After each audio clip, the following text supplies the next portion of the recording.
Hello, hello, hello. All right. Let's...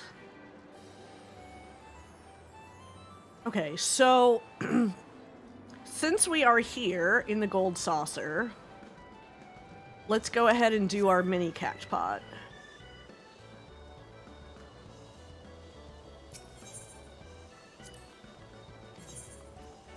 Okay. Do do do do do do do do do do do do. Here is the thing. Okay.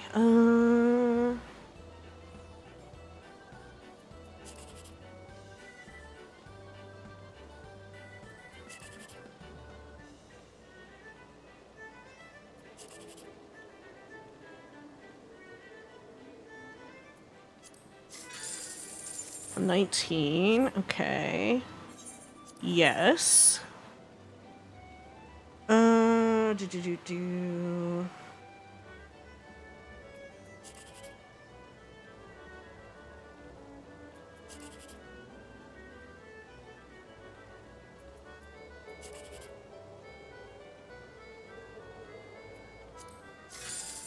Hell yeah, 10,000.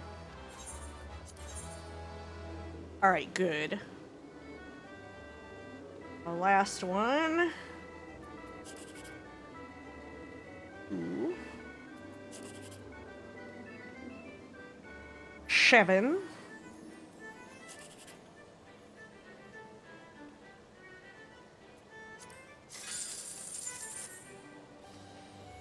Yeah, it was too much to hope for another 10,000. Okay. I need to look up at some point how much the FF15 car was, in case they bring that back, because I think that was a...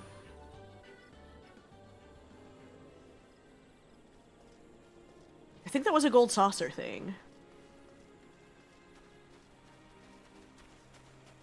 And I heard they have brought it back once or twice. Okay, let me offload some stuff.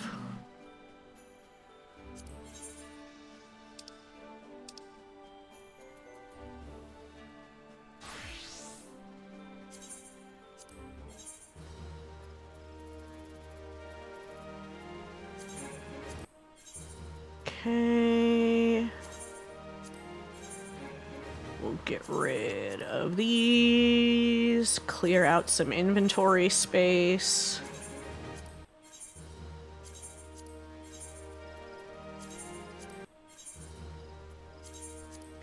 Man, I'm going back and forth so much on... Like, obviously I'm not gonna pay right now.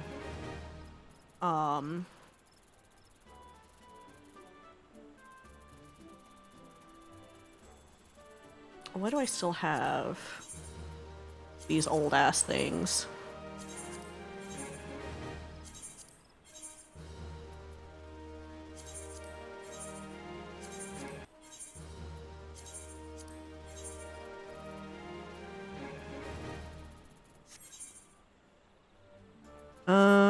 Let's see. Is there anything...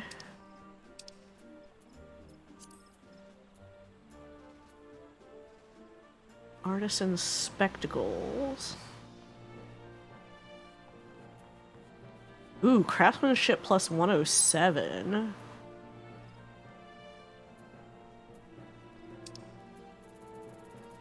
I feel like those might be worth picking up. I'll have to check. Yeah, I got that already.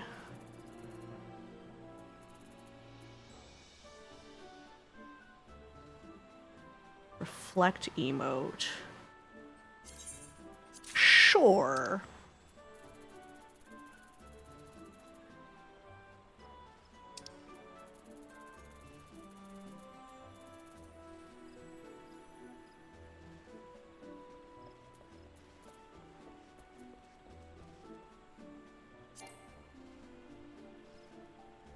I need more rank to buy the Aetherite tickets. Ooh. That might be a reason to get the last ranks. Alright, where?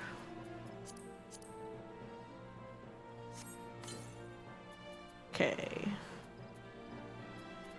Leather. Okay, I think this is not completely full.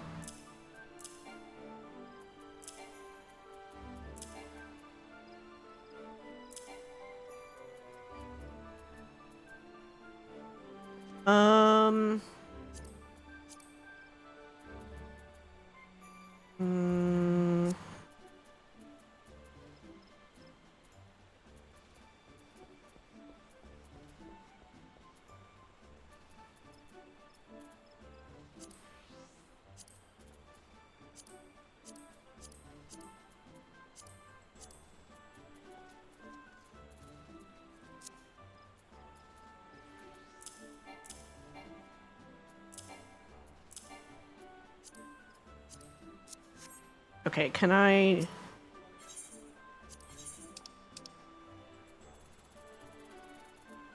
Yes.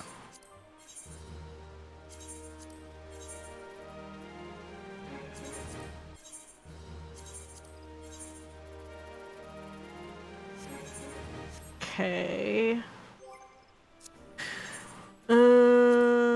Sort. Okay, hopefully that should be enough space.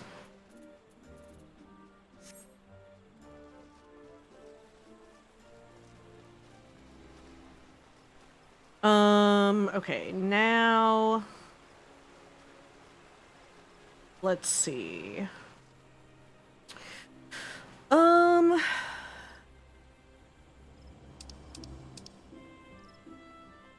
Is there anything else I should do before?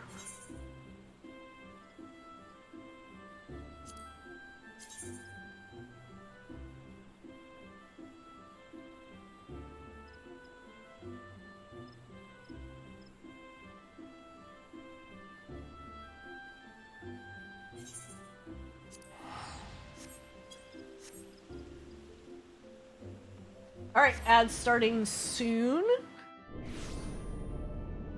Okay.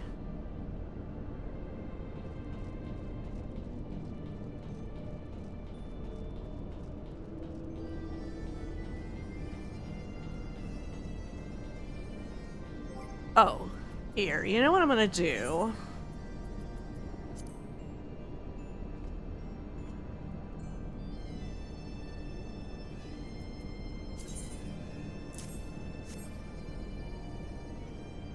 I figure it's appropriate. I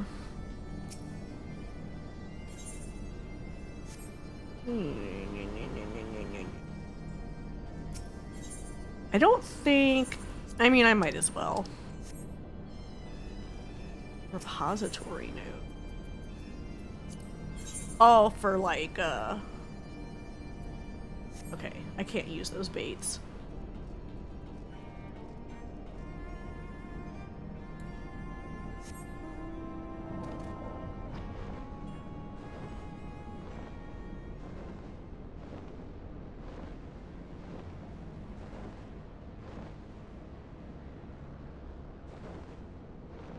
Right, I think I have to go way, way up.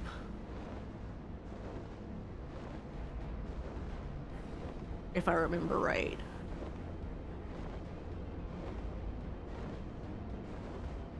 I won't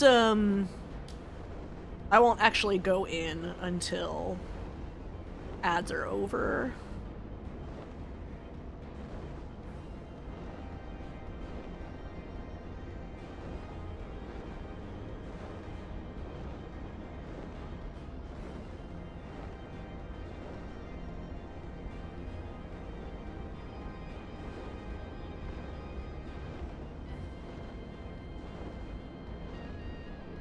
Ooh, look at this.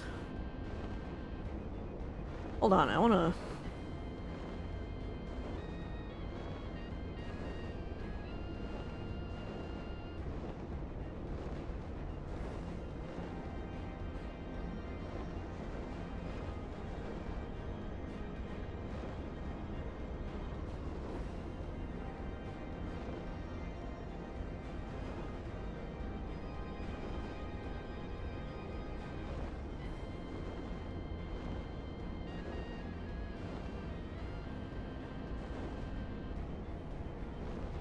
Cool.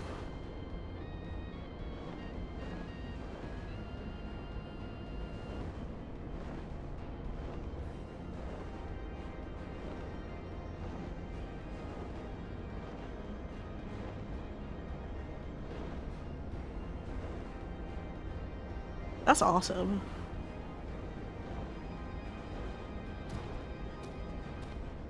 Oh, the Warring Triad.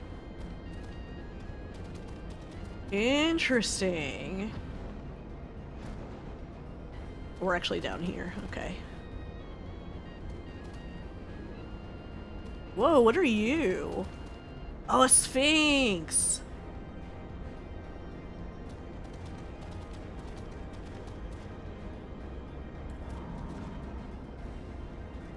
Okay, so there's the node we need to talk to.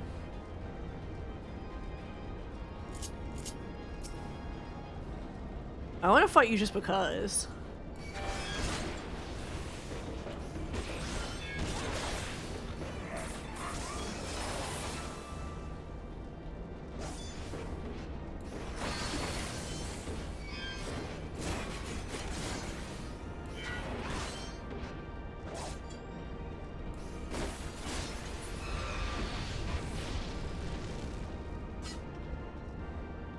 Oh, you're cool. Alright. Okay. Ads should be over. So, in between the last stream, I did Coils unsynced with a friend to see the cutscenes.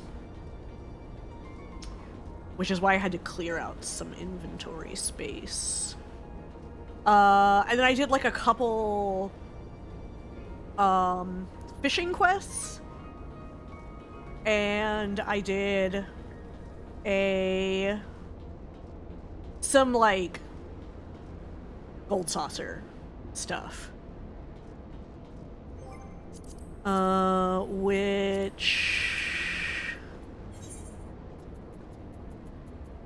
then this reset on a different day than I thought it did. So I started the challenges for Gold Saucer, which I want to try to do these more often because, like I said, I've heard that like sometimes the stuff like the FF15 car comes back. Warning, intruders approaching.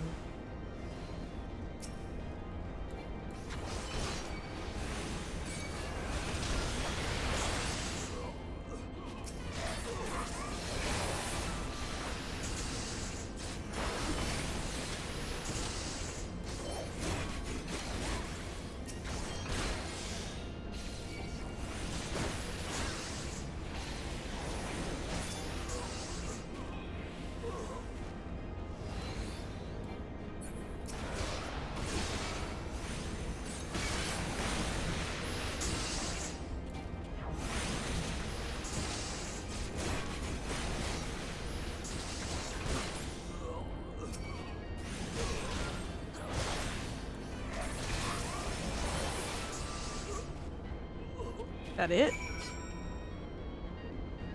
Yes, okay.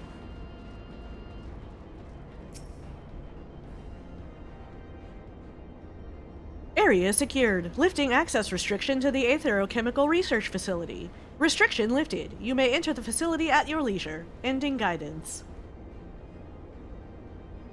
Unknown energy source detected within the Aetherochemical Research Facility. Please exercise caution. I am pleased to have been of service to you, Mistress Arlen. Please send my regards to Master Wedge. Deactivating. Are you just turned off? Okay.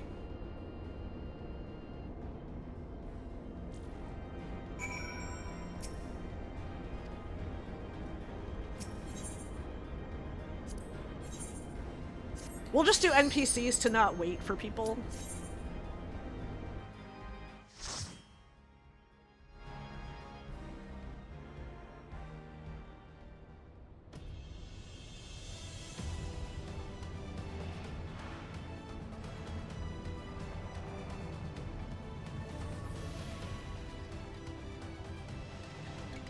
Ooh.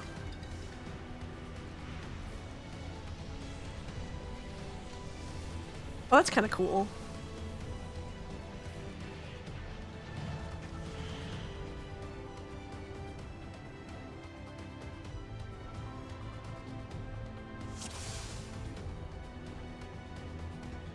Okay.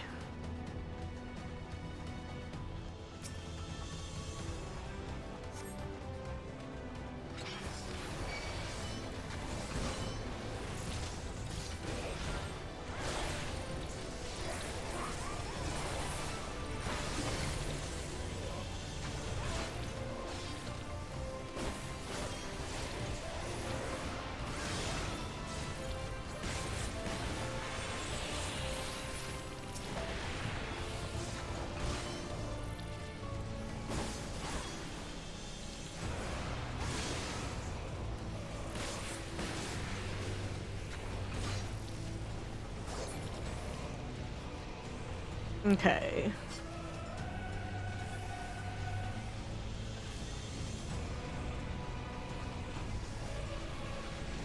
Nothing over there. So this way.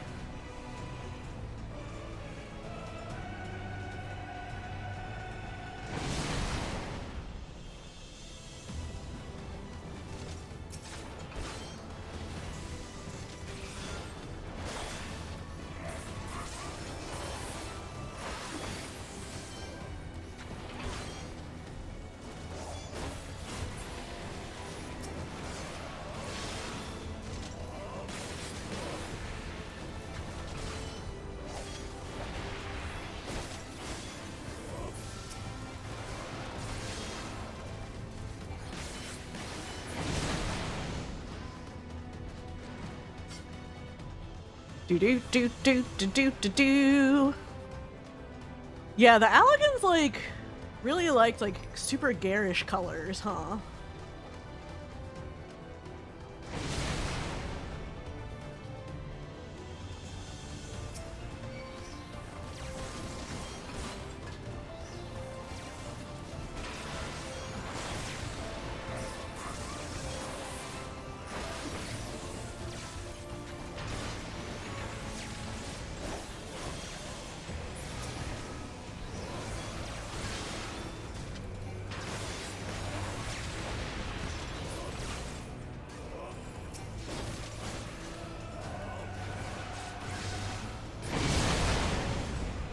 Oh, more stuff. Okay.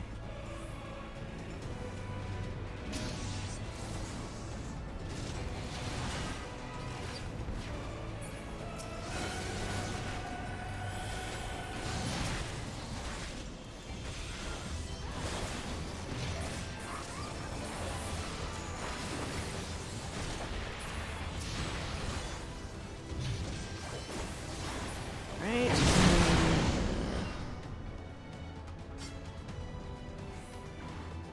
Scrambled Iron Giant. Okay, we're gonna have to get this healer.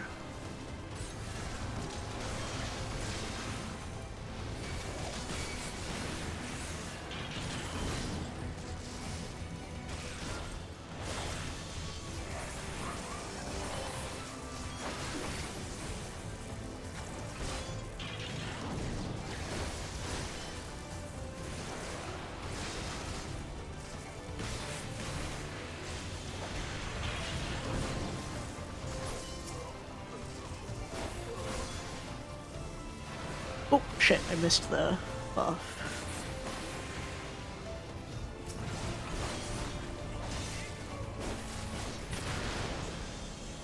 Okay. This way. Analysis and proving. Who is this?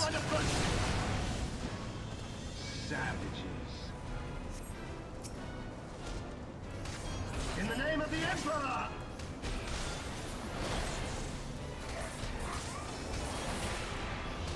There is nowhere to run! Oh, oh.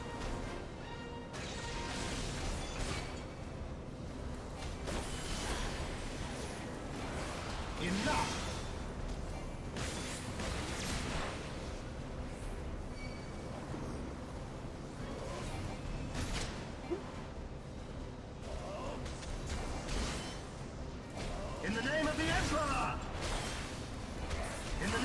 Emperor!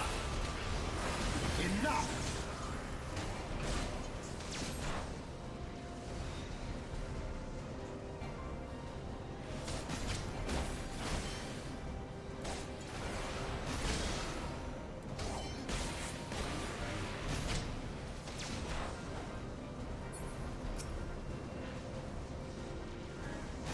Oh, there he is.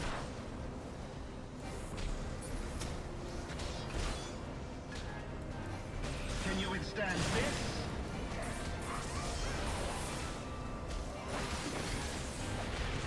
In the name of the Emperor! In the name of the Emperor! Yeah, fuck the Emperor. In the name of the Emperor!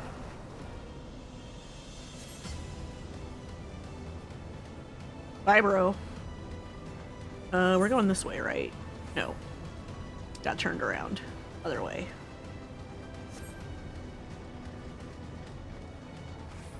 Bum, bum, bum, bum, bum.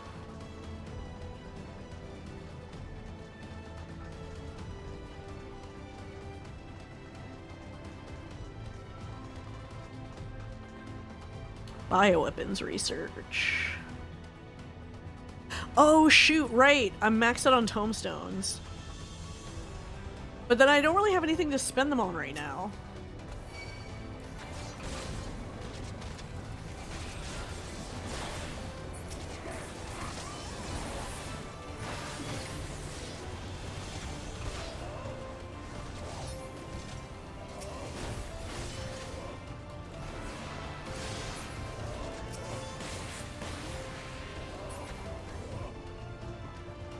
Because, I haven't unlocked the next, gear. Because I have the ironworks already.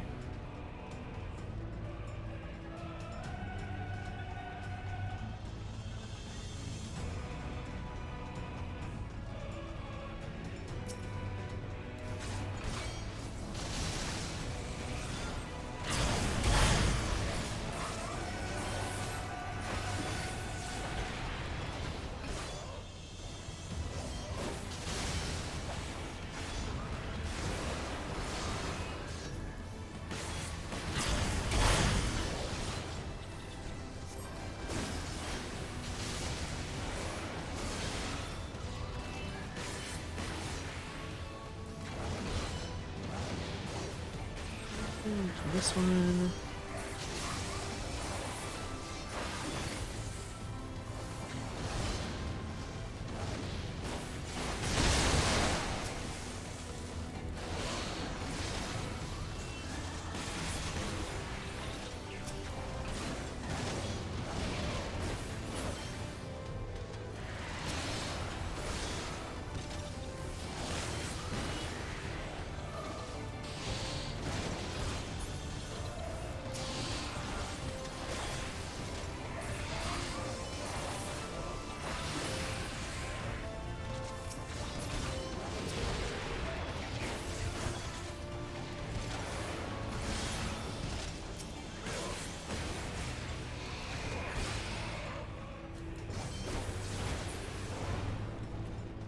Okay, is that all of them?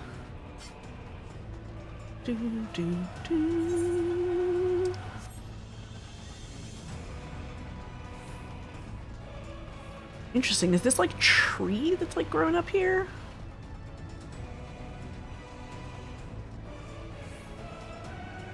Looks like it.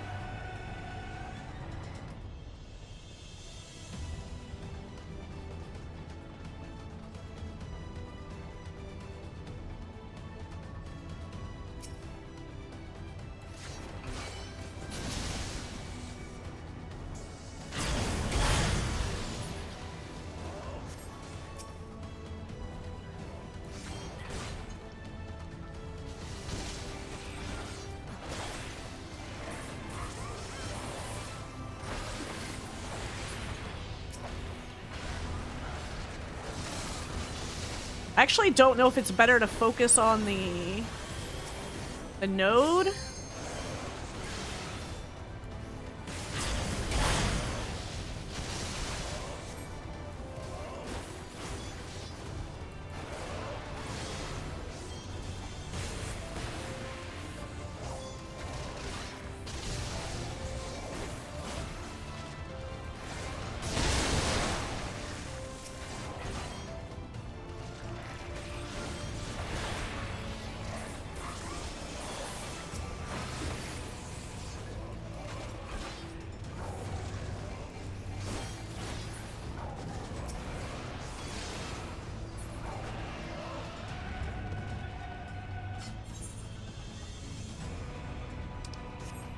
There we go.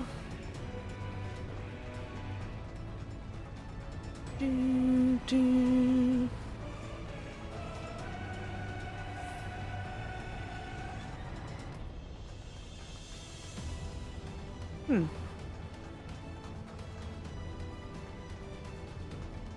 Bioweapon research. Ooh. Oh, it's like the Sphinx things.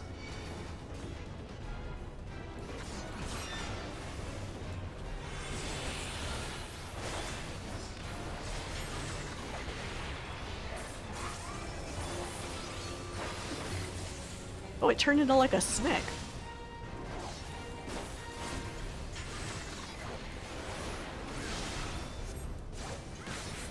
And it turned back.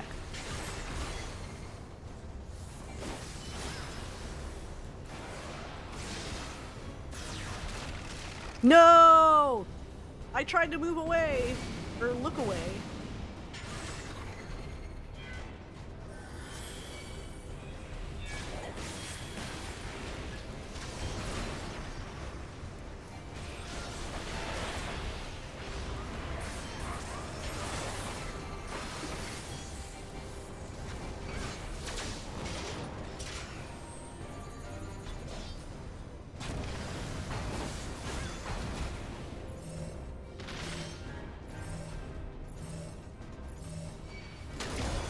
Fuck.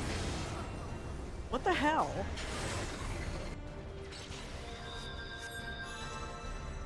I can't believe I died.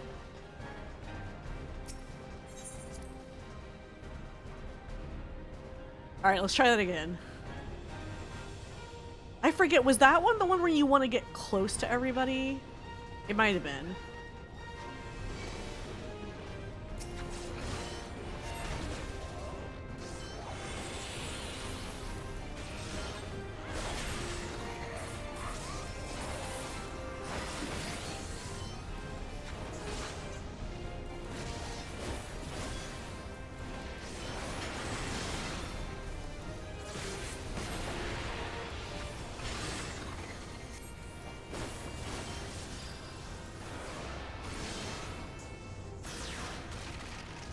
There we go.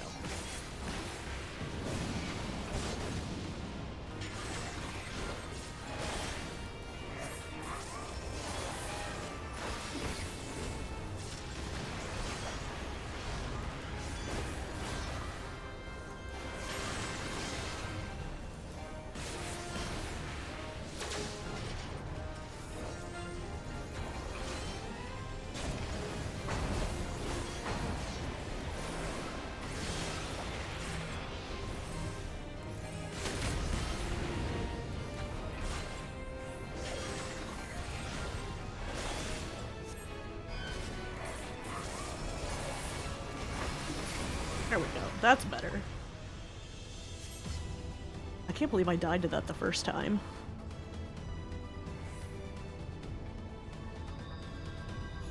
Oh no, our conjurer died. You okay, bro?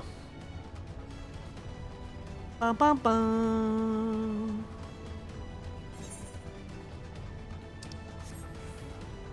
Maybe I should have waited for actual people. It's fine.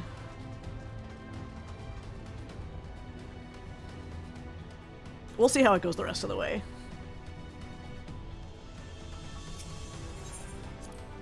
Alright, are we gonna have elevator fight? Oh. Go wait till it's done. Games love an elevator fight.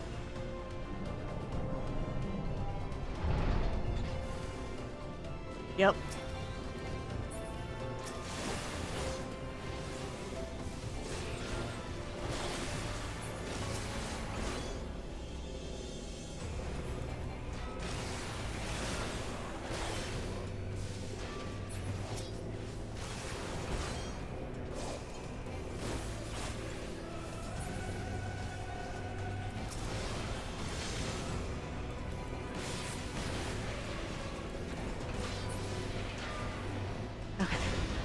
There we go.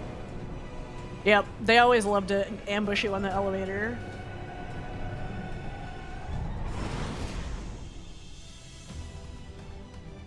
Triad control. Okay.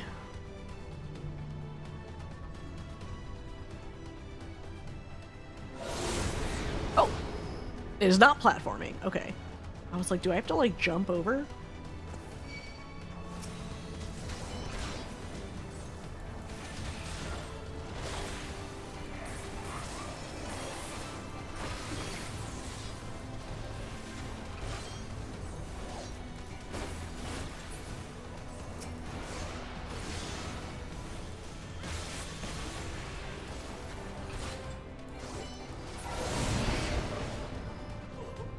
Cool. Oh, is something gonna come out of these? Yep.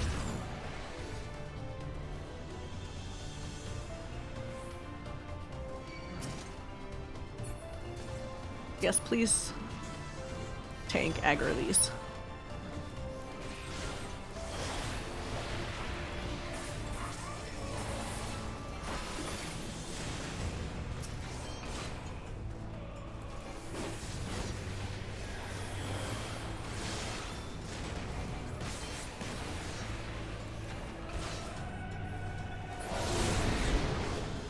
Hold on, let me see something.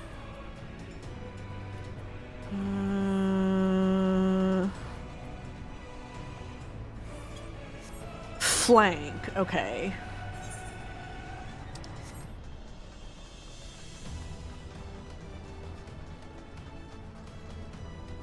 So yeah, it is flank. I forgot if it was like flank or rear. Guys.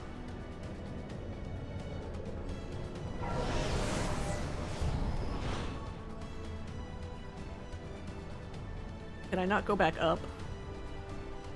Oh, there they are?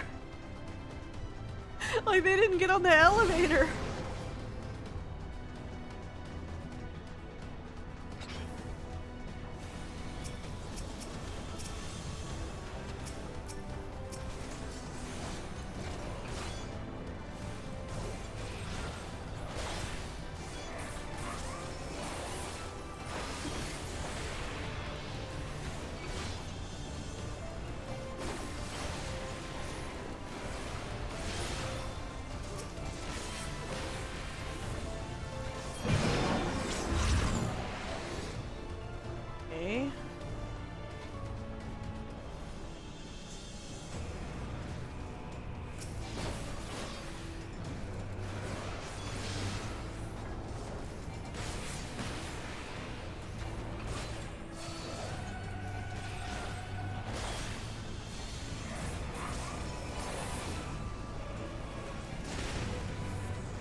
Aw, he turned.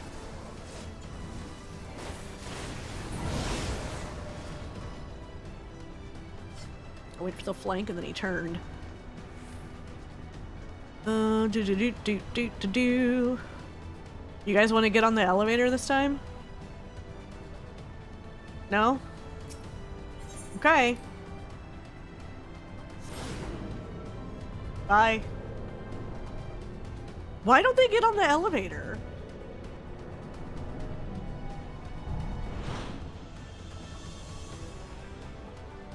At least they teleport to where you are.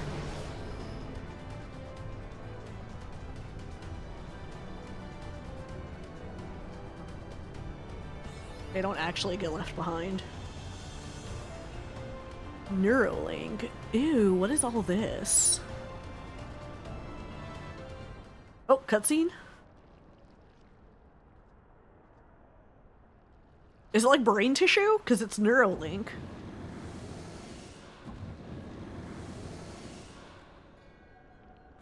The champion of Heidelin. Oh, look who it is. Tell me, why do you despise the primals so? They are the embodiment of mortal will, of mortal desire. Plainly, you desire a foe to despise, and 'tis well that you do, for it is from the vortex of ceaseless conflict that Lord Zodiac shall be reborn. Through the joining, the world shall become whole again. Then all shall be as once it was, as it should ever have remained.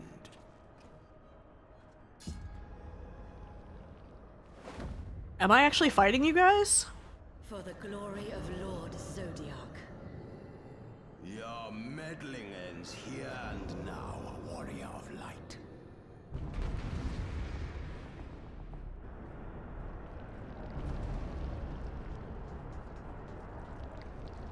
Wait, I thought we killed La Habrea. Oh no, was it Elidibus we killed?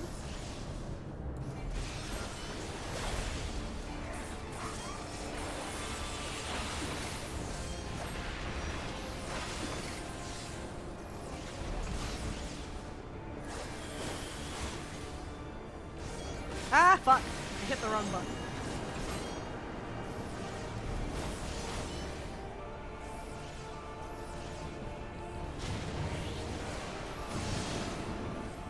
Darkness shall consume light.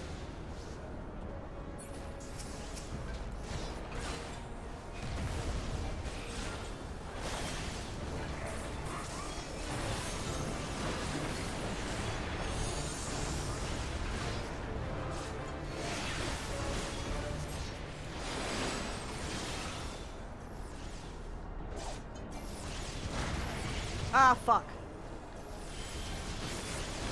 That wasn't fast enough. Mortal scum!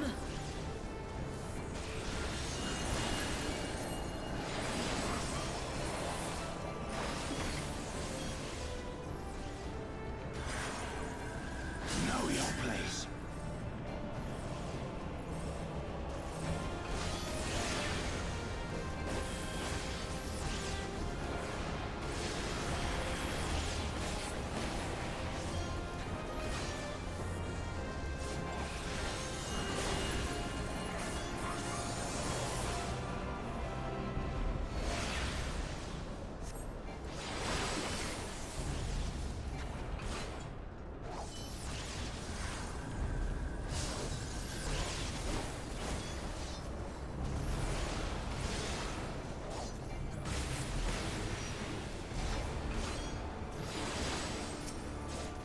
Is he healing?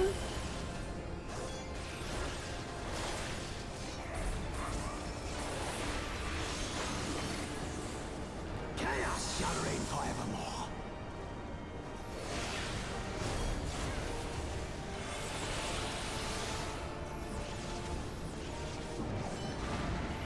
Your light shall burn no more.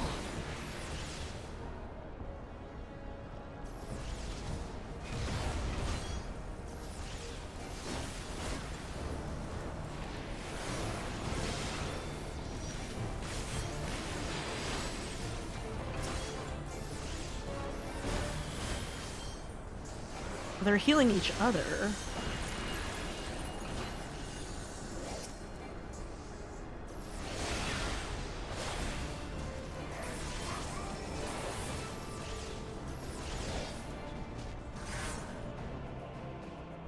Wait, is this like scripted to...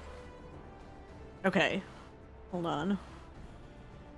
Such strength, it defies all reason. I feel like earrings look so weird on the the Vieira I will bunny not be ears. bested by the likes of them. La Habrea, it is time. Yeah, it was Elidibus we killed, wasn't it? We knocked La Habrea out of Thancred, but... Very well. Let us show these mortals the true power of the Echo. The power to break down the barriers of existence. Like breaking the fourth wall? That's easy.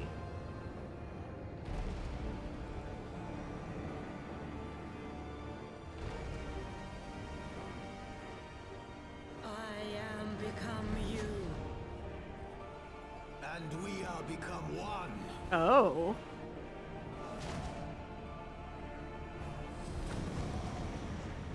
Aw, how sweet.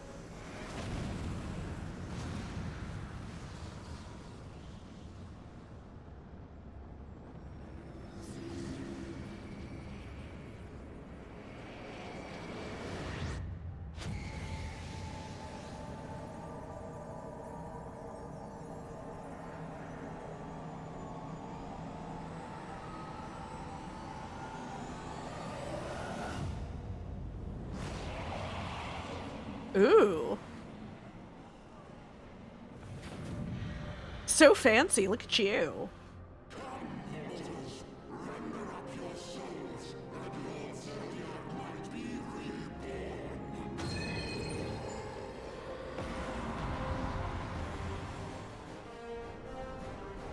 Are those all unique? The things over their faces? I think they are, but I don't have them like side by side to compare them.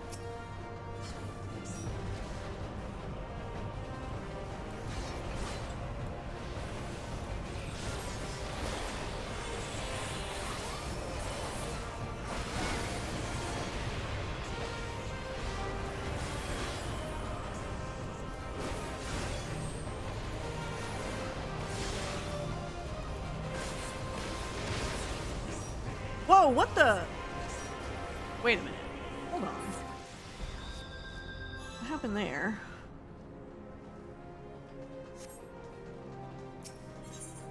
Was there a ground indicator I missed? Or an indicator I missed?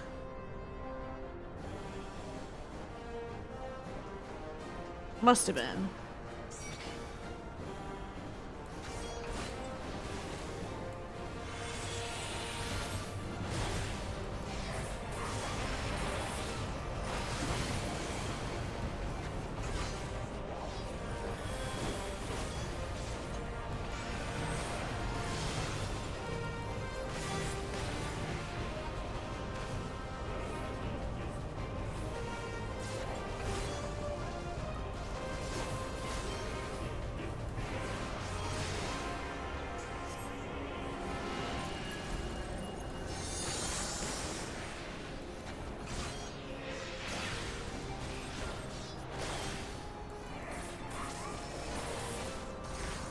Oh, fuck, fuck.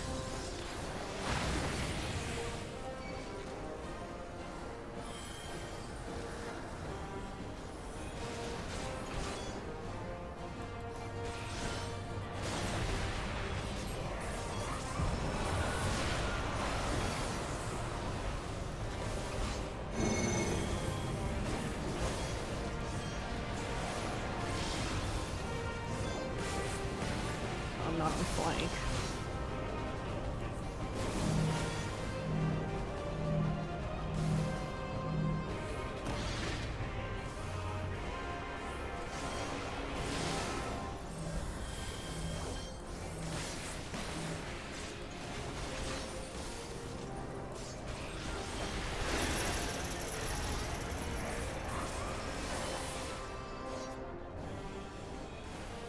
Okay, yeah, we break those. By going apart from each other.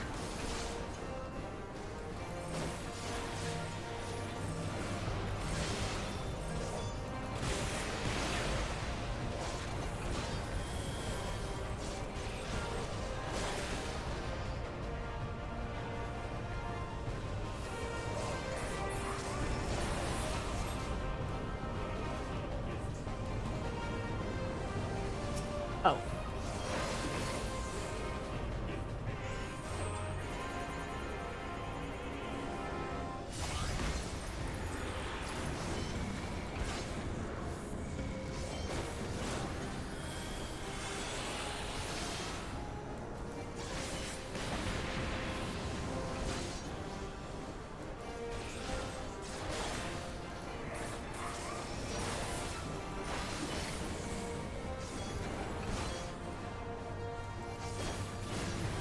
Clong, clong, clong.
Okay, there we go. Yeah, I know, my tomestones are maxed out. Shut up about it.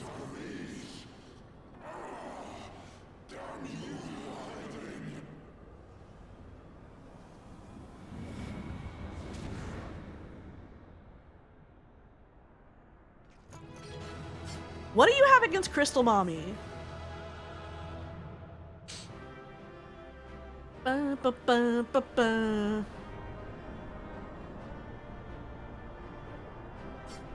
Yay.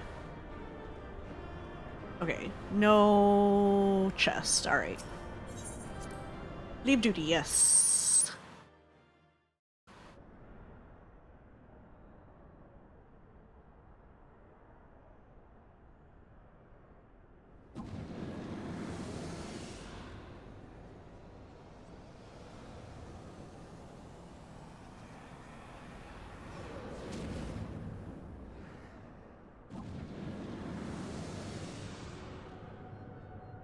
That's right. I kicked your asses. That she might regain the blessing of light I had foreseen. But she has grown so strong in it as to deny us our power. Let us withdraw, La Habrea. That power remains to us, at least. What is that? Impossible!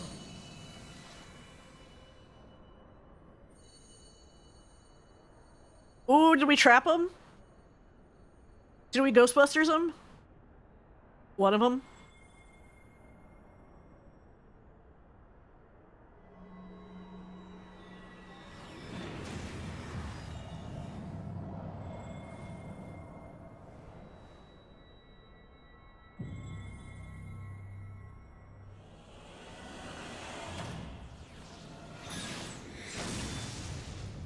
Yeah, Kamehameha that shit.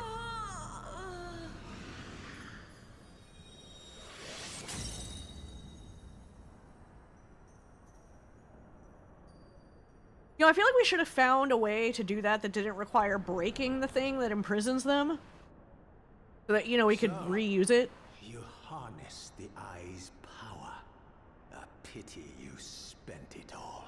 Wait, all of it? Really? You now, hero. That can't be all of it.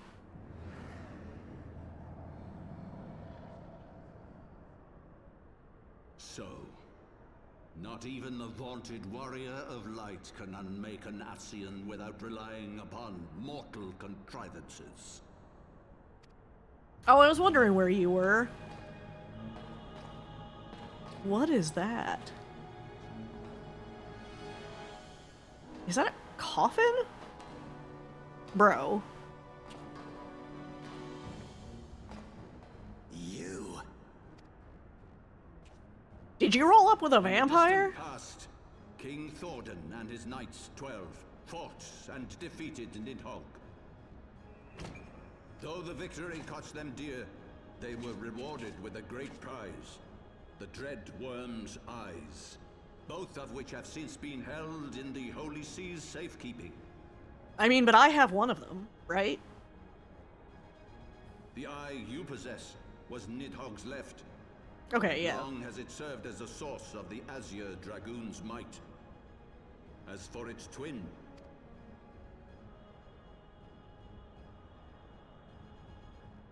Oh yeah, where has the other one been?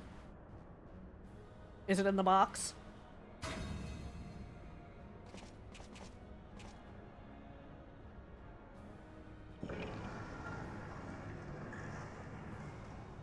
it has lain here, joined to the person Oh!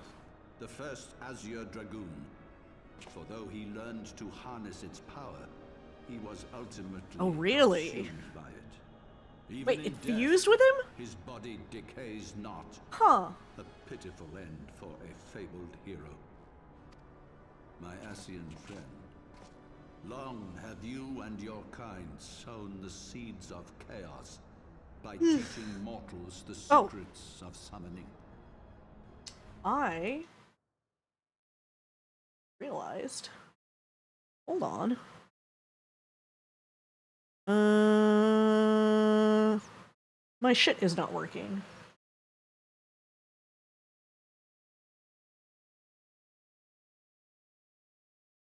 Hold on. Let me fix this. Ba, ba, ba, ba, ba. I am like a dumbass today.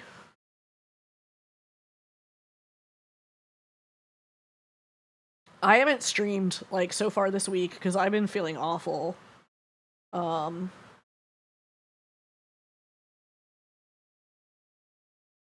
let's fix that. Come on.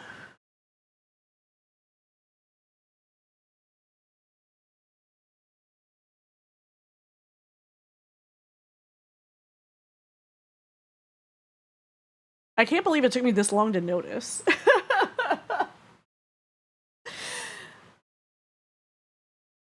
That shit was not working.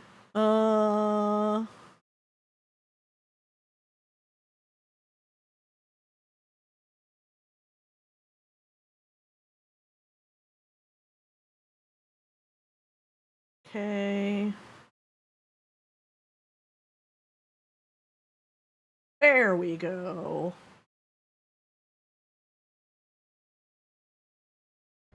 Much better. Alright. But if you assumed that we would meet Now we should be good. as your pawns, then you are gravely mistaken. You would raise a hand against us.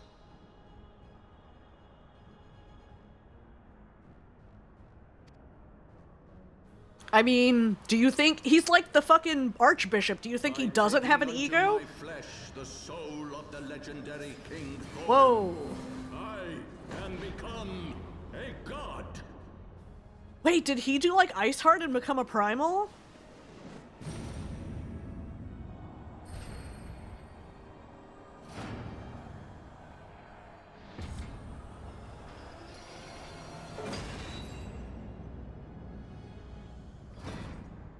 Yo.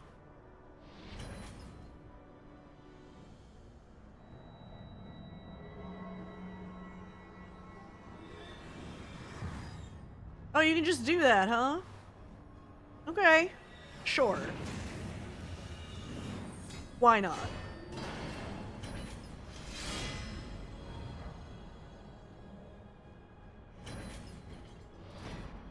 A god who knows not cessation, whose being is sustained by a millennium of fervent prayer, and the eye's nigh bottomless reservoir of ether.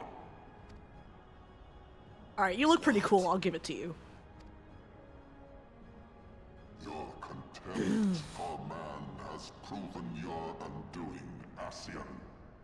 For my first act as God King, I do hereby sentence you to die. Things always end well when there's a God King, huh? Can he actually kill him?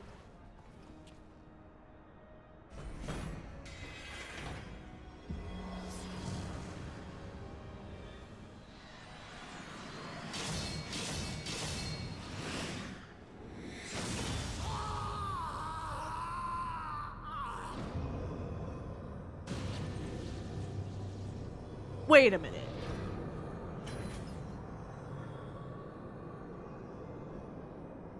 So A, does that... Gods feed upon ether. It matters not what form that ether takes. Ascian souls are no exception.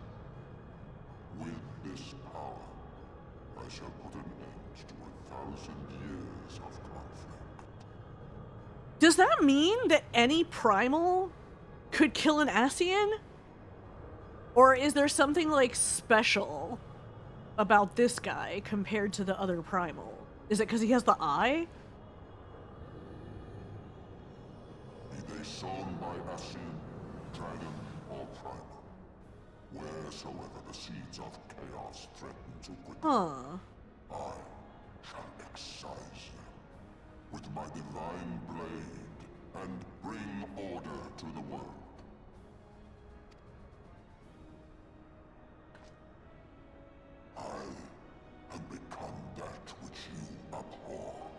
Warrior of light.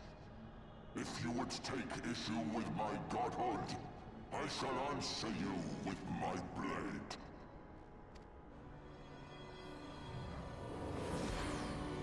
Oh, okay, and then they just peace out. Alright.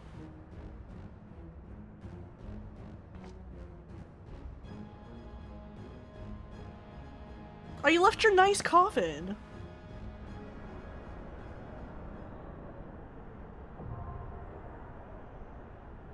The Singularity Reactor.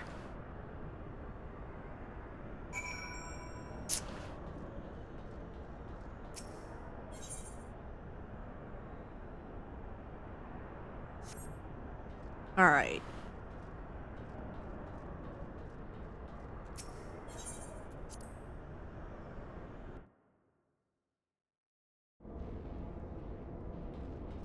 Okay, so this puts me back here. Don't know how to open the terminal.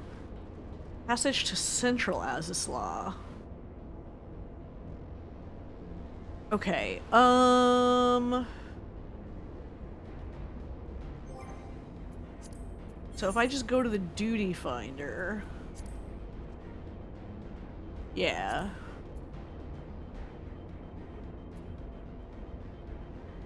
Okay, this is an 8-person, so yeah, we gotta do it. Alright, hopefully we don't have to wait too long.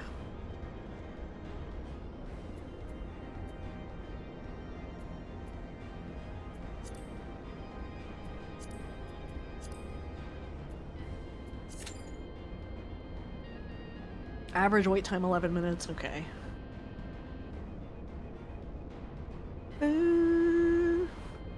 I wish it was easier to like get a group together to do these with while I'm streaming.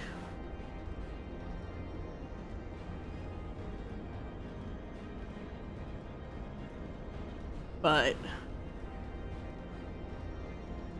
alas, I don't have that many people available.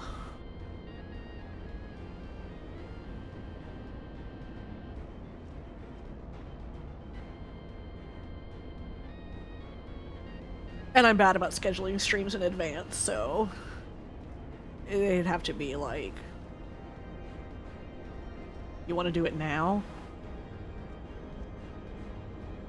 But I don't want to schedule ahead of time because like I don't necessarily know, you know. Okay, I'm definitely going to be doing, you know, these things.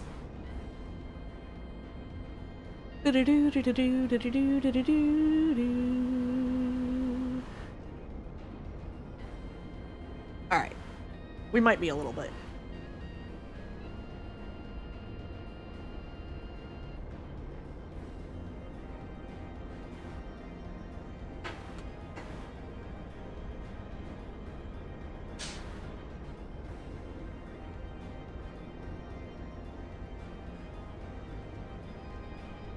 I actually don't know how long it'll take to finish this up.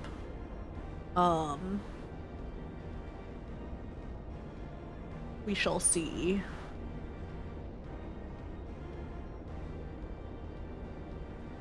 Ugh.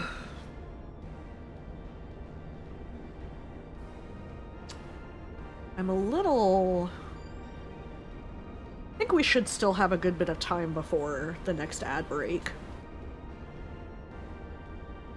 Hopefully we won't end up going through this while ads are up.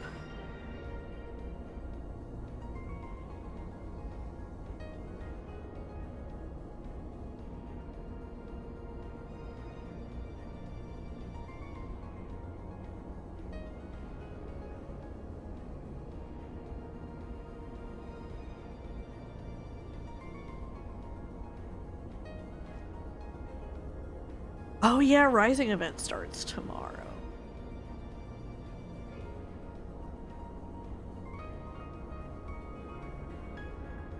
I don't know much about that one.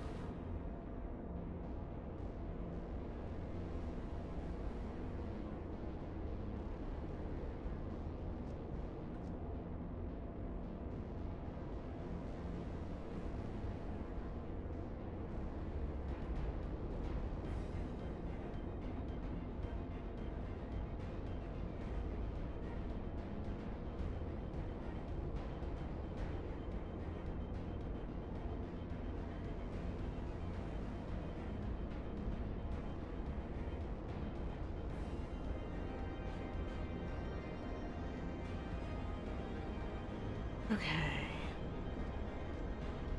Do do do do do.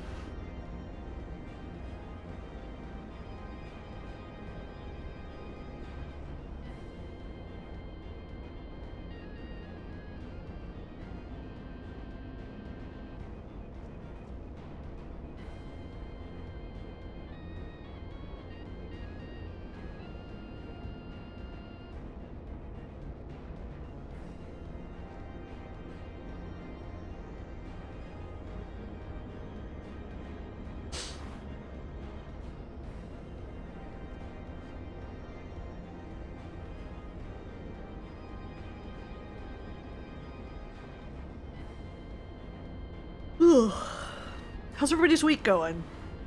Hopefully all right.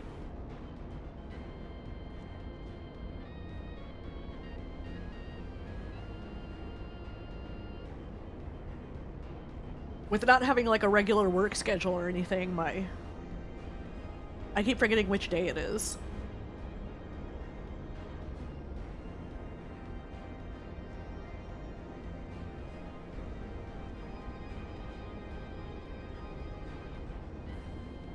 But yeah, I figured I would start early today because I missed some days of streaming that I was going to stream. Because I felt awful.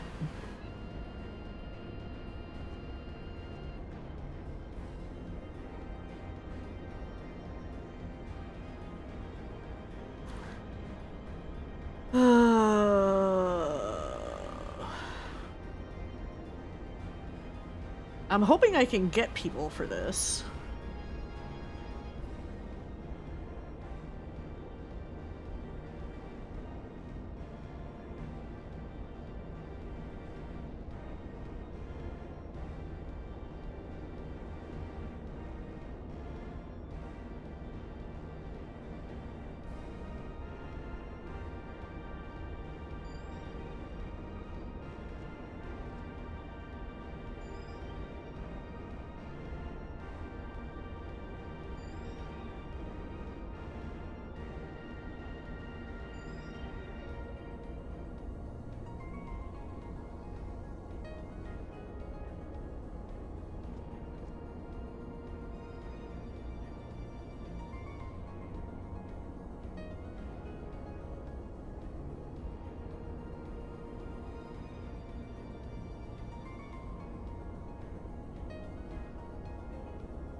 Oh my gosh.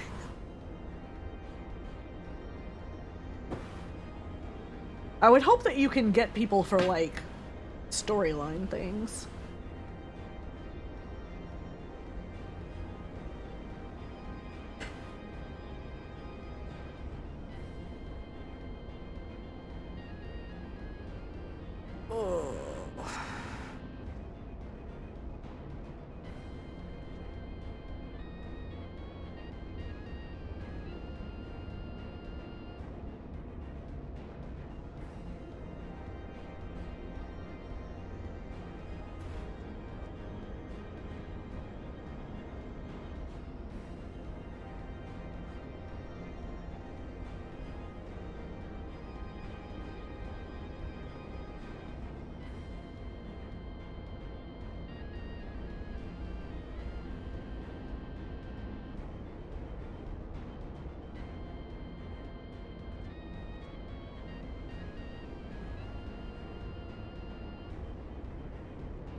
Oh, ad break coming up.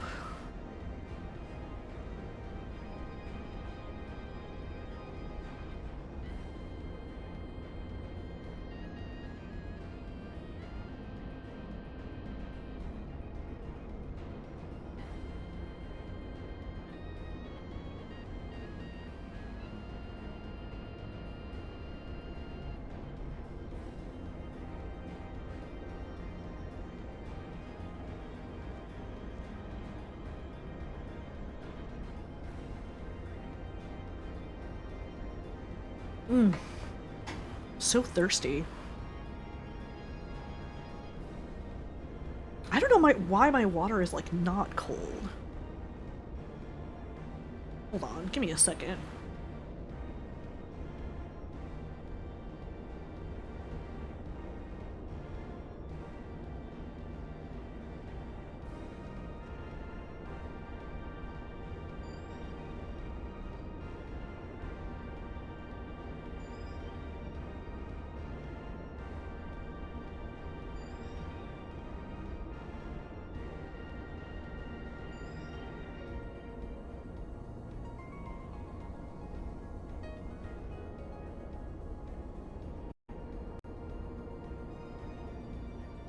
No, I think my fridge is fine.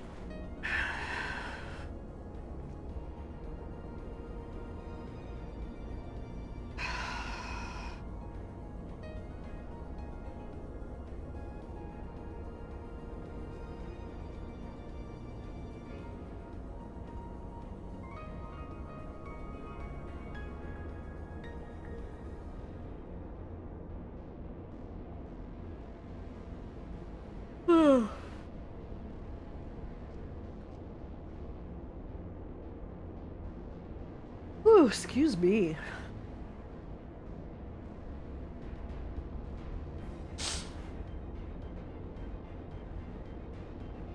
I'm so sick of being tired all the time.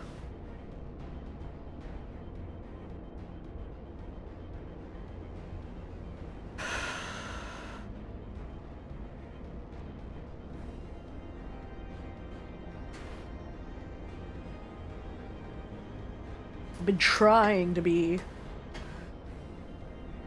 productive, but have not been.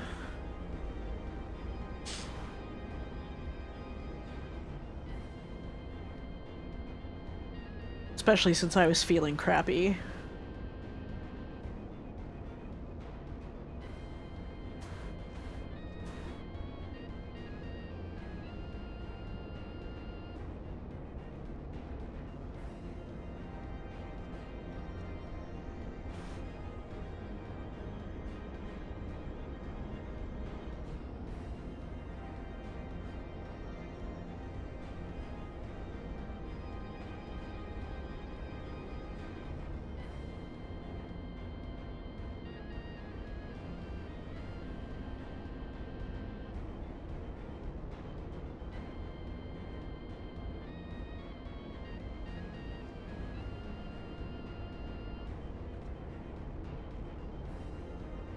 Ugh.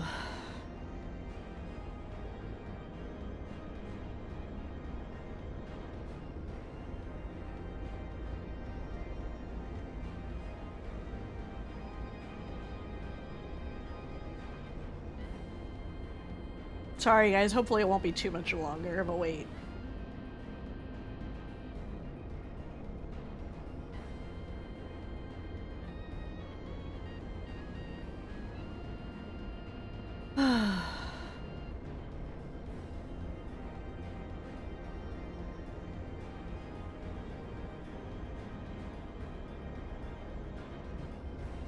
I mean, it is like in the middle of a weekday, so hopefully it's not a factor of like there's just not enough people.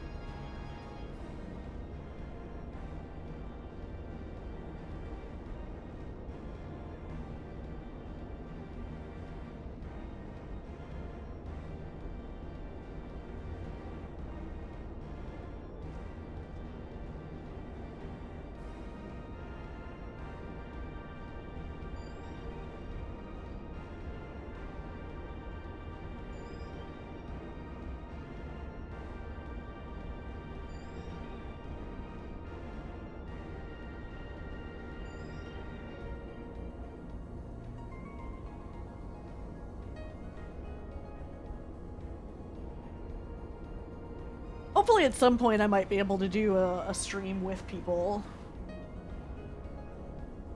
Have an actual party. We'll see.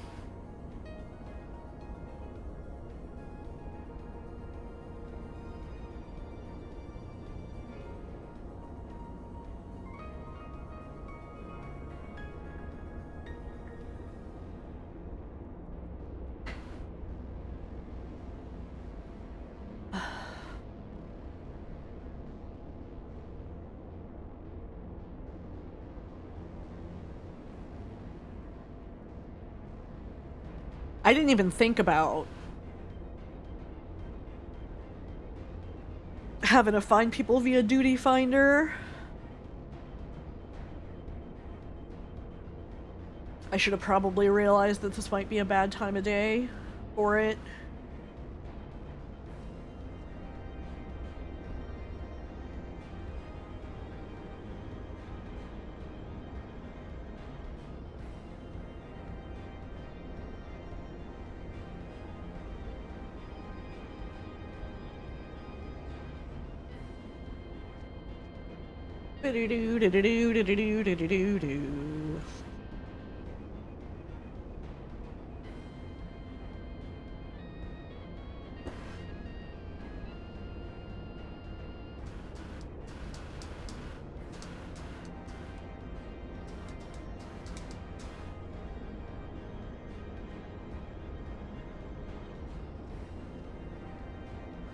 Oh, I should have taken this into consideration.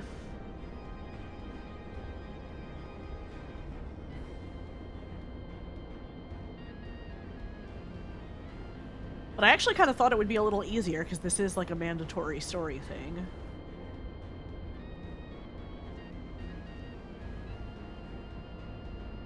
I wouldn't have thought I would have to wait too long, but yeah, it is probably a bad time of day.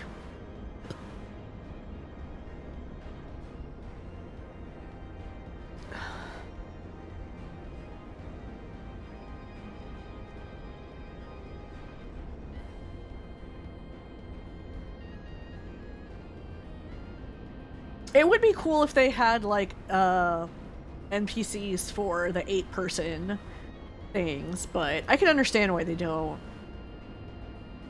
And, like, at the end of the day, it is an MMO, you know, you're supposed to play with other people.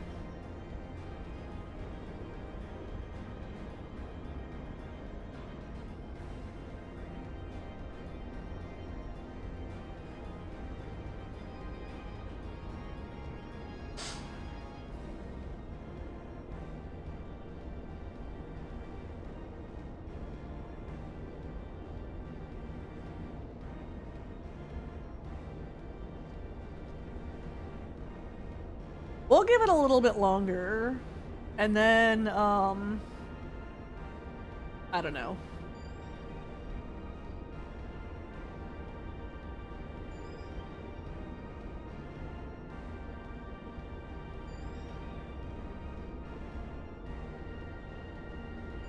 I don't really want to, like, call it, because...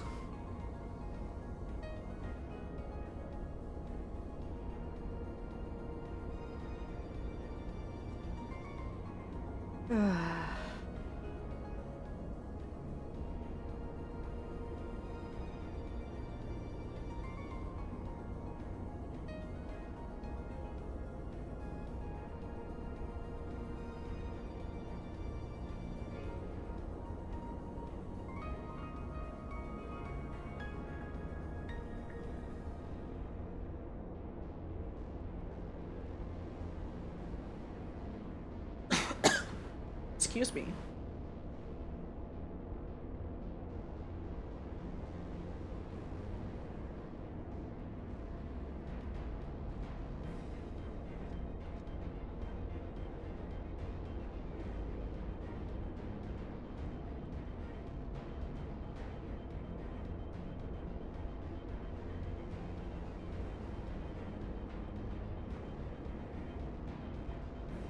Might be good to come back later. I hate to do that, but might be easier to get people in the afternoon.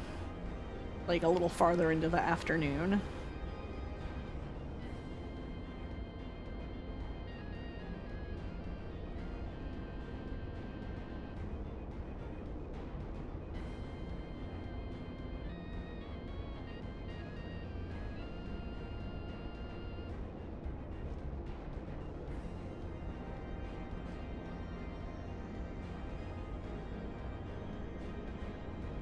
It's just weird. It's always weird too because like sometimes it'll look like nobody's filling the spots and then all of a sudden it'll pop and it'll fill like everything.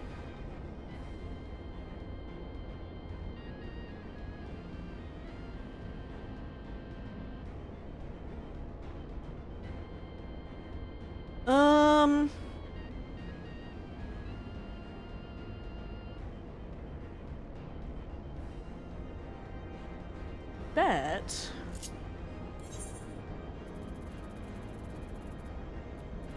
we could actually go back to Gold Saucer while we wait. Although I actually don't know.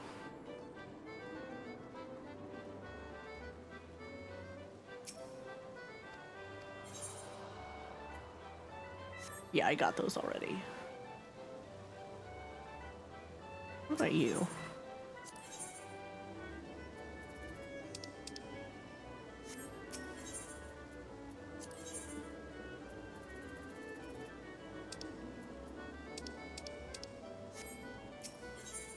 There's exchange 3.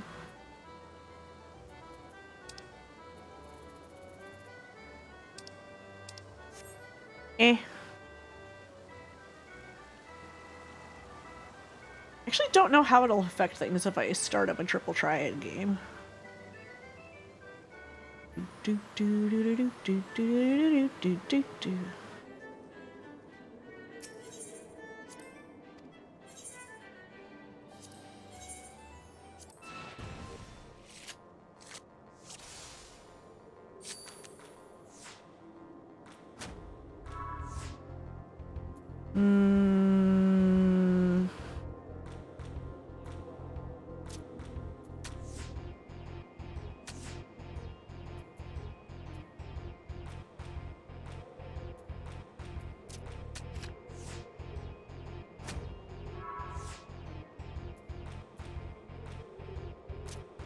Man, fuck you.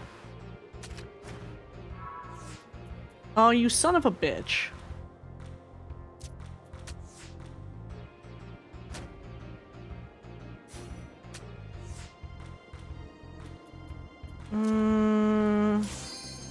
Oh, hey, we got people.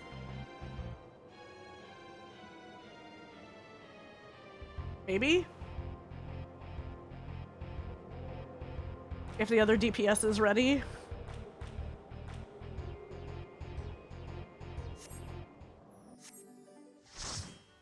Probably I'm gonna forfeit that game, but that's fine. I'm not that worried about it. Alright, here we go. I have no idea what I'm doing. I'm always torn because, like, on the one hand, I feel like I should look up how to play the thing, but then, you know, that's also kind of spoilers, so.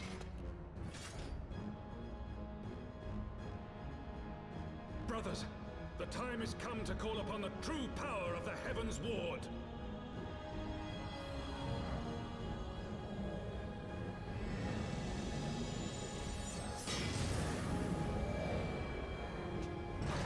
Aw, damn.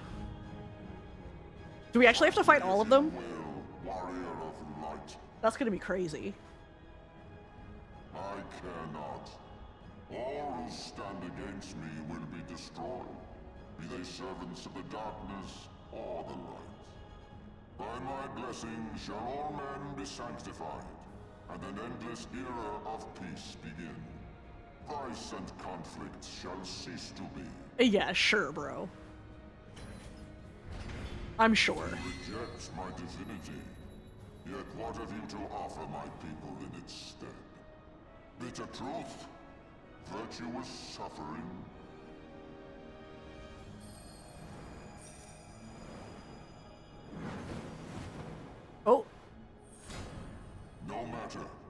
you believe your cause just, I call upon you to defend it with your life.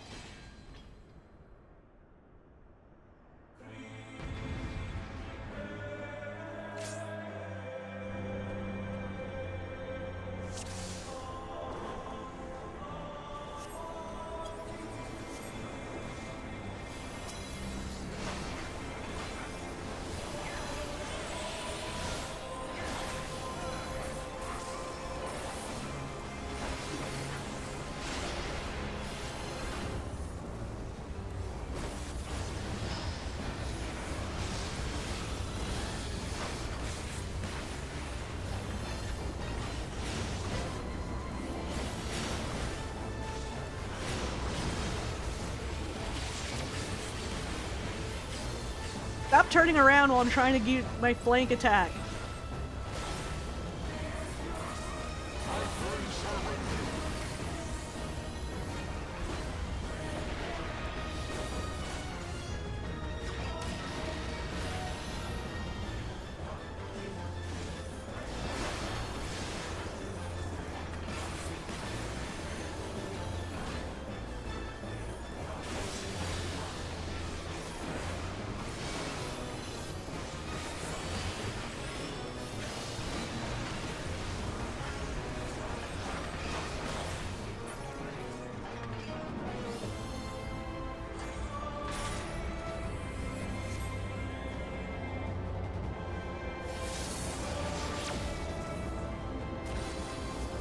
Or where do we go?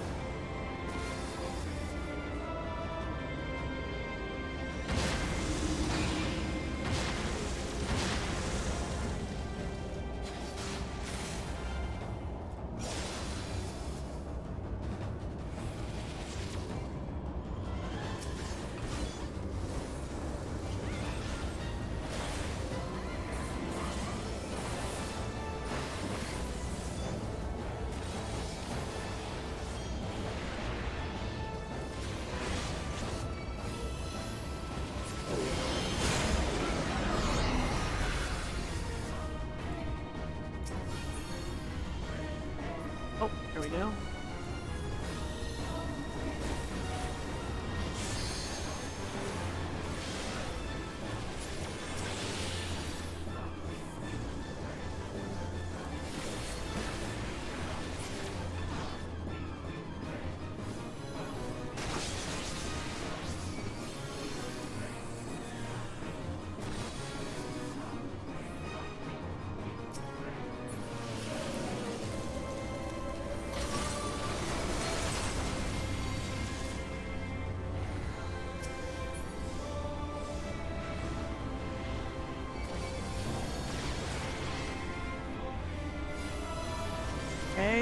Okay.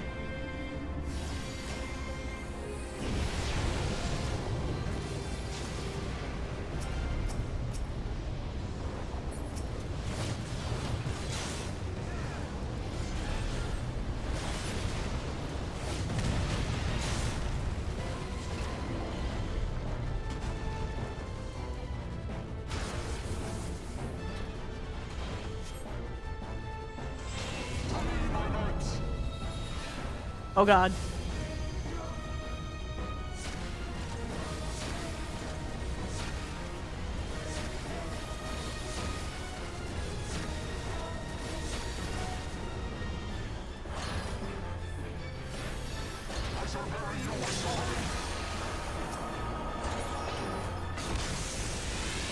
Oh god, I actually don't know where to go.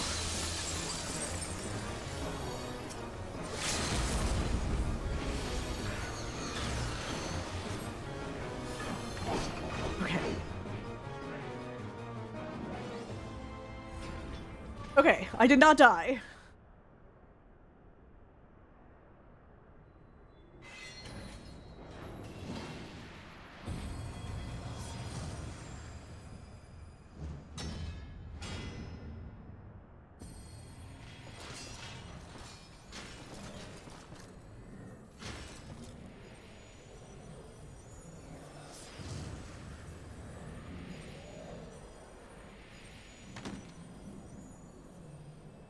Yeah, that's it. How can can this be? That's right. A millennium of prayer and the Eye's power combined, and still you stand.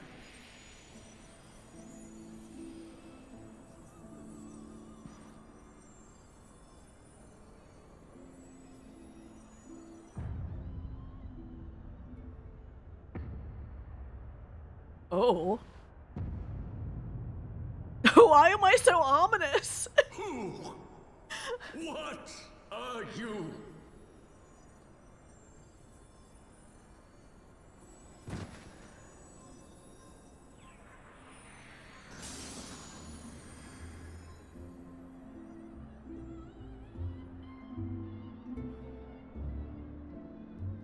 The Warrior of Light, bitch. That's who I am. I'm also a bunny.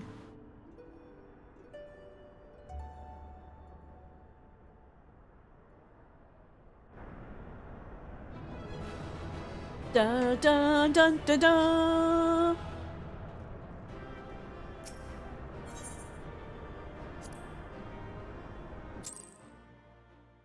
I feel bad though, because everybody left, so I couldn't be like, I couldn't do any commendations or say thanks. Oh, hey, Estinian. I had hoped that mine would be the hand to end it. But knowing you, there was little chance of that.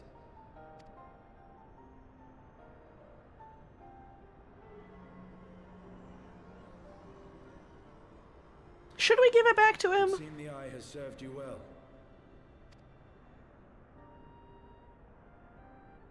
Ooh, who gets the big sword? Do I get it?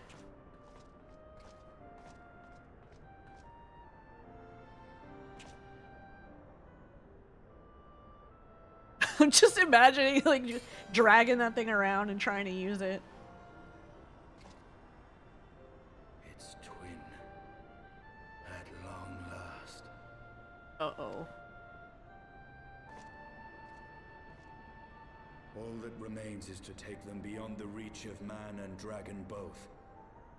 With this task accomplished, my toil shall finally be at an end.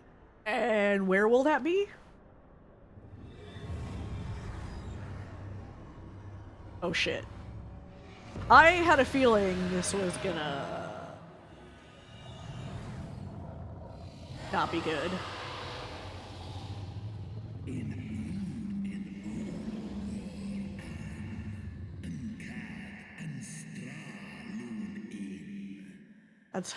Thou hadst done well to resist mine influence, bathed in my power and blood as thou wert.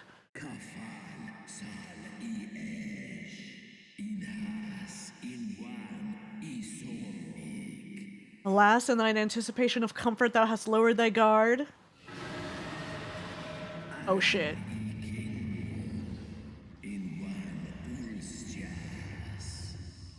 Keening of my fallen kindred, their smoldering desire for vengeance.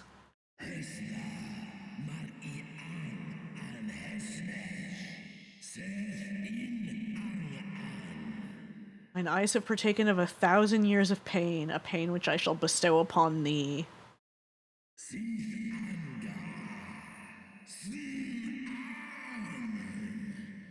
Drink deep of my rage, mortal, and become me? Oh, is he getting possessed?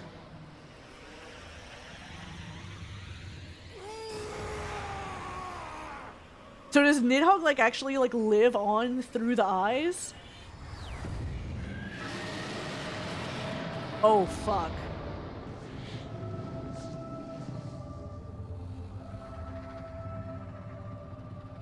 Oh yeah, he really did turn into him.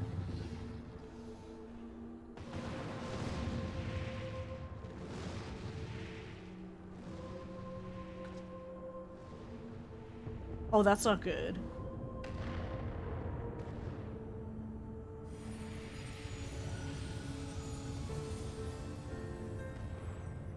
Nidhogg, my child, what hath thy fury made of thee?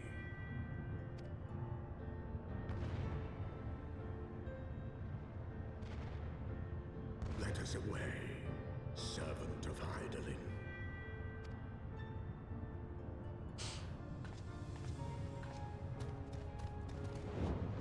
I sure hope this shit isn't gonna fall out of the sky and crash to the ground, because that would be real bad.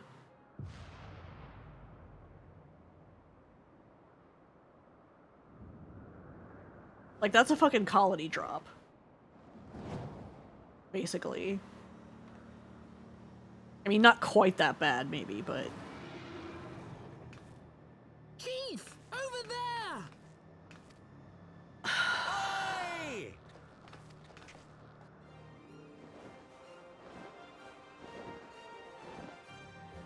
Haha! God damn it, you always have to cut it so bloody close.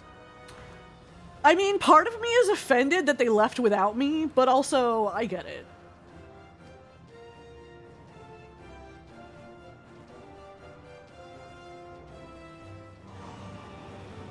But, like, come on.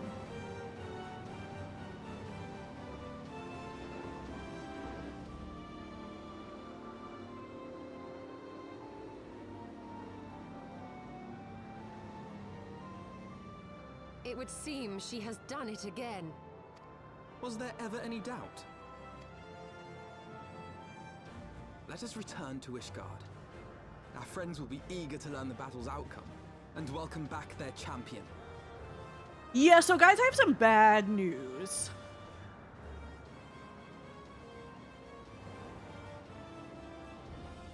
I guess we'll talk about that later.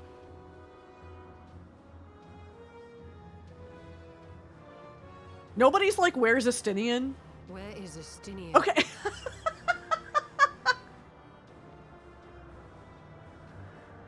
Oh. Perfect timing.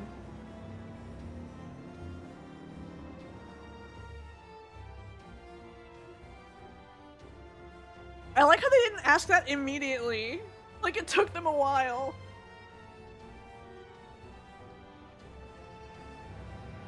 To remember that he exists.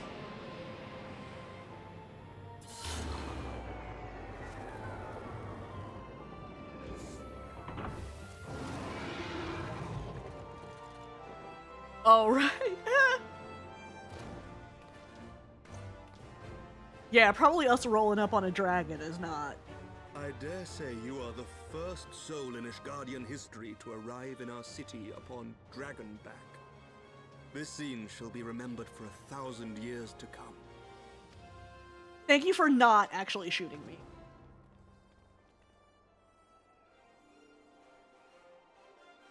As we had feared, the Archbishop summoned the soul of King Thordan into himself, and thence became a primal.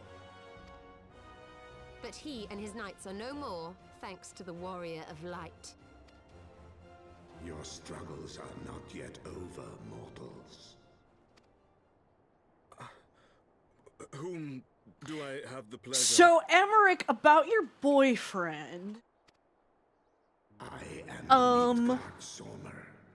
I have journeyed with Hydaelyn's champion and observed her deeds in the conflict between man and dragon.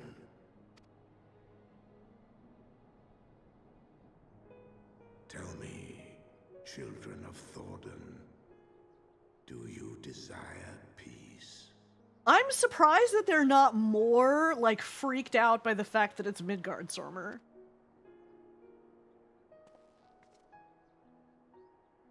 My people have committed unspeakable atrocities against dragonkind, even against our own. Would that we could undo these wrongs, but we cannot. Be that as it may, Yeah, shit's done the future already. yet presents a chance to begin anew. Our nation has broken free of the shackles of a false faith, and Nidhogg shall lead his kindred against us no more. I doubt not that it will require much effort and perseverance. But 'tis my belief that in time, Ishgard will again become a place where man and dragon may abide together in harmony. I shall remember thy words. Yet be warned, Nidhogg's soul liveth on. His unbridled rage. Yeah, I was about to say, are we gonna flames say towards this? the one thou callest the Azure Dragoon. Astinian. Doubt not, but that Nidhogg will call out to his brood ere long, nor that they shall answer him. Steel yourselves, for the true test is yet to come. Come what may, we will never cease to believe. Upon the souls of they who have sacrificed themselves to pave the way for peace, we will never abandon our cause. 1,000-year war cannot be ended in a day. It may take generations. What thou dost begin, thy children must continue. Entrust unto them thy hopes and dreams, that peace may reign again, and forevermore. I do hope the dragons can, like, stop getting fucked over.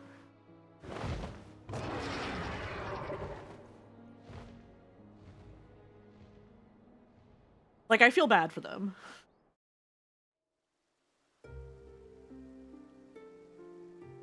I mean, obviously, like... Wait, is this it?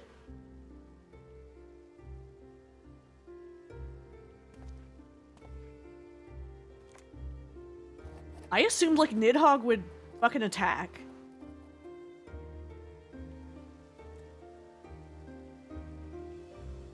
Maybe that's in between? Maybe that's, like, in between patches?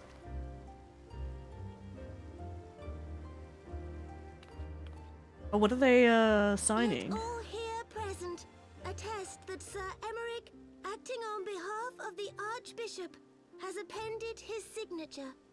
Or are they, like, rejoining the rest of Eorzea? I do hereby declare that from this day forth, the Holy See of Ishgard shall once more be counted a member of the Eorzean Alliance. Yay! Let our nations move forward as one and stand united against the Garlean Empire.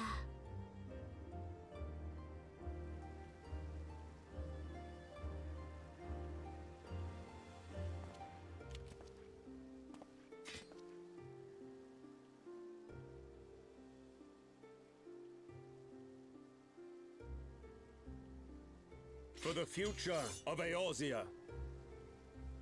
For the future of Eorzea!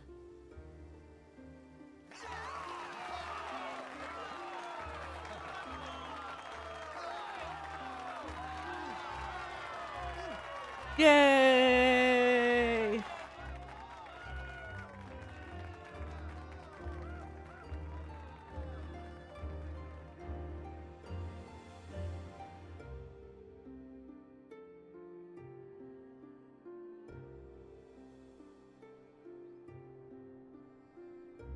Yeah, I'm surprised this is already the end.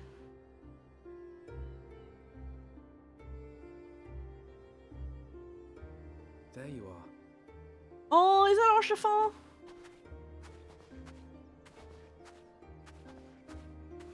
No, our boy.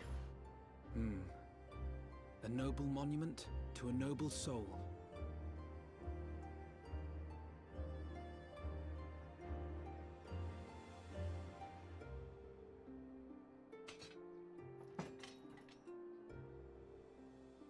Oh. From here, Lord Orshafon can watch over all of Ishgard. Oh, that's sweet. Our boy. It has been a long and arduous journey, and we have lost much and more along the way. Yet come what may, we must stay true to our purpose and press on. That's right, you two. It's high time we got back to rebuilding the Scions. Which means we're going to need money! And lots of it! Wait, is that our voice actress?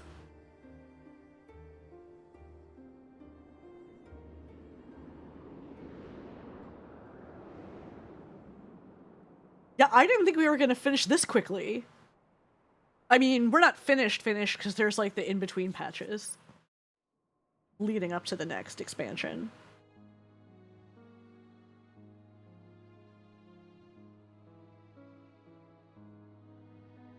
So ends a glorious chapter in their tale.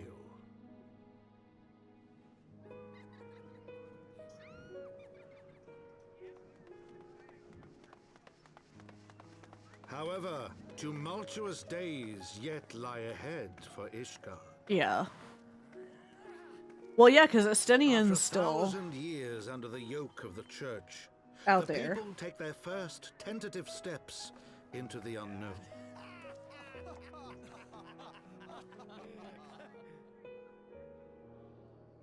And though they spy a glimmer of peace upon the horizon, Nidhogg's vengeful shadow yet remains to darken the way. Be that as it may, so long as the young commander of the Temple Knights and his heroic companions are there to guide them, the people may hold fast to hope. The hope that one day true peace will return to Ishgard, and that man and dragon may live in harmony once more. Oh, bye, Harshafal. Let the deeds writ herein never be forgot, that they may inspire generations yet Came up in the unborn credits. to strive ever heavensward. Cute.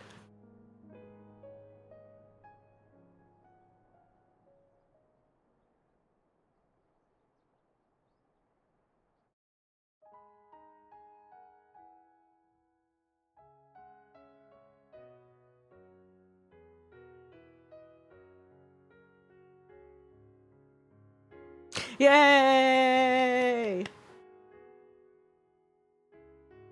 So yeah, I'm really surprised that they ended it there with Estinian possessed and all. But I guess it kind of makes more sense if I think of it as the fact that they're gonna have content in between here and the next expansion. But yeah, it feels like that should be part of like the, you know, I mean, I guess it's still the main quest, even though it's between expansions. But yeah, that's an interesting place for them to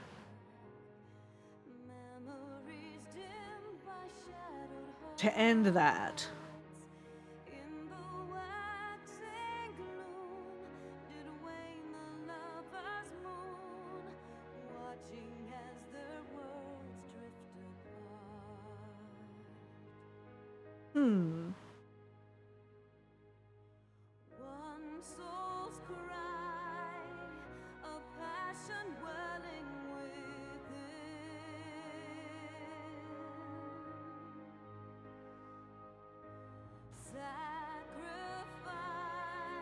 We'll scroll it a little faster.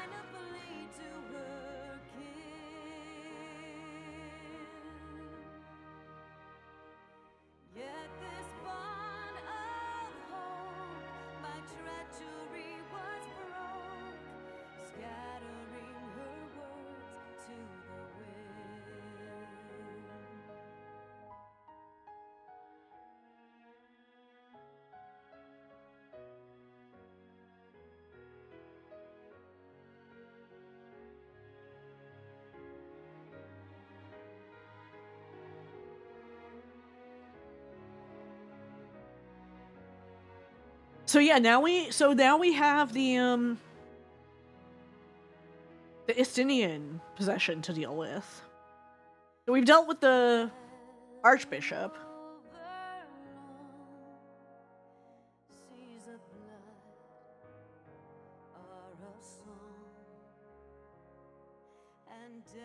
I think the reason it feels like slightly weird to end it here is that,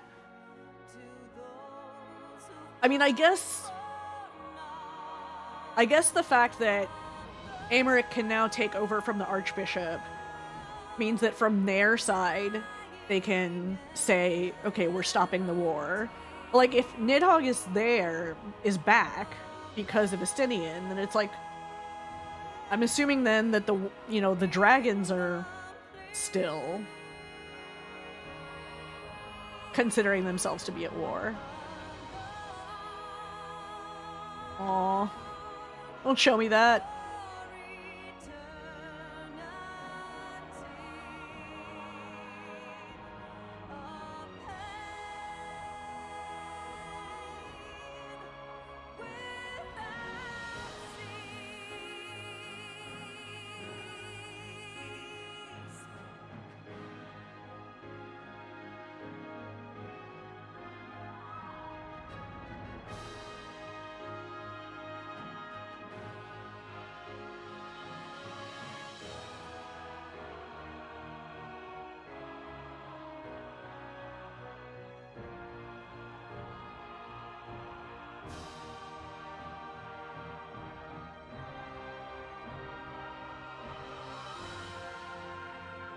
I'm a little confused. Like, what was it in Azys Law that they were specifically trying to get?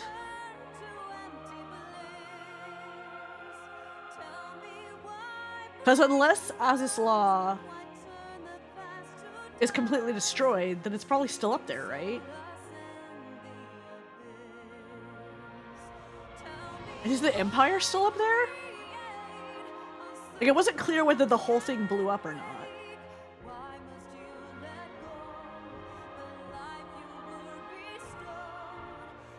Maybe that's something else that's gonna get tied up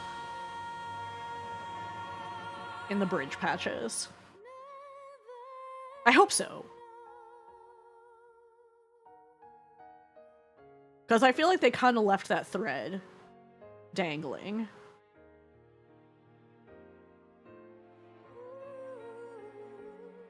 Because if it's just, you know, him becoming a primal, like, he didn't have to be in Azys Law to do that, I don't think. He already had the eye.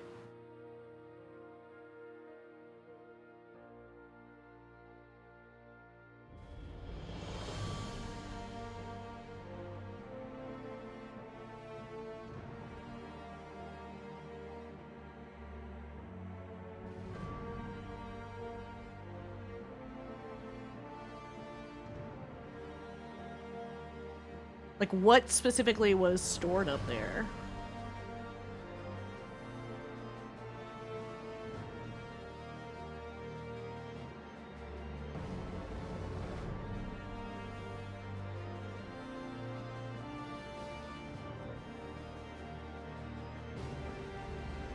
I still feel so bad about Tiamat.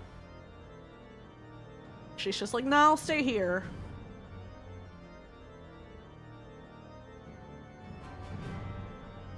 Like, girl, you don't have to do that to yourself.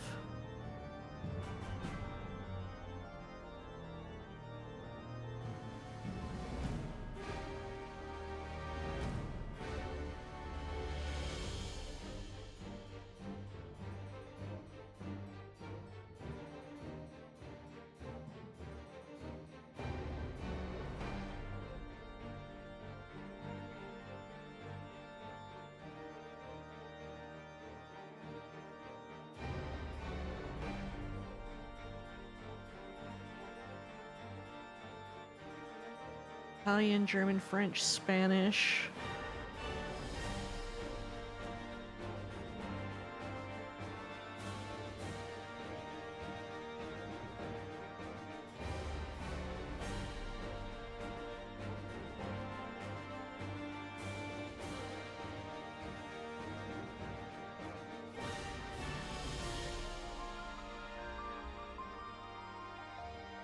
Okay.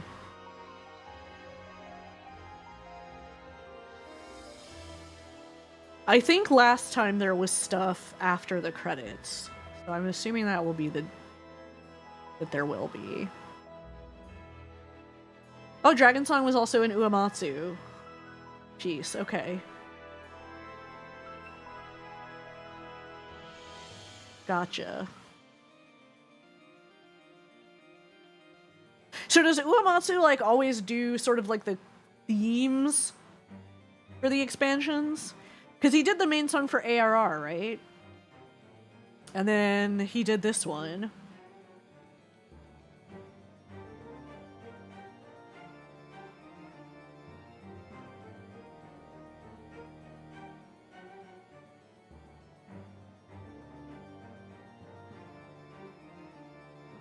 Actors.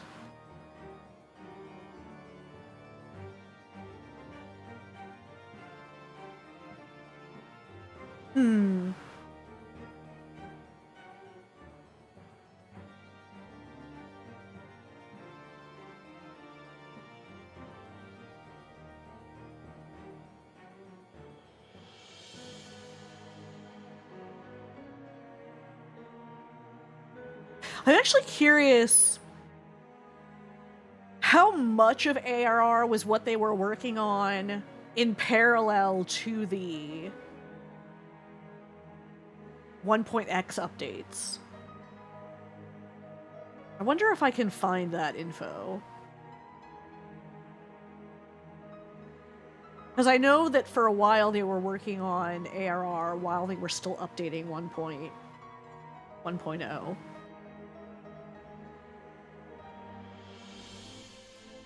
Oh, Megamone.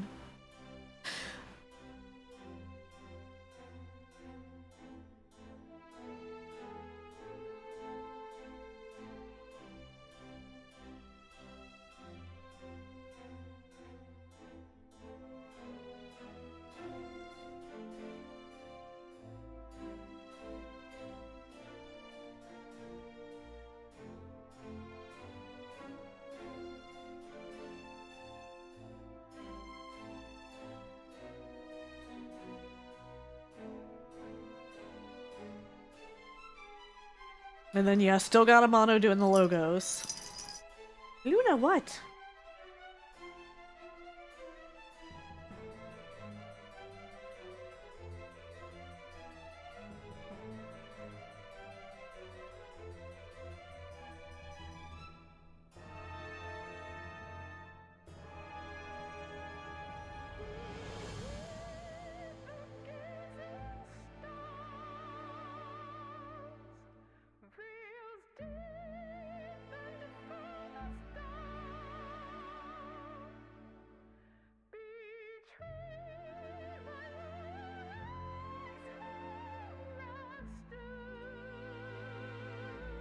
Luna, you missed the ending.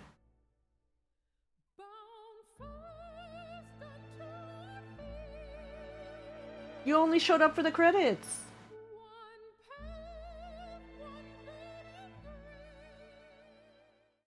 Oh, okay.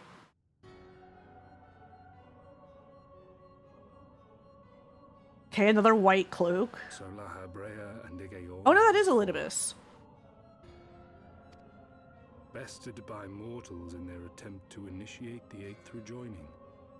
That they should be so Okay, so I misremembered which one we killed. And now it falls to me to deal with the consequences. Without intervention, the balance between light and darkness will begin to shift, placing our mission in jeopardy.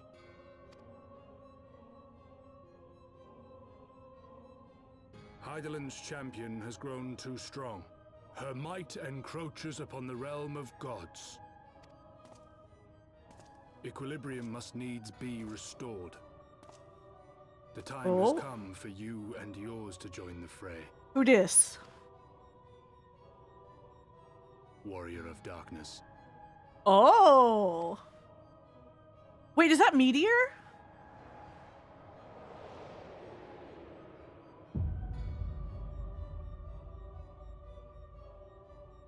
Are they on the moon?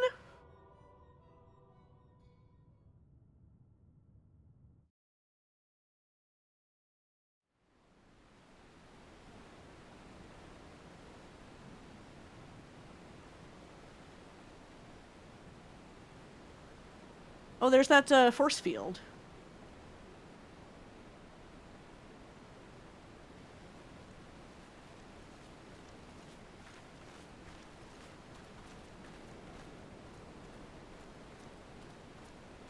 Remind me, why is there no rest for the righteous? Because they care, Master Garland.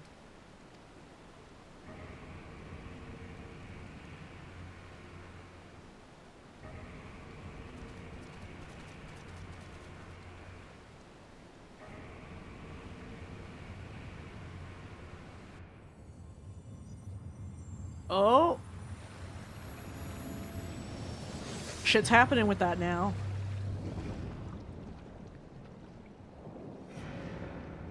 Wait, what is that?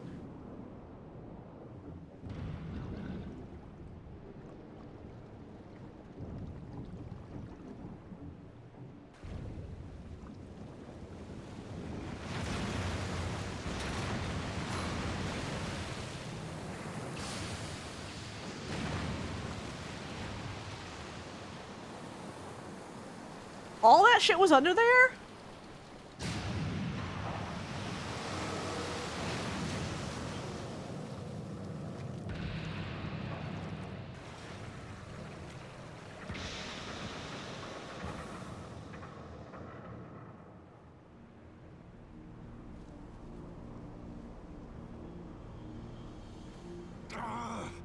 Of all the things they could have picked to play with, that's not a toy, you bloody fools, it's a primal! Mecha Primal? Oh, is that Alexander?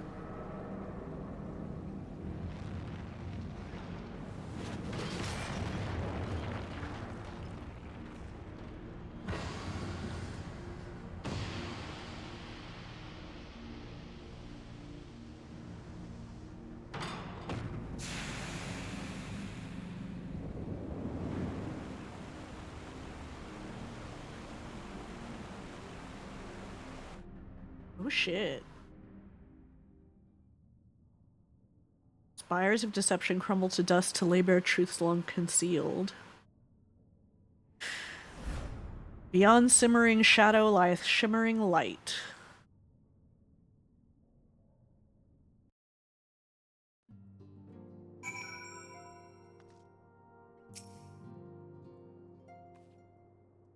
After long years of estrangement, Ishgard rejoins her sister nations in the Alliance. Words cannot well express my joy. None of this would have been possible without you, my friend. Change is coming to Eorzea, though it will inevitably bring with it a measure of upheaval. With hard work, peace and prosperity are sure to follow. And yet, even as we look forward to the coming of a new age, we must needs be wary of old threats. The lords of Garlemald have not relinquished their claim upon Eorzea, and we shall be forced to contend with them again ere long. And then there is the matter of our comrade Estinian, claimed body and soul by Nidhogg. If there is a way to rescue him, we must find it. Suffice it to say, the path ahead holds no shortage of challenges, but together we shall overcome them.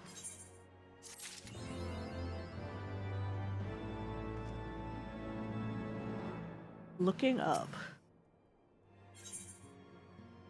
Alphino wishes to share the latest developments in the search for the missing scions. Fortuitous timing as always, Arlen. Tataru is about to brief me on the search for our missing comrades.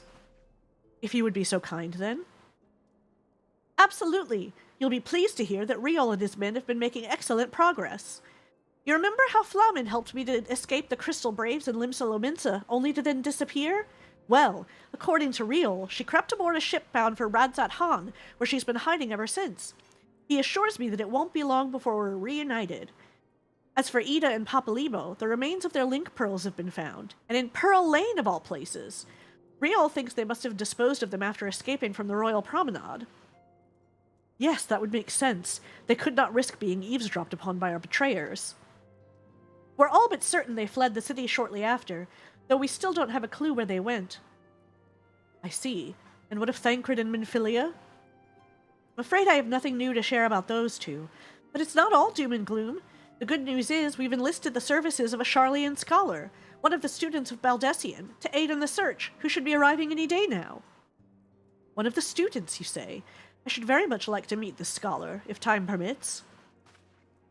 But first we must attend to a more pressing matter. Sir Emeric has summoned the two of us for a private audience.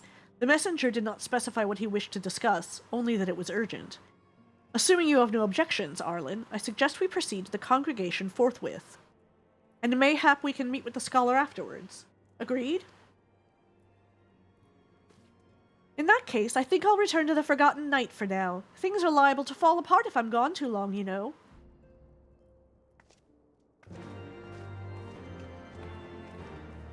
Quest accepted.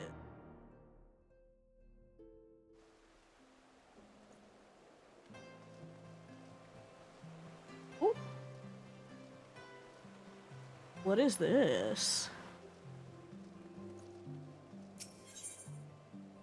Gods of Eld.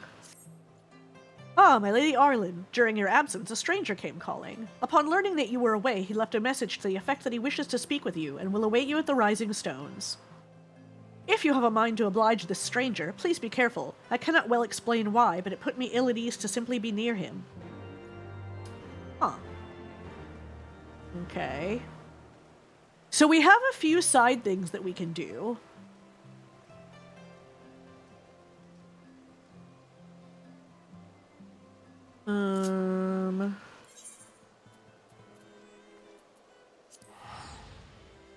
So we can go to the Rising Stones and see what this is.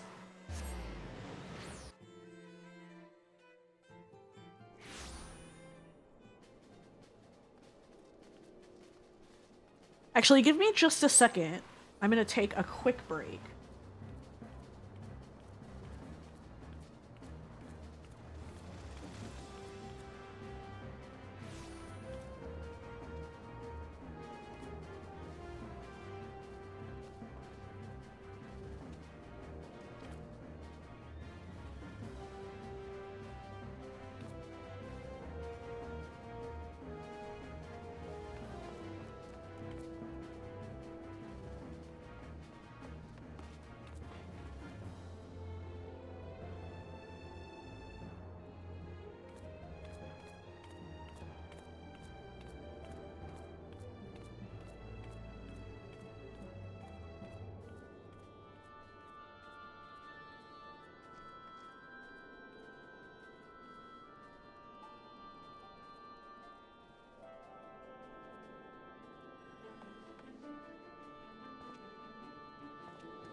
Okay.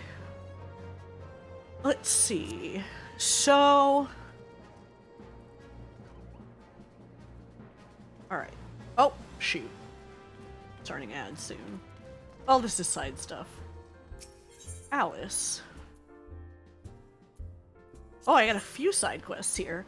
In a place such as Revenant's Toll, information must flow along with wine. Why not linger downstream of Alice for a spell? What'll it be, Arlen? You know, if you have a second, a certain patron of mine's been itching to have a word with you, our friend the Bard here. He says he needs inspiration that only an adventurer's tale could provide. Plain lacking in imagination, if you ask me. But he's not a bad sort. Wandering or not, he never tries to pay in song what he owes in copper. Oh yeah, this guy again. So this is probably another raid. Arlen, can it be you? You've outdone yourself since last we met, that much I've heard. They say you sojourned to Dalaman's shadow, yet live to tell the tale. I was in these parts at the time and felt a disturbance in the ether. It was the White Raven himself, you say? Ah, no wonder. Tell me more, my good Arlen. Recount to me your journey through the shadow. Take me there, on the wings of memory and imagination.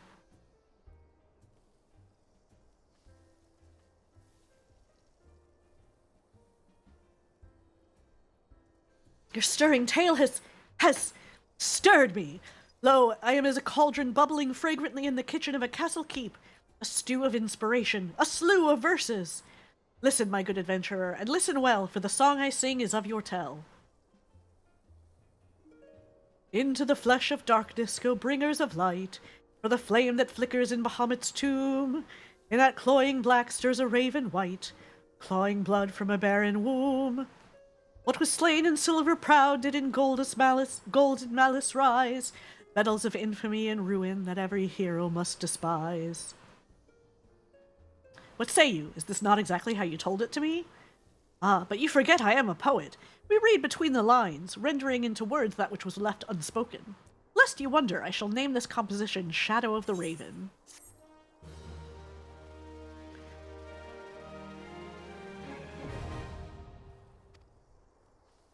Second coil of Bahamut Savage.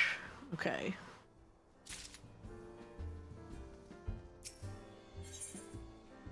Thornton's Reign.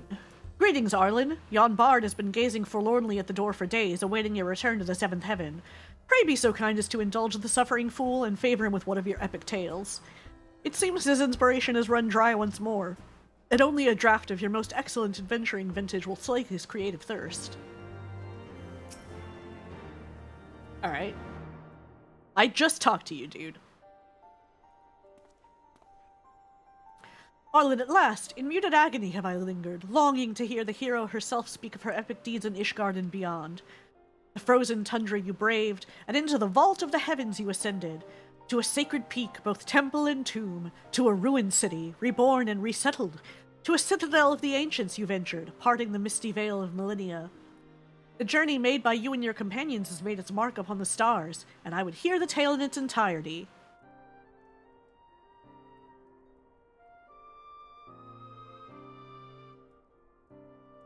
Your words have worked a miracle upon my melancholy heart. New verses arise unbidden and threaten to spill from my lips. My harp! I must have my harp!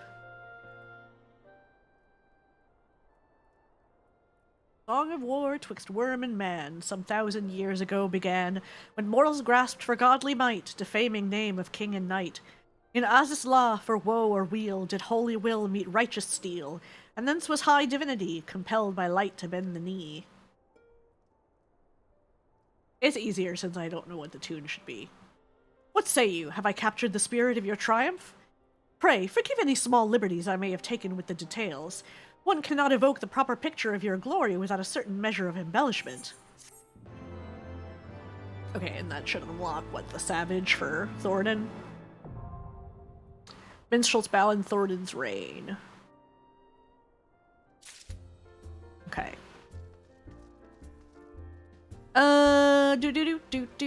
Do.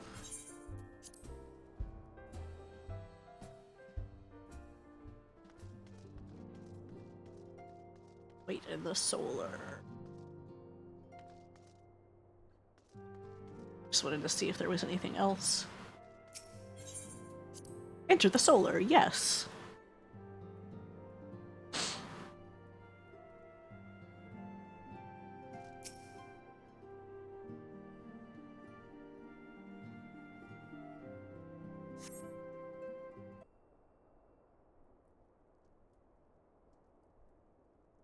My thanks for coming. Who is this? Unakul High is my name, and I serve a friend. I sought you out that I might alert you to the rising threat of the beings known as Icons. You are aware of the threat, you say? Ah, but I speak not of the primals, with which you are exceedingly well acquainted. It may interest you to know that the term Icon and the beings to which it refers precede the Garlean Empire by eras. You see, it is the name by which the Allegans called godlike beings, the dark divinity Odin among them, and the Garleans, who seek to emulate the glory of ancient Allag, have simply availed themselves of it. Pray, permit me to continue the tale. Oh, hey, it's the Turbo Nerd! I thought it was you.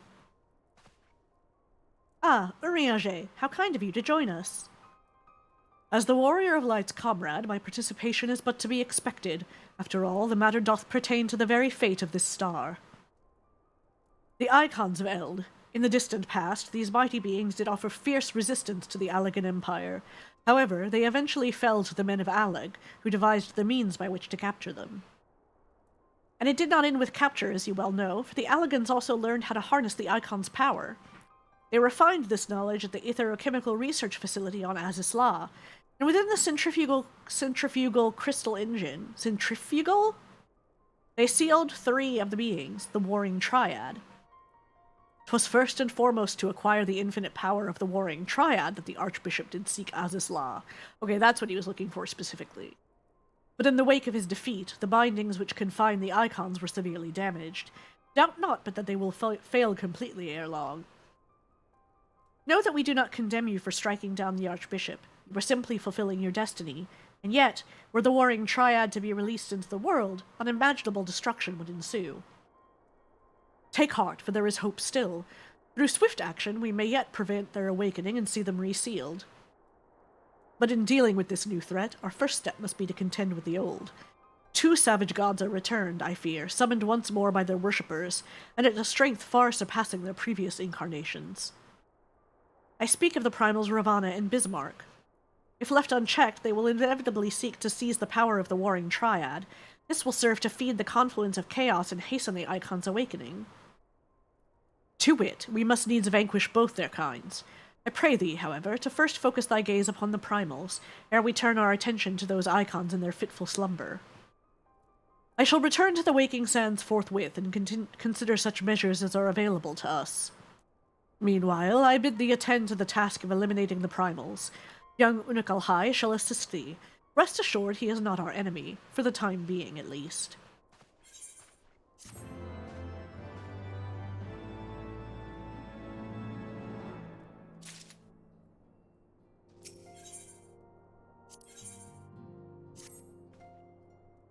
If we are to prevent the awakening of the Warring Triad, then Bismarck must be cast down once more.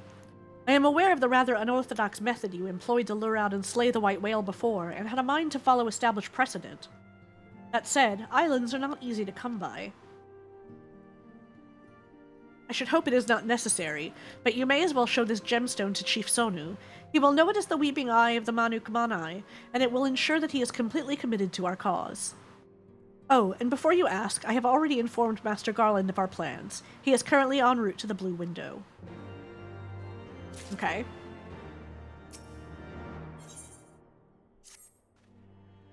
As you prepare yourself for battle, so too does Ravana. Within Thokast Thok, he builds his strength, feeding upon the prayers of his innumerable children, but those same children will not suffer you to live should you surrender yourself to them a second time.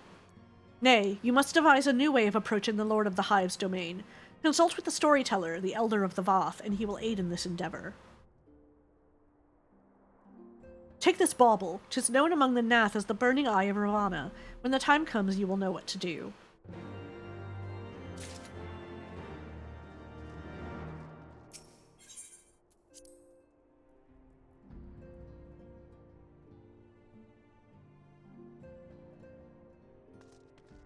Okay. So I don't know if the next step of those will, like... I doubt they would go directly into the fights.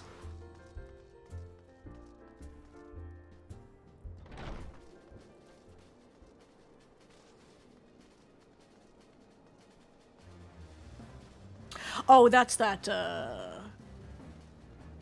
thing to redo. What do you need? Disciple of the Hand 55. Okay.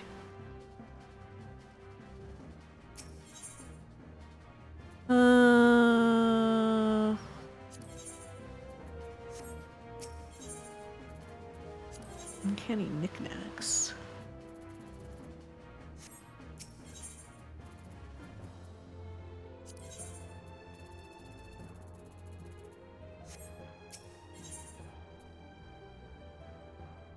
Yeah, I have the Ironworks gear already.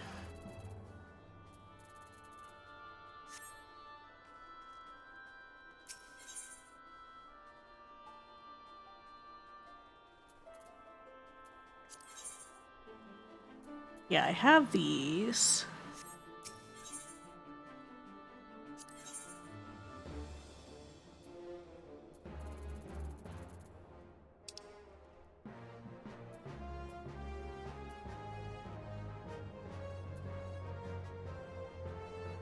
Defending all classes.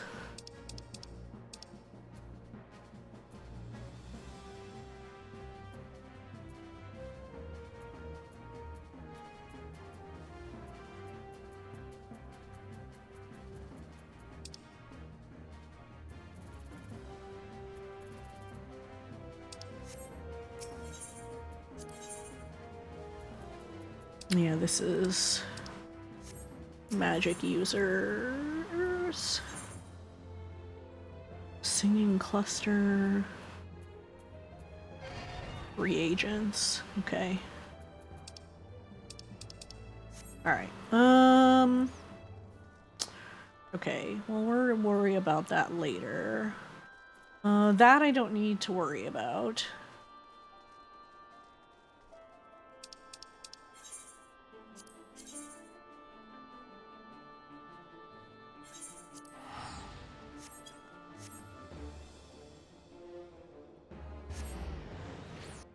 Okay.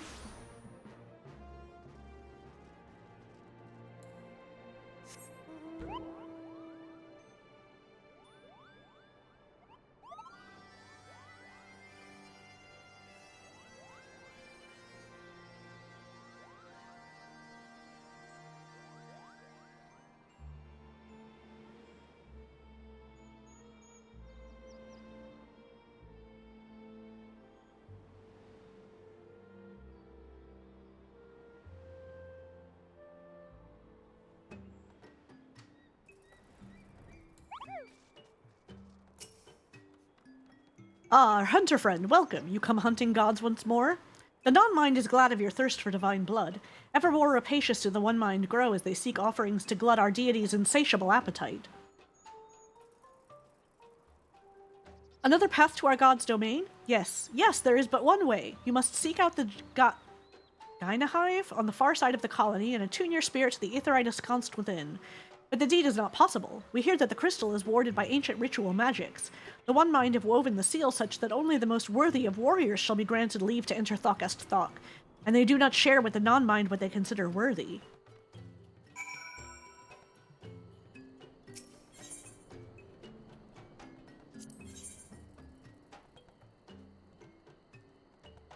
Oh, this must be for the, like, society quests.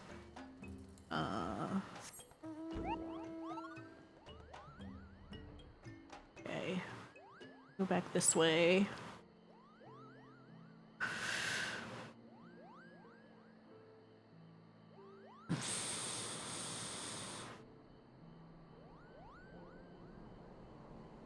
I might do those, like, Beastman quests to, like, level up side jobs.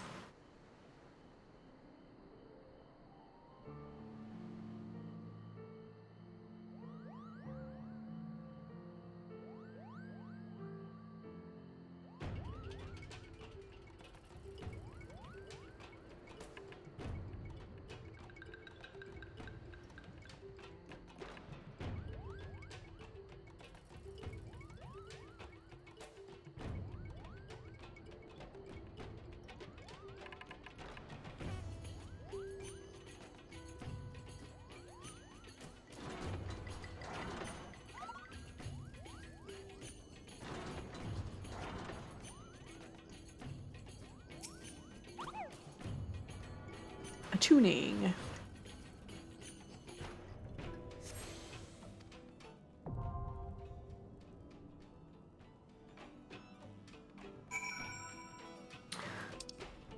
Cool.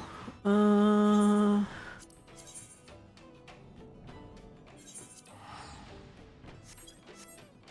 then we'll go talk to this guy.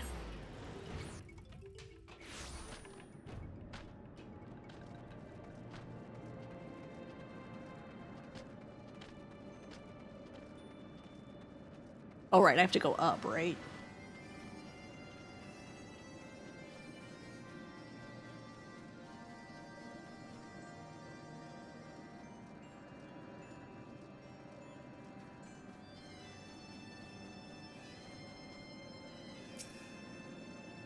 The Tramontane returns, and with it the white. So too comes the great Netherling warrior.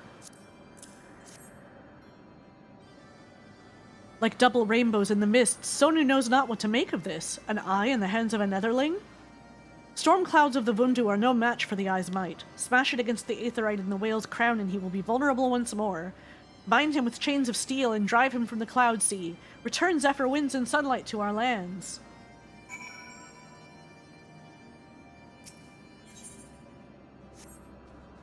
What have you got? The great Netherling warrior who chased the clouds from our land returns, like gentle zephyr wind. Sonu has plea and hopes Netherling lends an ear. Zundu takes shelter from the Vundu storm by virtue of peace offerings and respect commanded by Zundu chief. Now, though, the rains threaten to fall again. The symbol of chief's power is the great mask he wears, a mask that grows old and worn. A chief who wears shabby mask is a chief who commands as much respect as a summer's day drizzle. Tribal mask is made from the scale of the Wakyon, a giant Sanua who nests on Neverreap, where the Vanu are forbidden to go. The wicked Vundu seek to hoard power and influence for themselves. They seize control of Neverreap and forbid poor Zundu from entry. But they cannot keep out the great Netherling who tamed the white. Go to Neverreap, Netherling, and snatch the scale of the Wakyon from the Vundu's evil clutches. Tonu Vanu will be your guide. He awaits you outside the village. Pray go swiftly, Netherling, and chase away the coming storm.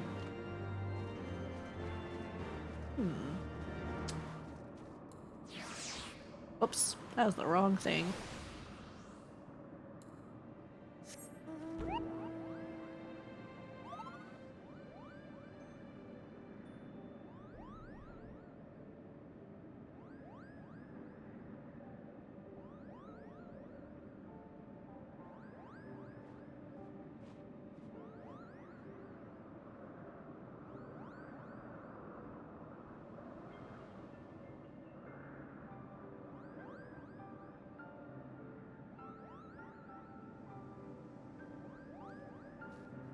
Do.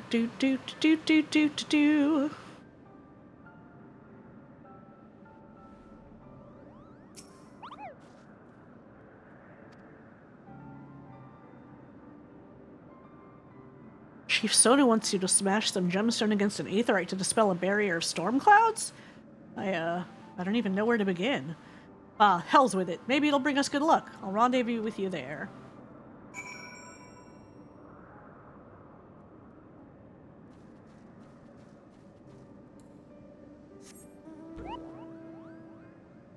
Okay.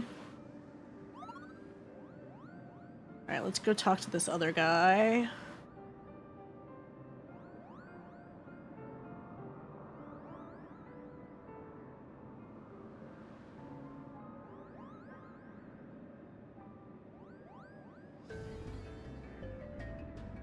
Ba-da-da.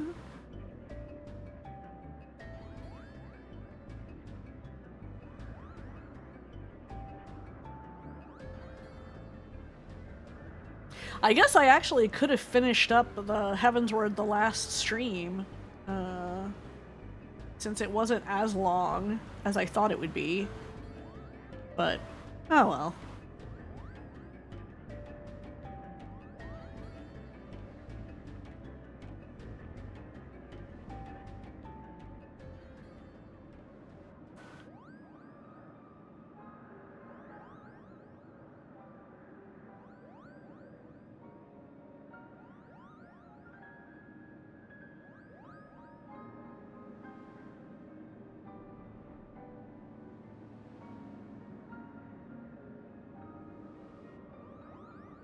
Oh, we hadn't actually been here before.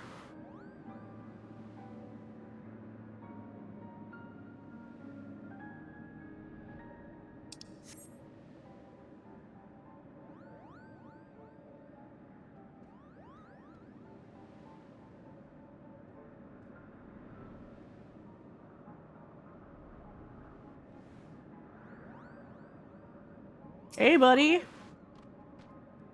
Tonuvanu waits for Netherling Warrior, and Netherling Warrior comes.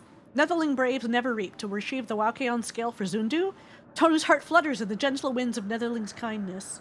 Never reap is sacred land to the Vanu Vanu, but Vundu come with their wicked ways and transform Never reap into a tempest of terrors. Watch your tail feathers, Netherling. Oh, is it like a dungeon? Ooh, okay.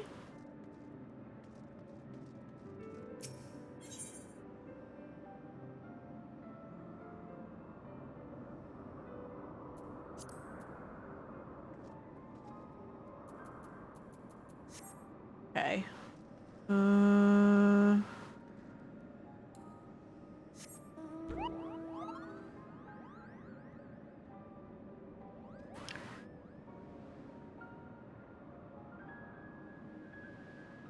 Alright.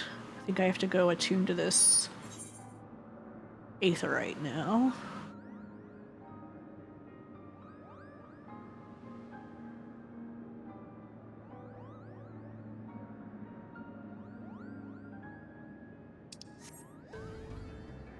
So we'll go do that.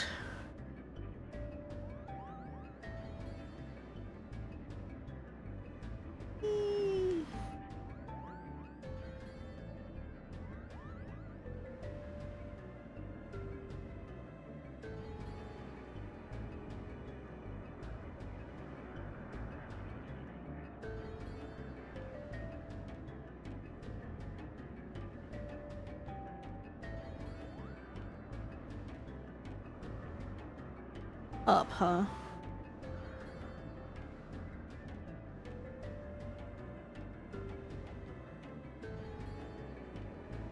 Okay.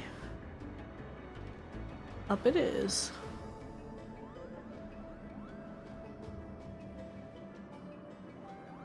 Oh, there it is.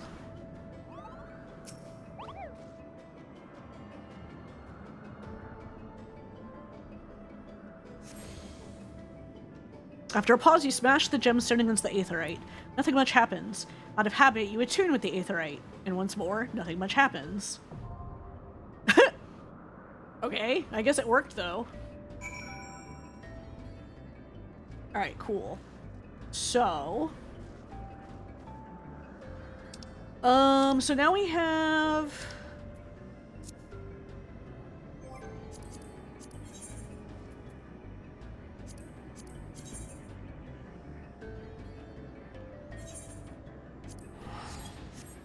Let's go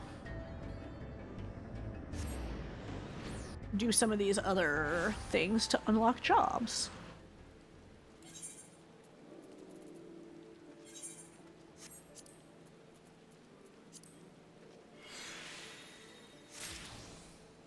All right.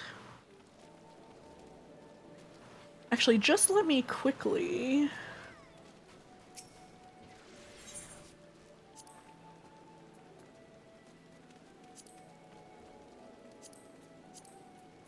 Yeah, I've got these already.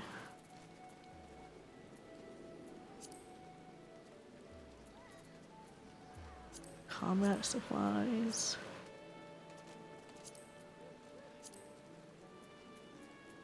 Yeah, these are the ones I already looked at earlier. Okay. Need something to do with these.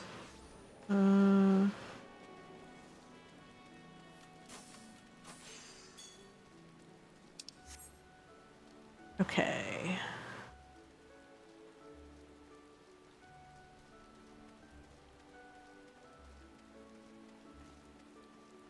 So I think this is to unlock Dancer.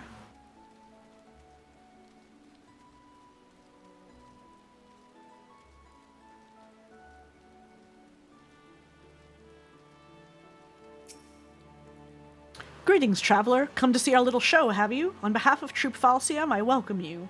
My troopmates are seeing to the final preparations even as we speak. Don't wander too far. The curtain will be rising any minute now. It's been quite some time since we brought our art to these shores, or so our fearless leader tells us. I've been practicing day and night ever since we arrived to bring you and your countrymen the performance of a lifetime.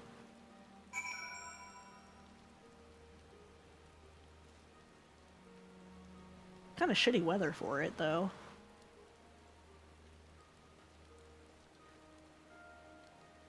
I wonder if we wait a minute if it'll clear up.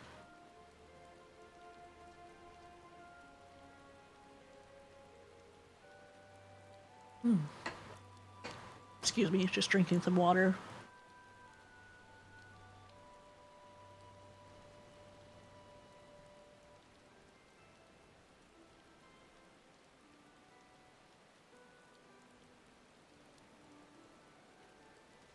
Actually, I wonder...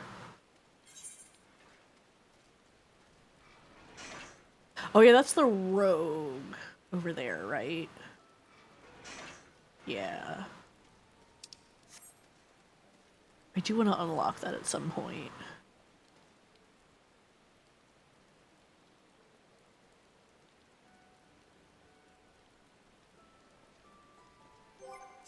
Let's see, what all do we have? Oh yeah, machinist.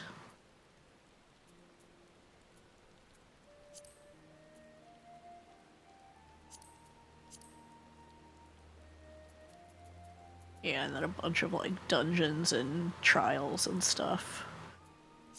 Okay,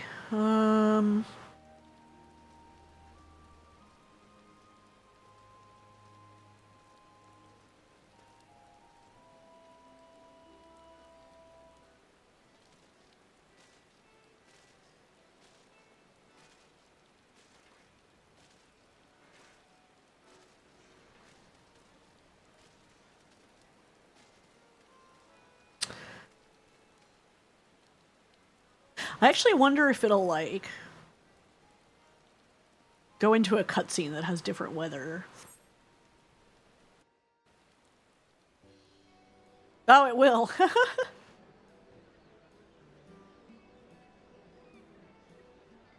Pay no attention to the actual time of day and weather. It's fine.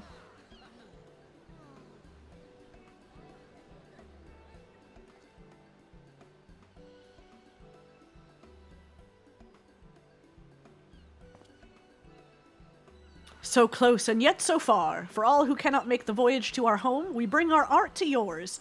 Hailing from Radzat-Han across the sea, I present the incomparable, transcendent Troop Falsium.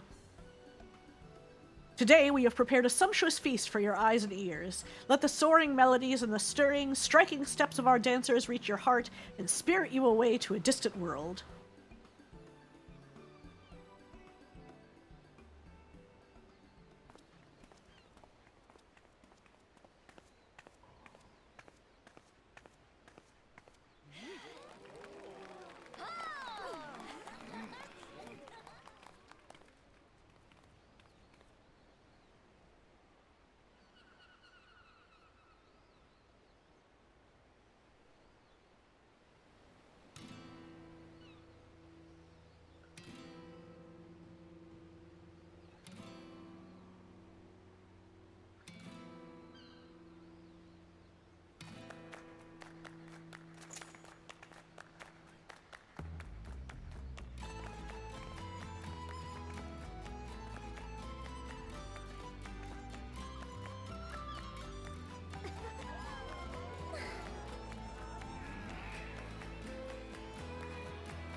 Yes, just so, Rana. Betray not your trembling heart. Dance your dance till the last, and let them fall under your spell. What, lady? My apologies. I did not mean to intrude upon your experience. Pray, ignore my mutterings and enjoy the girl's performance. She trained quite hard for this day, after all.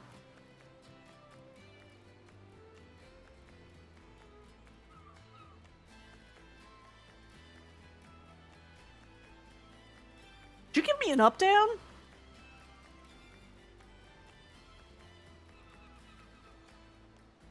I must say, you carry yourself with a certain grace, don't you?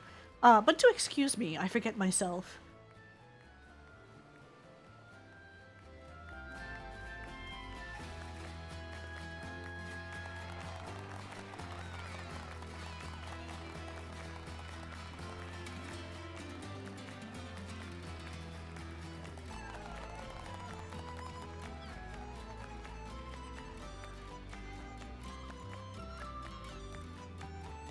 And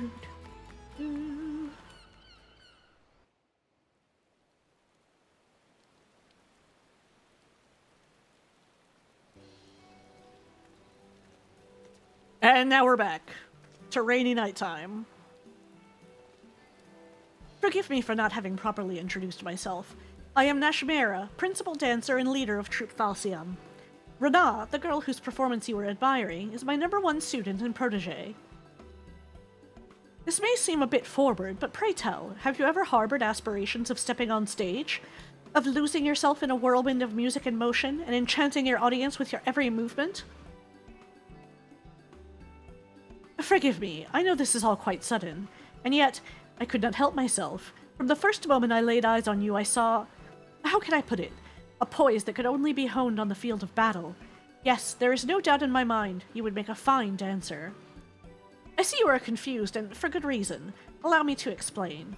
There are forms of dance meant merely to grace a stage, and then there is the art of Troupe Falcium.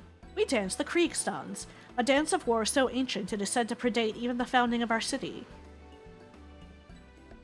Our dancers train primarily in 2 techniques, each with applications both ornamental and martial.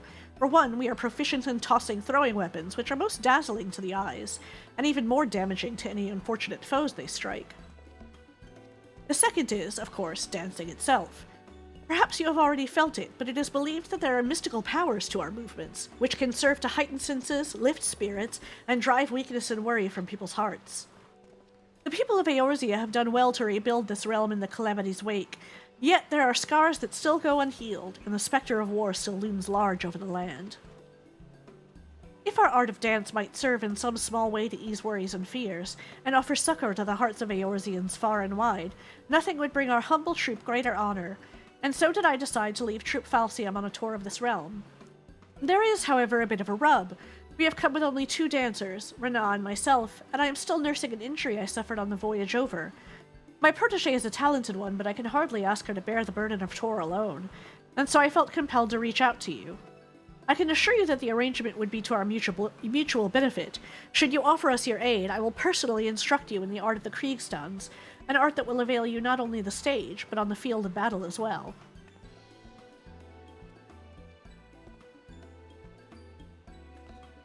Worry not, I will not force you to rush your decision. We must begin rehearsal for our next performance.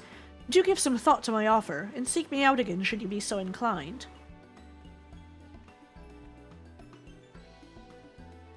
I want your corset, lady.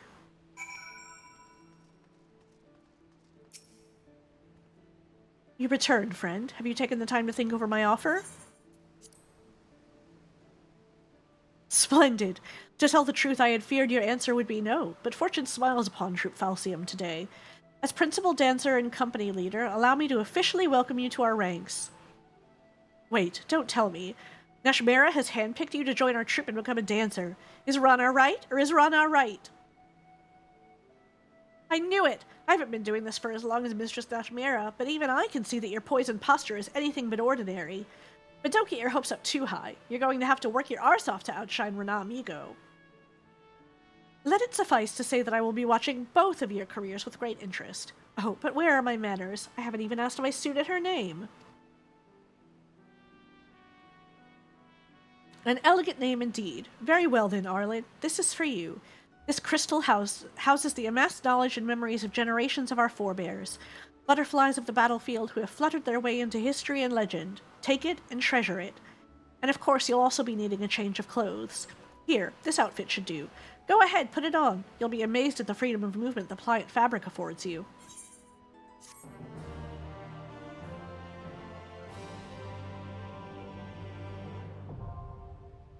Dancer unlocked.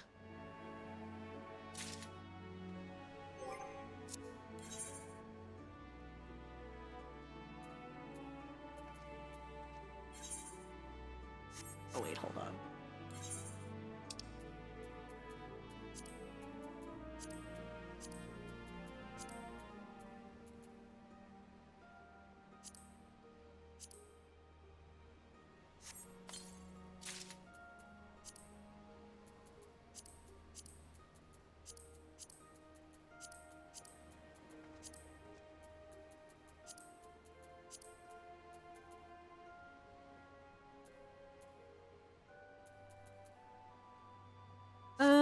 Okay. So now...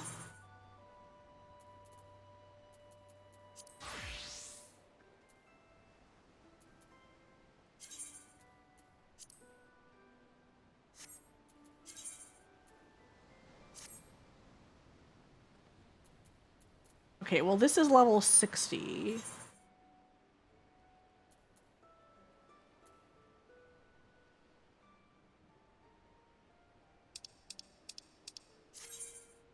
Step gauge. Performing a standard step changes the appearance of the step gauge and causes you to start dancing. Following the displayed icons to execute steps in the correct order and ending with standard finish will increase your damage dealt and that of the party member designated as your dance partner. The remaining duration of these effects is displayed beneath the step gauge. Actions such as Reverse Cascade and Rising Windmill have a chance to grant fourfold feathers, which are consumed by Fan Dance and Fan Dance 2. Okay.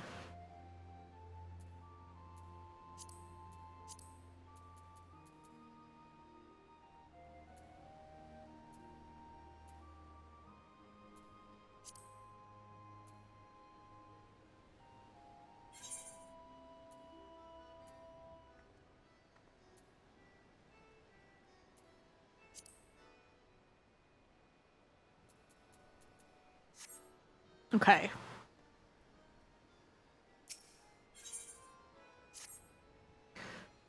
So now we're geared out.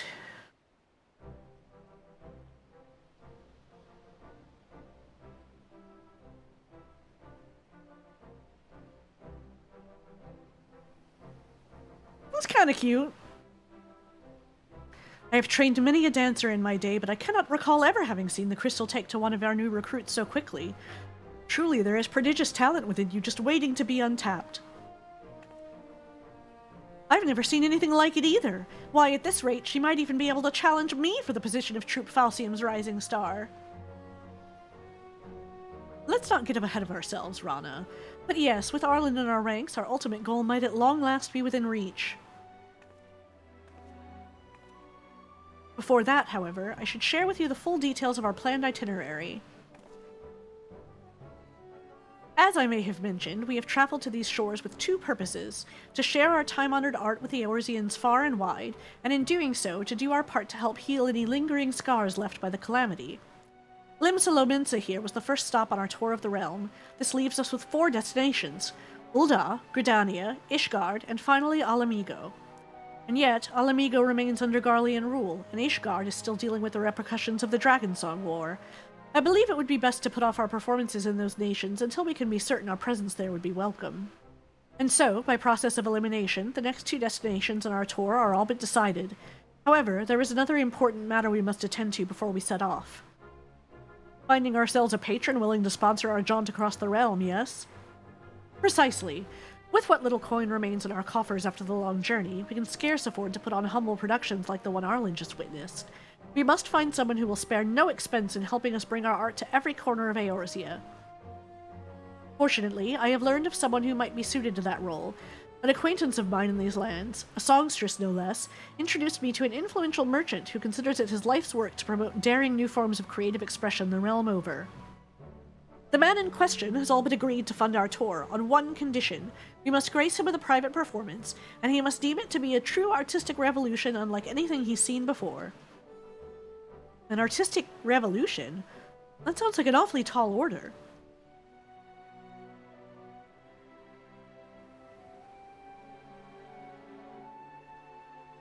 Indeed it is. After all, an aesthete of such renown has surely seen a Near Eastern dance or two in his day. So I asked myself, what could we possibly show this man that would truly awe and inspire him? Long did I struggle to come up with an answer, but no longer. Arlen, you will take the stage with Rana and transform it into a full-fledged dancer before this man's very eyes. Yes, I call it a flower blooms on the battlefield. Yeah, like what? Yes, it is all coming to me now. For the final act, Rana here will play the role of a formidable foe, unleashing a fearsome array of steps and twirls against you. You'll fend them off, retaliating with flourishes of your own in a dramatic dance battle for the ages. Arlen and I taking the stage together? My tail is tingling with excitement just thinking about it. And through our battle, we'll show our would-be patron that our art is more than just for show. Why, it's positively perfect. I know it's your first performance, but you needn't worry. Nashmira and I will be right there with you. Just follow our lead, let the music carry you, and I'm sure our performance will knock this bigwig merchant's socks off.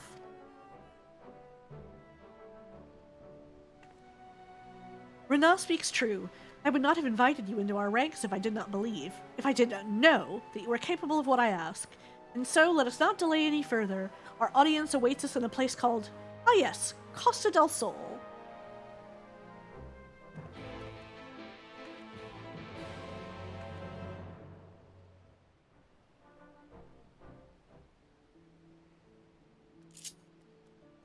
Okay.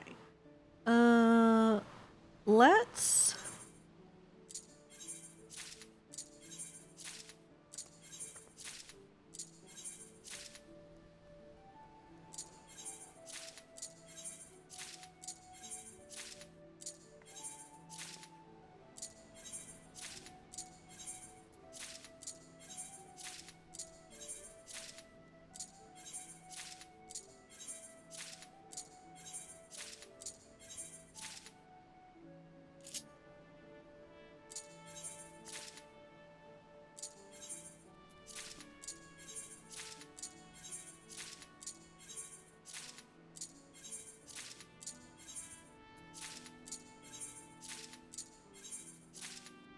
Okay.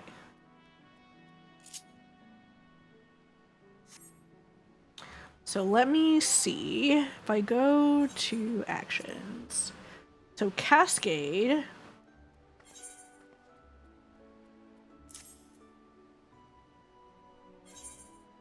Fountain.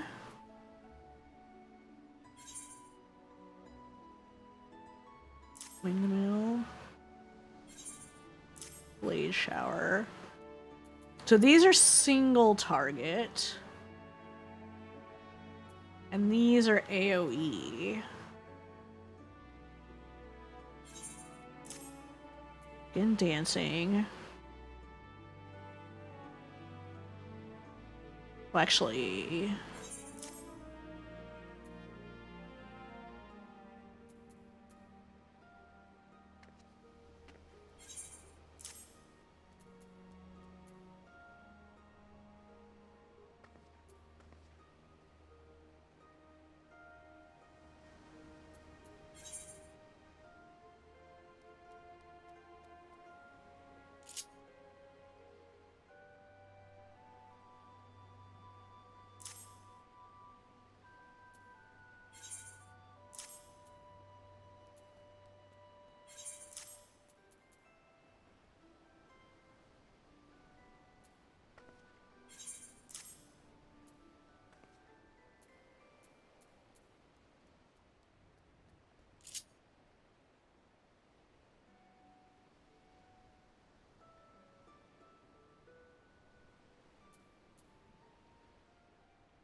can only be...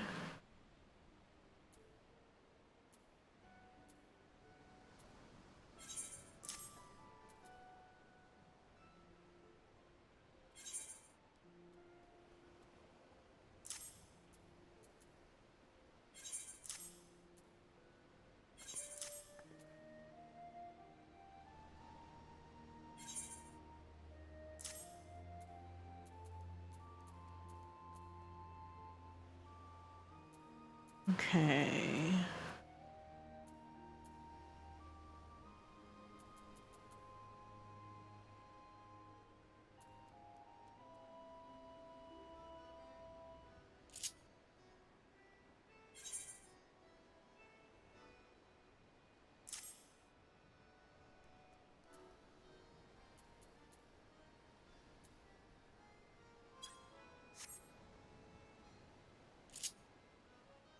Let me see something. 'Cause it's...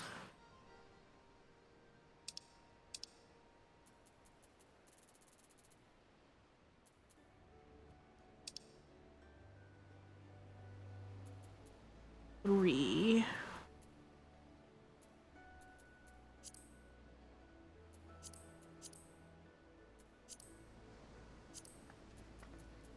Okay, yeah, that's,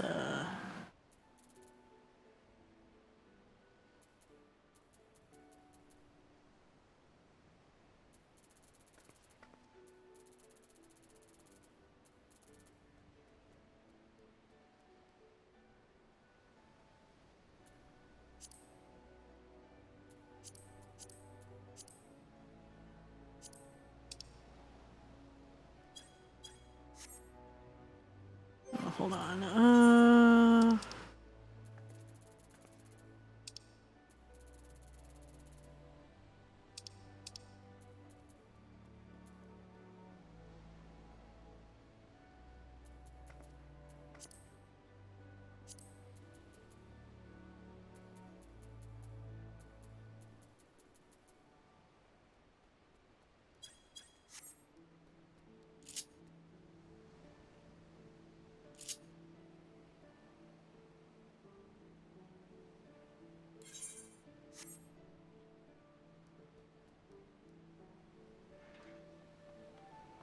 Okay.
Okay.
Okay, we'll move that over there.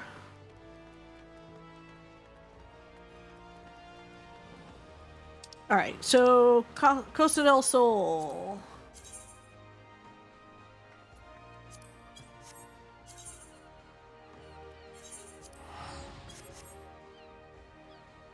Let's try Dancer out. We'll do a little bit of this. This I think is the leave. Yeah. I might do those just to get them to stop popping up. Or to get rid of them, but...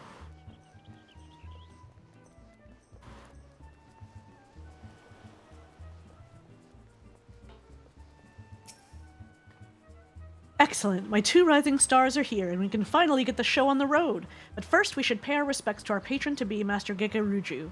Come with me.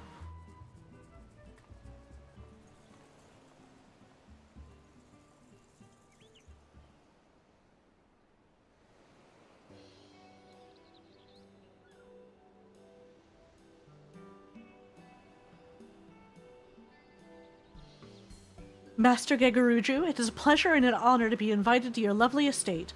I am Nashmera, leader and principal dancer of Troupe Falsium, and I stand before you today with 2 of my most promising protégés. Yes, yes, welcome and all. Hell take me, is that you, Titan's Bane? Moonlighting as a dancer these days, are you? I must admit, I thought adventuring was more lucrative than that. Mind you, when you're as wealthy as me, the best is a given. No, I won't be content with merely a masterful performance. I want to see something daring, something profound, something the likes of which this realm has never seen. I trust you're up to the task. We would let your eyes be the judge of that, Master Gagaruju. For today, Costa del Sol will be the venue for the inaugural performance of Troupe Falsium's newest production. I call it A Flower Blooms on the Battlefield.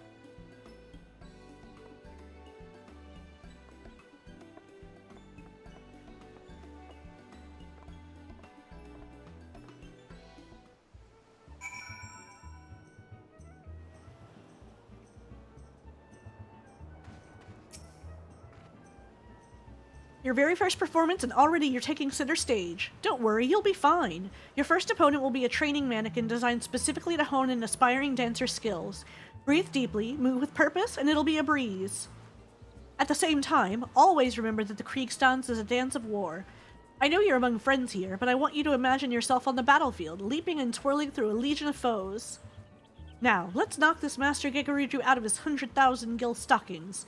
I'm ready when you are. You've learned all dancer actions and traits to level 60. Detailed descriptions can be viewed in the Actions and Traits window.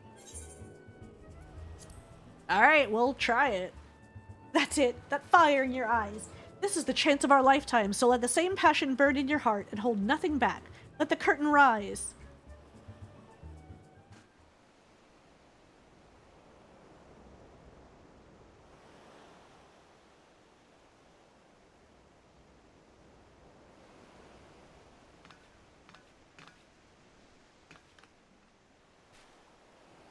You still lack for experience, this I know, but take heart, for I have crafted this performance specifically to draw your innate talent, step by precious step.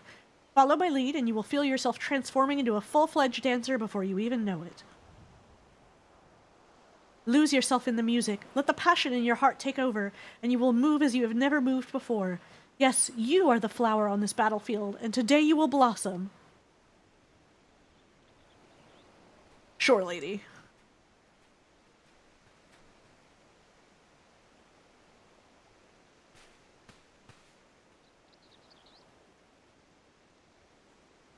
This seems like a bad idea, but okay.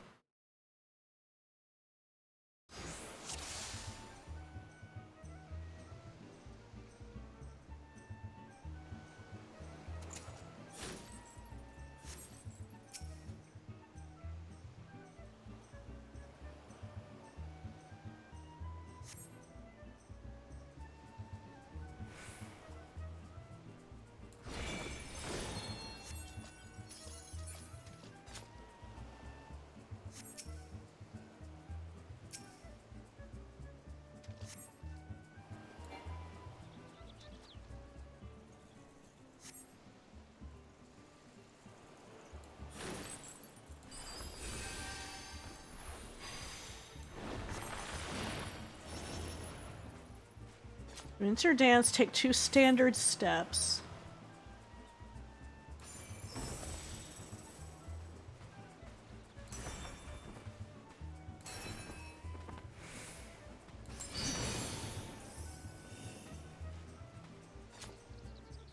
Okay.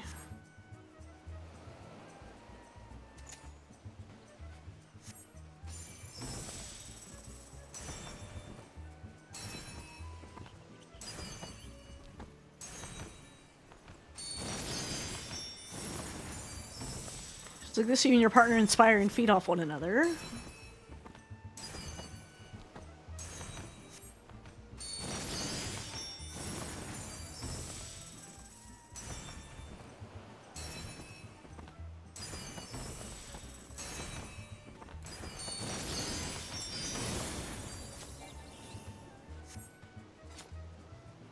Okay.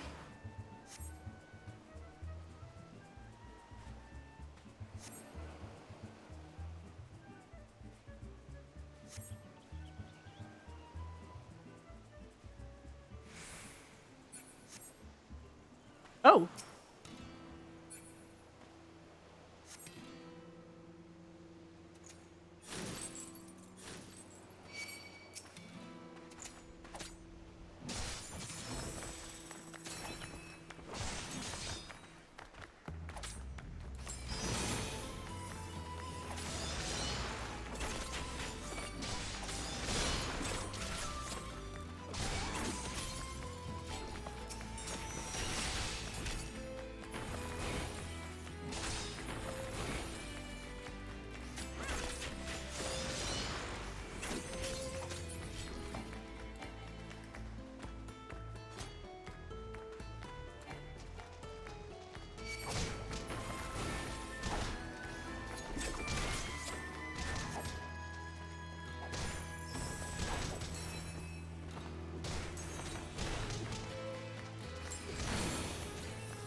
Okay.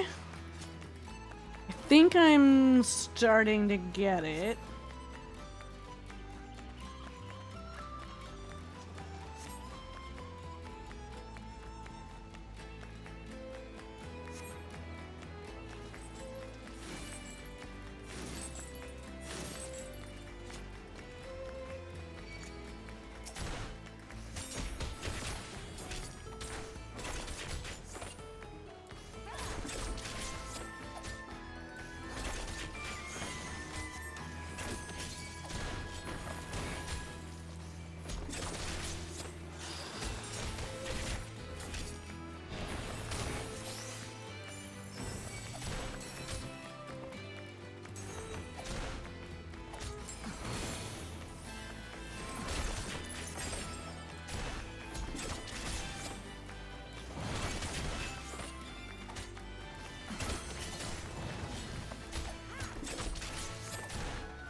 Okay.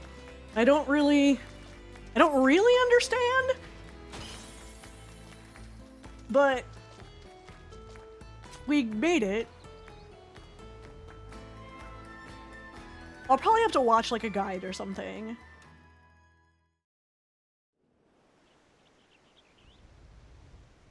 Actually, if I'm level 60 on this,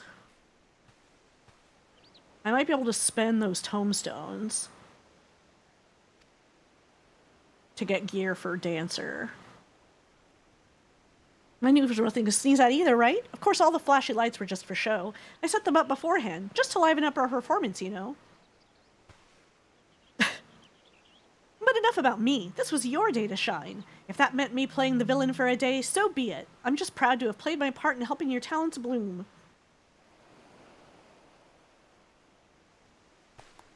Aha, now that was a sight to behold. A bold young woman taking on one fearsome foe after the next, and transforming into a masterful dancer before my very eyes. Yes, I do believe I've not seen anything quite like it. Yay, we did it.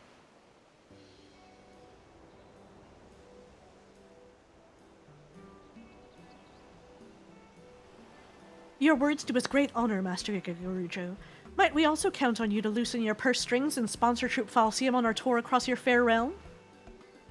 It is true, of course, that your troop deserves a far wider audience. And yet, your performance moved me so that I just couldn't bear to part with you so soon.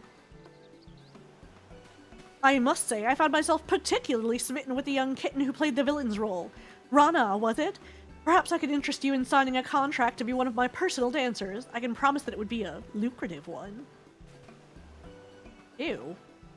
Why, you flatter me, Master Gegaruju, but I fear I'm still in training. I can't very well leave Miss Nachimera's side until our tour is complete.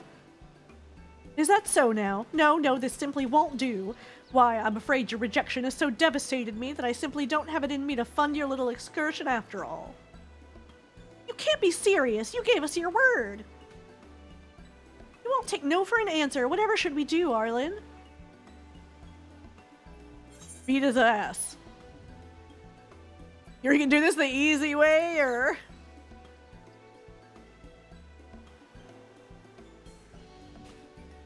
What's that supposed to mean? Stop looking at me like that. You're scaring me. I jest. I say I never took you dancers to be such a bloody serious lot.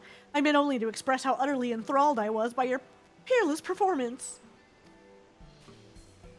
You have provided me with precisely the sort of bold and audacious artistic revolution I sought. As per our deal, I am more than happy to offer you the financial backing you so clearly deserve. We are most grateful, Master Gegaruju.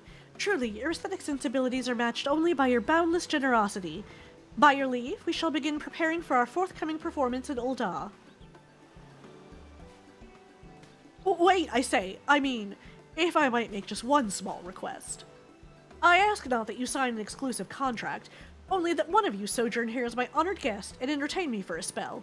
In return, in addition to my patronage, I promise that I will deliver you a personal letter of recommendation to the Syndicate on your behalf. Well, I do believe that sounds like a mutually beneficial arrangement. In that case, Master Gegaruju, you may have the pick of any of my troupe, excepting Arlen, of course. Then the deal is done. Yes, I would be more than content with the lovely Miss Rana here. Leave the negotiations with the Syndicate to me. In the meantime, I look forward to seeing every move in your repertoire. The pleasure is mine, Master Gegaruju, and please introduce me to your personal dancing girls as well. I'm sure there's so much they could teach me about the art of dance in Eorzea.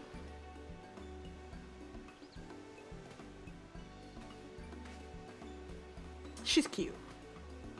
I was worried there for a moment, but all's well that ends well. I'll go and share the news with the good news with the others. Pray come along if you'd like.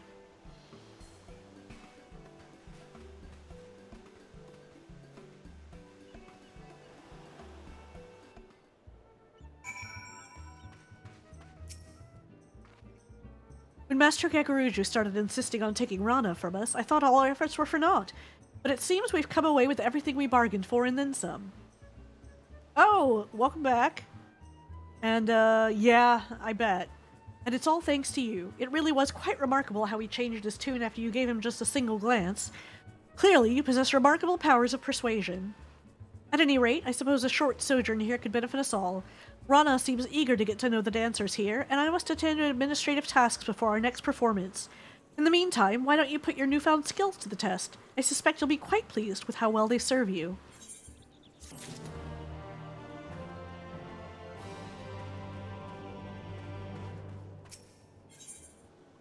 $63, okay.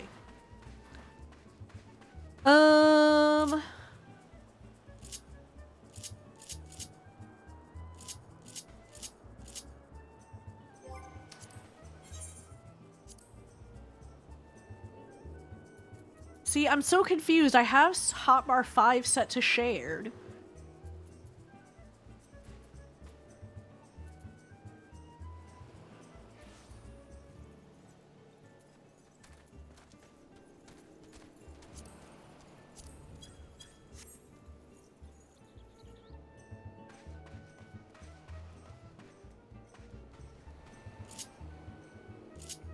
But it's like not populated.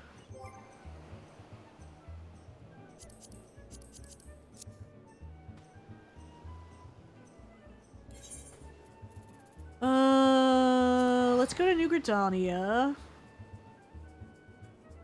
And, oh,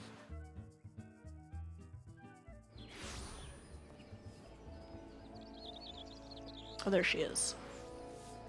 Like, I know she's right there.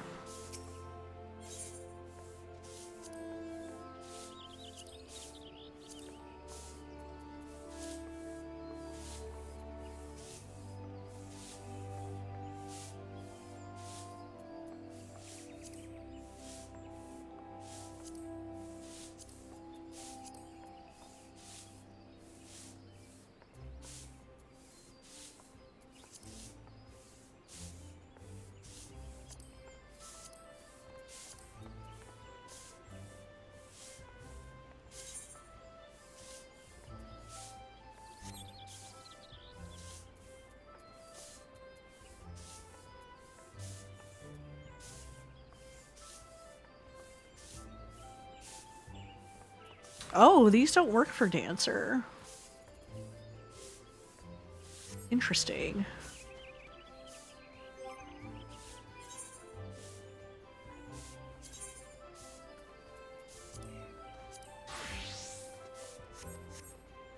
Okay. So let's go.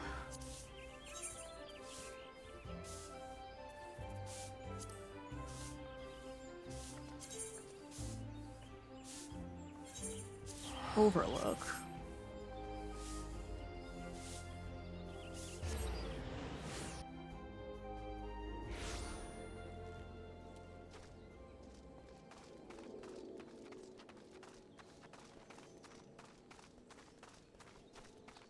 There he is. So this is Camp Overlook. Indeed, its inhabitants do seem the type to clout a man in the face in place of a how do you do. Shall we make some inquiries after our prematurely retired instructor? Let us rendezvous at this spot once we've gathered what intelligence we may.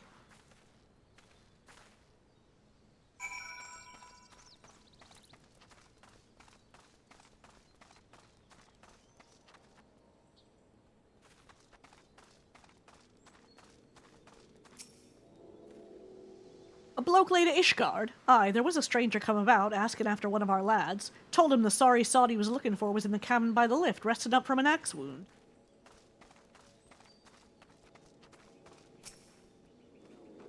You mean that big Rogadin bastard?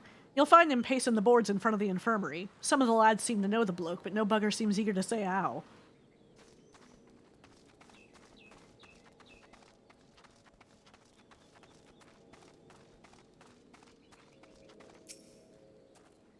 I have seen him, all right. Got himself a cold reception, too. You can't come apologizing for a deed a decade old and just expect to be forgiven.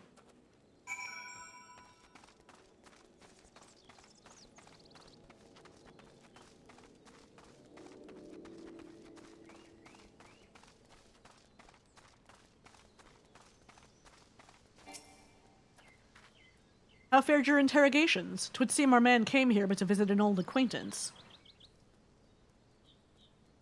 In the vicinity of the winch, you say? Let us investigate this infirmary, then.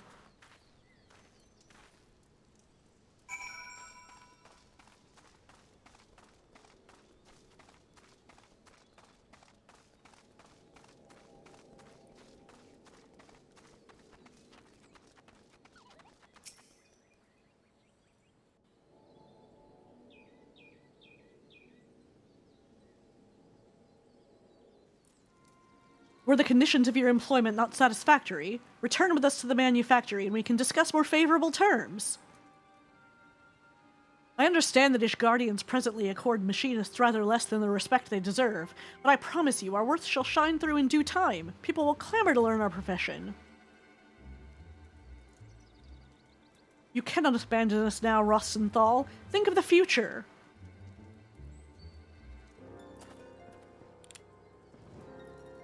Leave me be. One more step and I'll blow your yapping jaw off.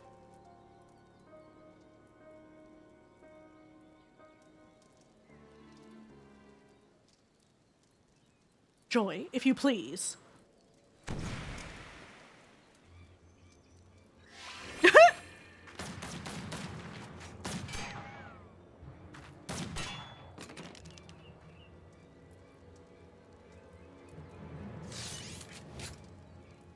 You shite-eating bastard. Next time I'll aim for the shaft twixt your thighs. Damn, girl. That escalated. Are you not proud? 'Twas you who taught Joy everything she knows about shooting and spitting colorful profanity besides.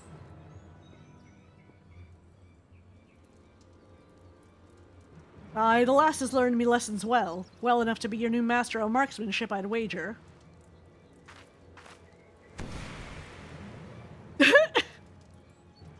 How do you do that? Do you think so? Oh, but no, Joy is far too busy with her duties at the manor house. And besides, we have this budding machinist who is simply dying to learn from the great Rostenthal. Yeah, sure.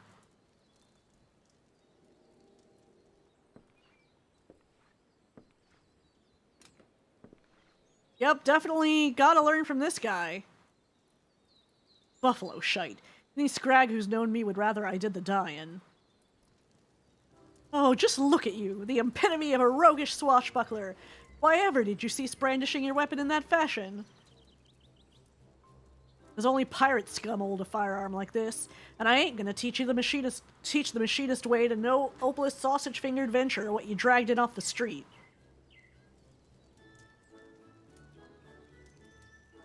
Then you are saying that if our sausage-fingered adventurer shows a glimmer of hope, you will consent to instruct her?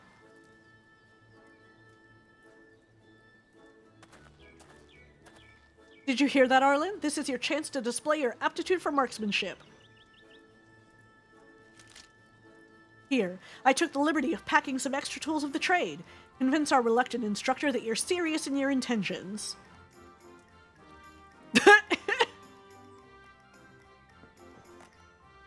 Sure, I'll just fire this gun that I've never used before. Not from around these parts, are you? Fine, Stephanivian, I'll give your whelp one bloody chance. One lesson to see what she's made of. The fate of the Sky Steel Manufactory, nay, the very future of machinistry, is in your sausage-fingered hands. Take up your weapon and aim for the stars. I'll show you sausage fingers.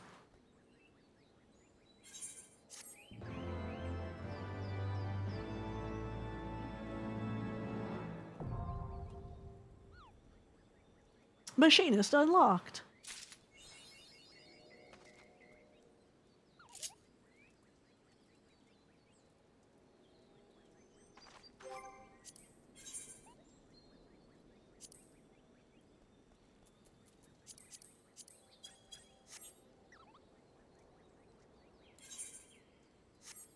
Wait, hold on. Let me... Armory chest, armory chest.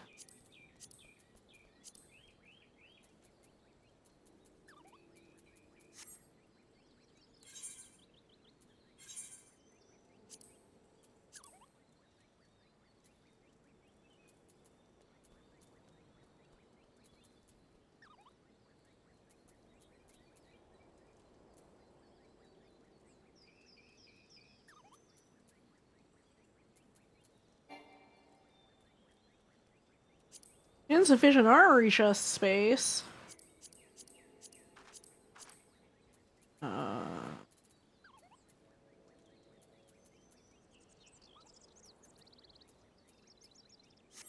Okay.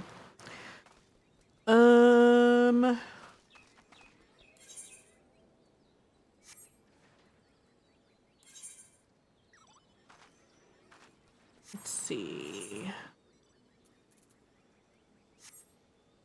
Hello.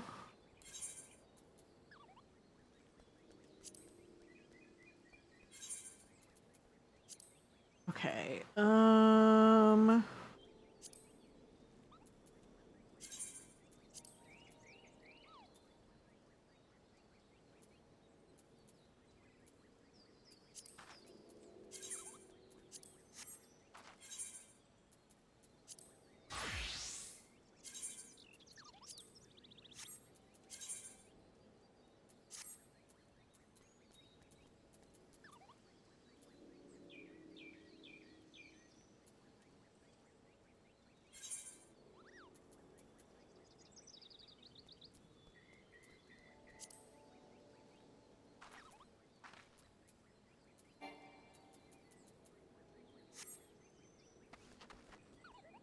I did. I had to wait a while to get people to queue up for the raid. But for a first timer, you look good and comfortable with that carbine. Pity that comfort will only last right up until you shoot the bleeding thing. Right, here's a few pointers before we start so as you don't put a round through your damn foot. Aim the barrel at your target, squeeze the trigger, not too bloody hard, mind, and boom goes the firearm. It's your shots what'll decide the kind of damage you can do without any particular weapon. Next, let's talk about that contraption at your waist. Now, I don't rightly understand it, but the boss tells me it draws on the aether in your body and turns it into the spark what'll feed some new devices he's working on. Oh, and pray do not forget to carry your Soul of the Machinist. I based the design on the more traditional soul crystals, and it will act as a focal point for the energy conversions performed by the Aethero Transformer. That would be the contraption Rosenthal mentioned. That's all you're getting from now. Follow me and we'll see how you fare in the field. So I'm just doing a couple side things before starting on the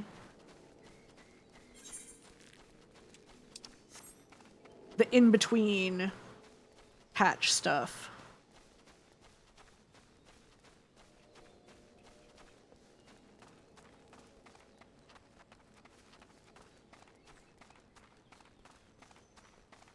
Whereas I unlocked a bunch of other, like,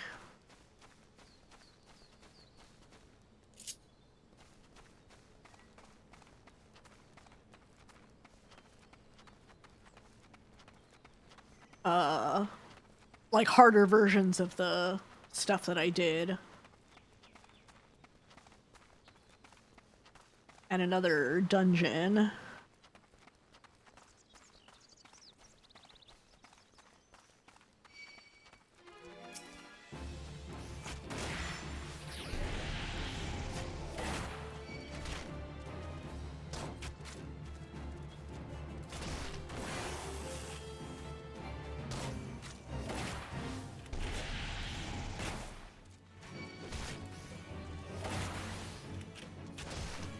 Oh, wait, hold on.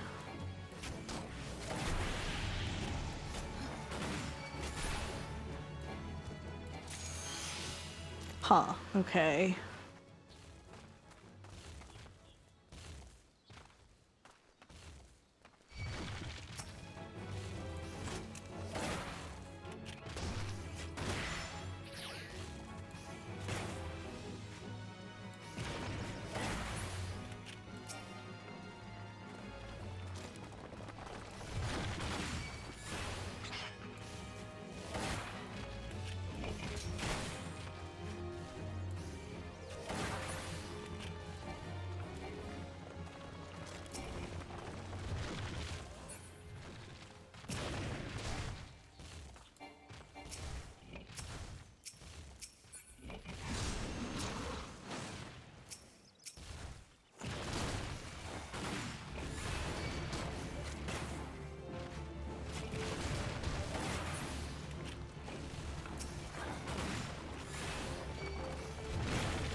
Hey, rude.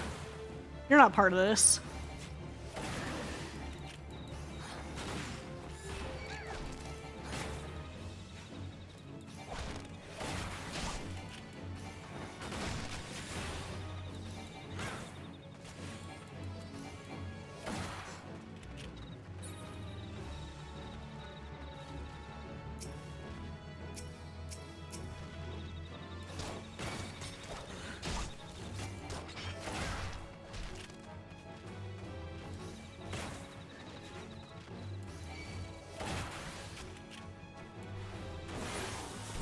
Oh god, I'm about to die.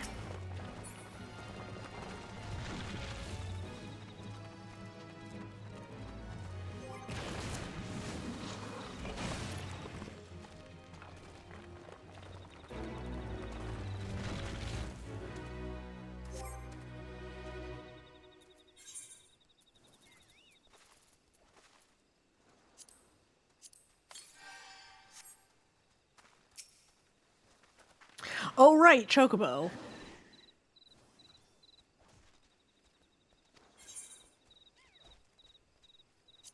Hold on. It's very annoying because, like, I set one of my bars to shared, but it's not accessible on my other jobs.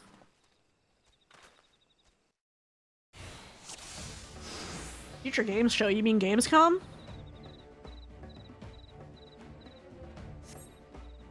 I wouldn't have thought you'd want to watch it. Or was there a Future Games Show? Also, in addition to Gamescom.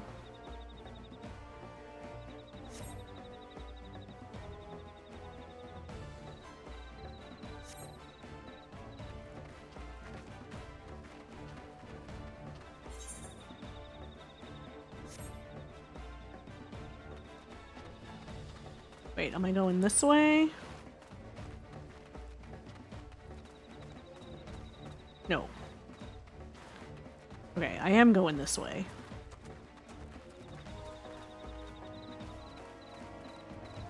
Where are the golems? I don't see them.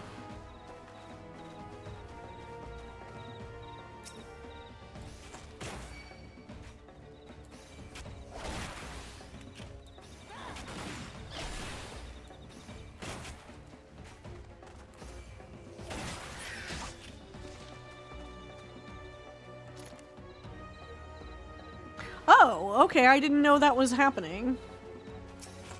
I only knew about Gamescom.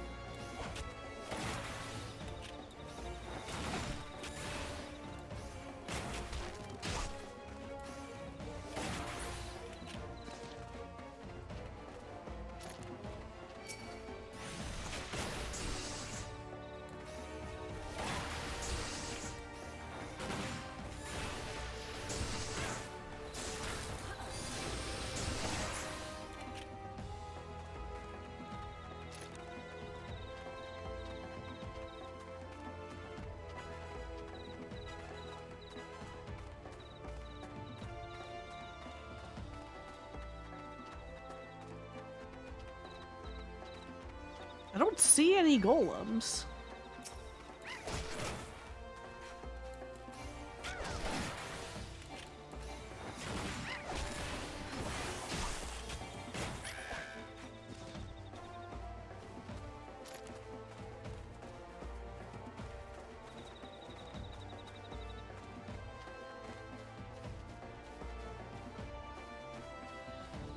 Where are they?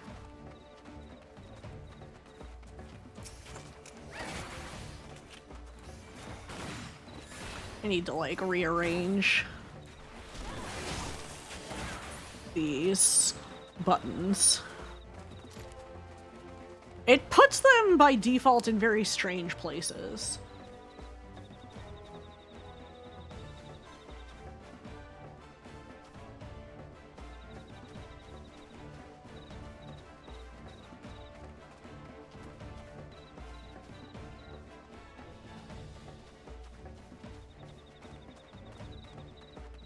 There we go.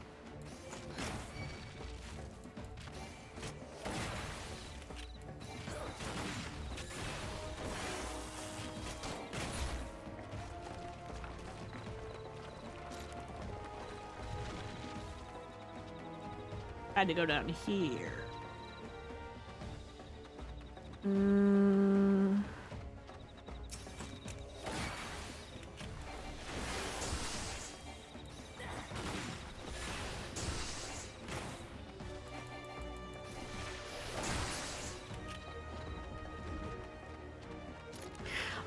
I guess I should have done this before,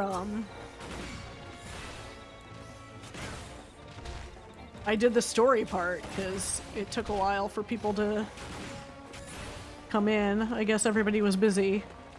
It is the middle of the day, so I probably should have.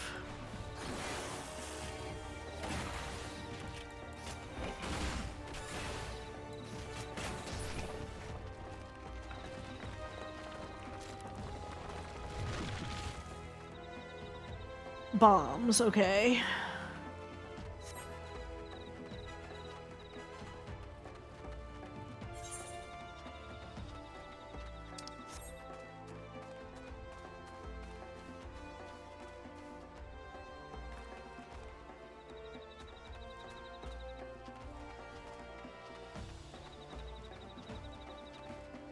Are the bombs in a different location?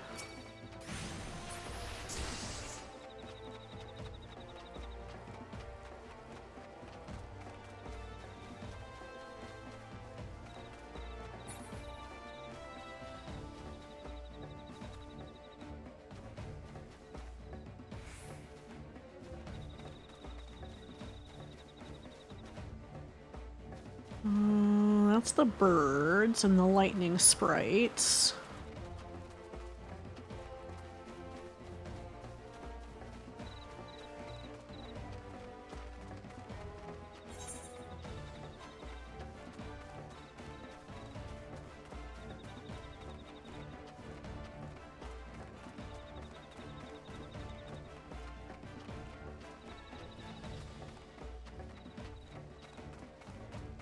I think this was blocked off here, yeah. Oh, there they are. I see them.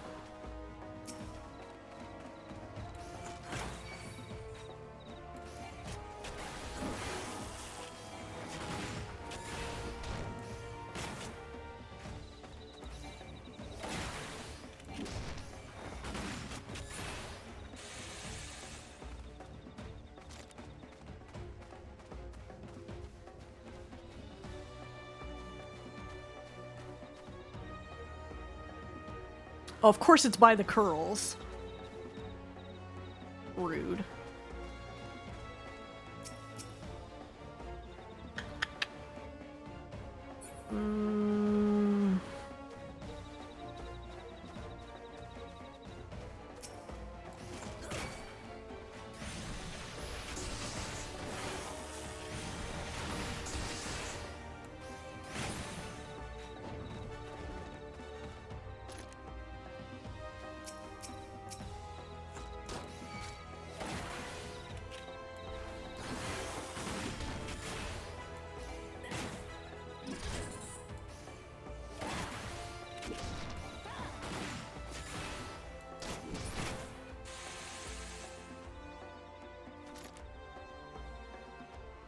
Okay.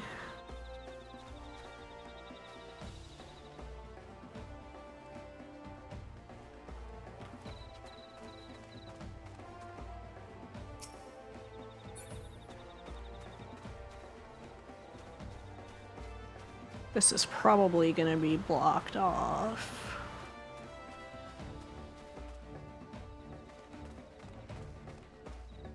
Ringtail. I guess I probably have to go get that one that was by the curls.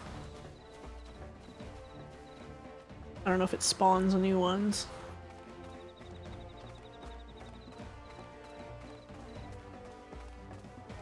The thing is, I don't know if I can hit it without pulling it and the curls.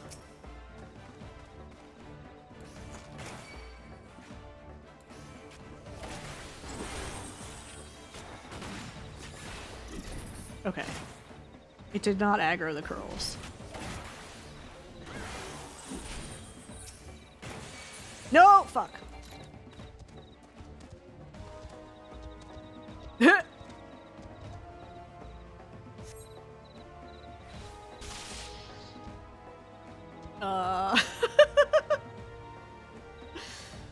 Myosids and a pair of tigers.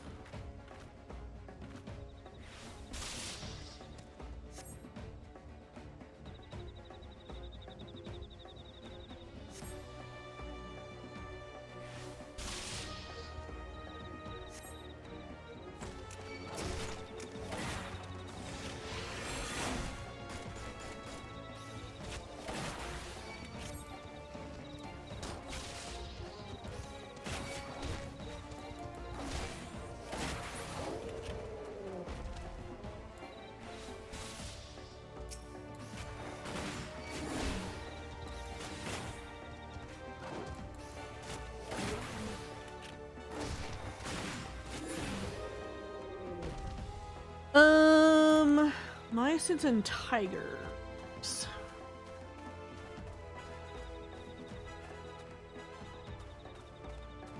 Oh, that horror games one? Yeah. Do I go this way? I guess so, huh? Yeah.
Am I going this way?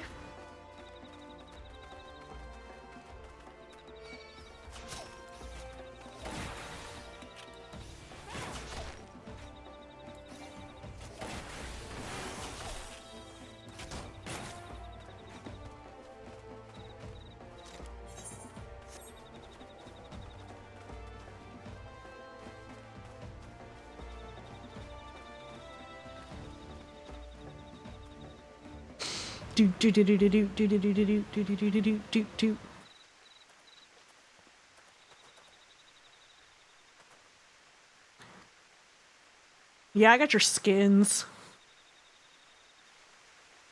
Even with young Joey's help, you did well. Huzzah! You will return to the manufactory with us then? I said she did well, not that we was done. We still got one last target to take down. Me. Oh, come on, bro. Arlen's got talent, but even she can't win against Rosenthal. The man truly is being bothersome. Arlen, would you be so kind as to give the instructor a good drubbing? Bro, he's supposed to be the teacher. How am I supposed to beat him?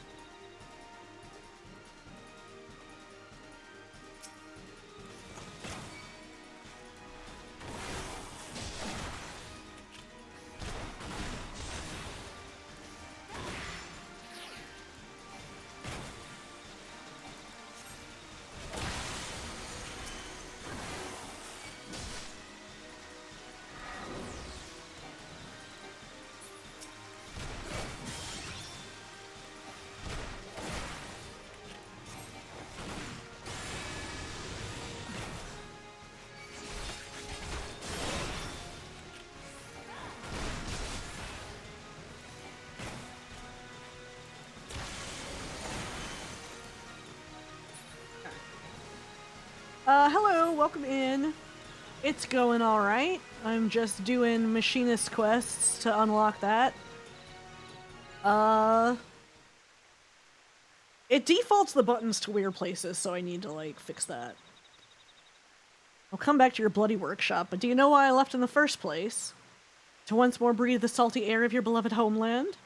Ha! I ain't got no love for Lanasha. In fact, I'd be happy if I never saw the place again.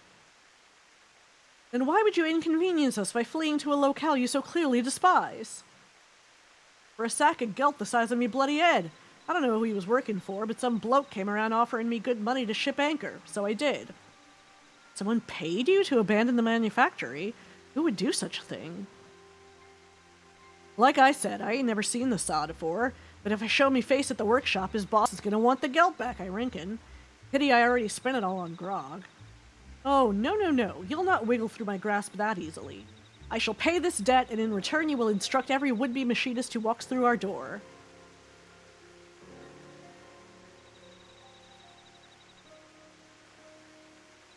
Well, you've got one bugger worth teaching, at least. I guess it's back into the frigid arms of Lady Ishgard for me.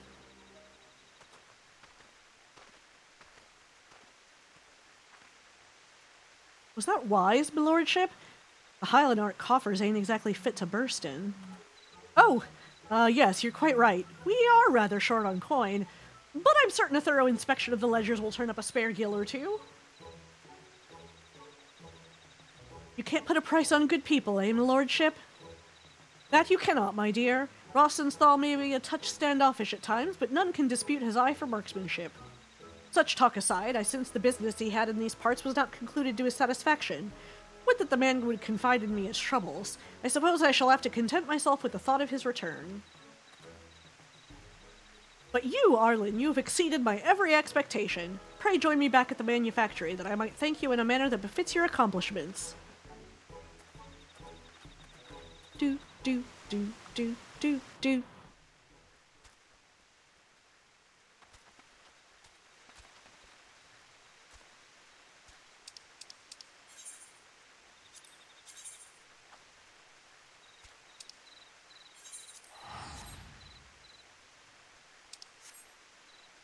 Okay.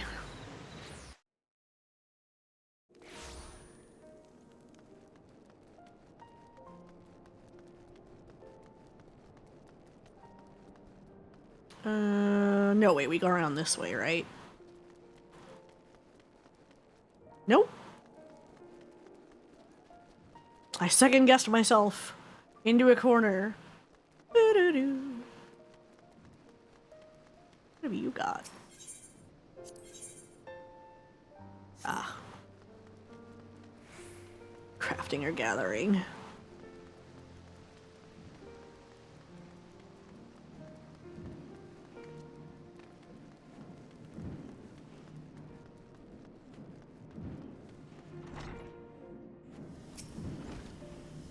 Ah, the savior of the Skysteel Manufactory. I had hoped to furnish you with a suitable reward, but a glance at the ledgers counsels me to wearisome prudence. Thus, instead of presenting you with a firearm of the finest materials and latest design, I must humbly ask that you make do with the dated model I gave you at Camp Overlook. Ah, and I must also pass on a message to you from Rosenthal. He asks that you take the skills he has taught you in thus far, and master him in the furnace of battle. Well, something to that effect. I assume he means to offer you further instruction once you display a sufficient level of competence. And such a day can hardly be distant for one of your talents, eh, Arlen?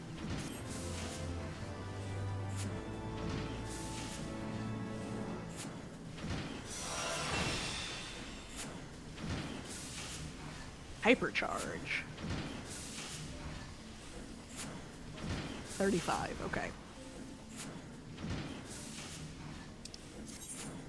Performing certain weapon skills will increase the heat gauge, and once it is high enough, the action Hypercharge will become available. Using Hypercharge overheats your weapon and allows the use of Heat Blast and Auto Crossbow.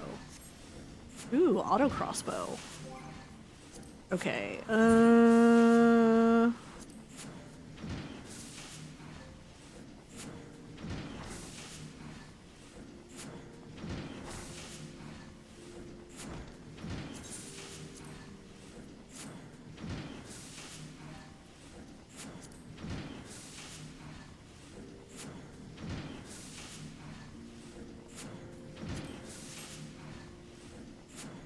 for now, it's just a damage buff for the next 5 skills. Okay. Okay.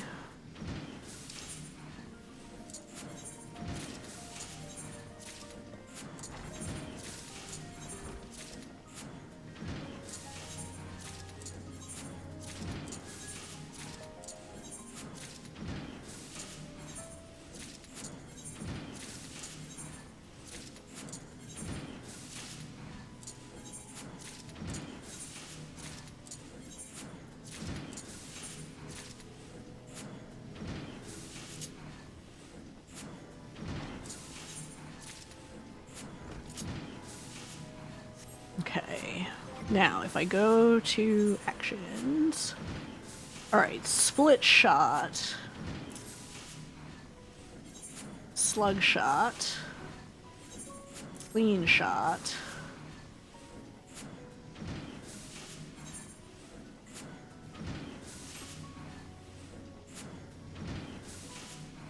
All enemies in a cone.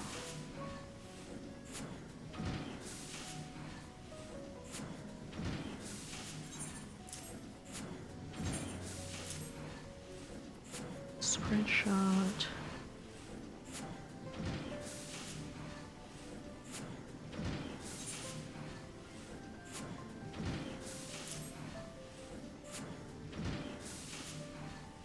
Actually,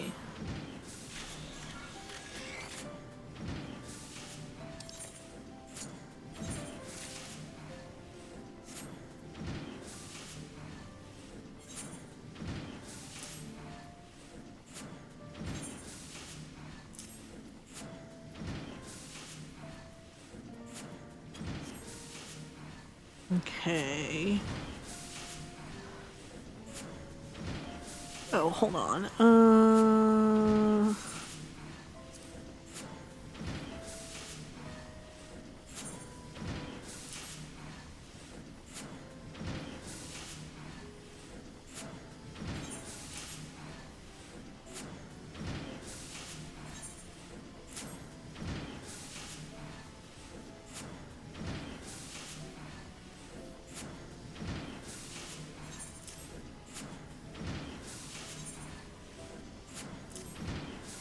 Whoops. That's not what I...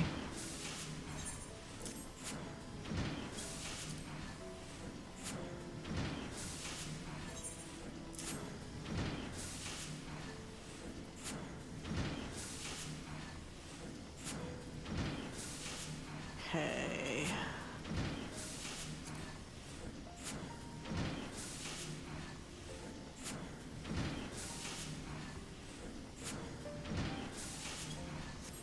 I'll probably have to move that stuff again later.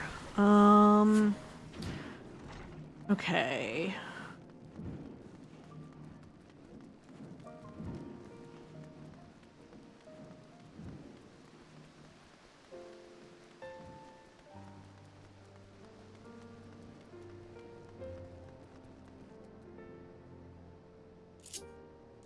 Yeah, 5 I set to shared.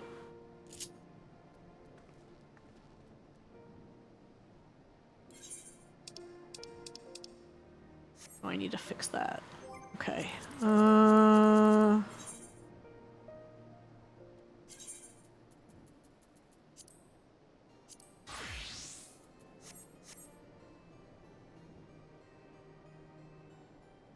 Yeah, I did that.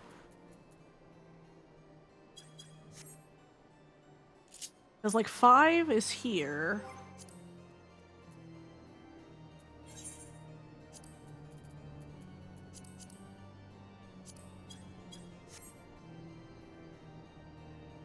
Oh, right, let me...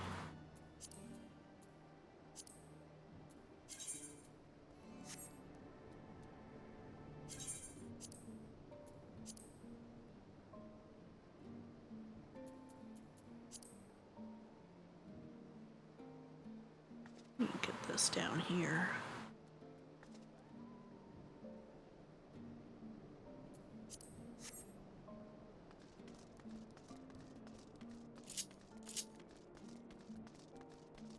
Okay, I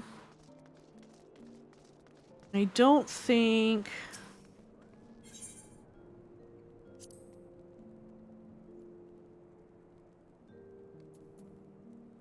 Ooh.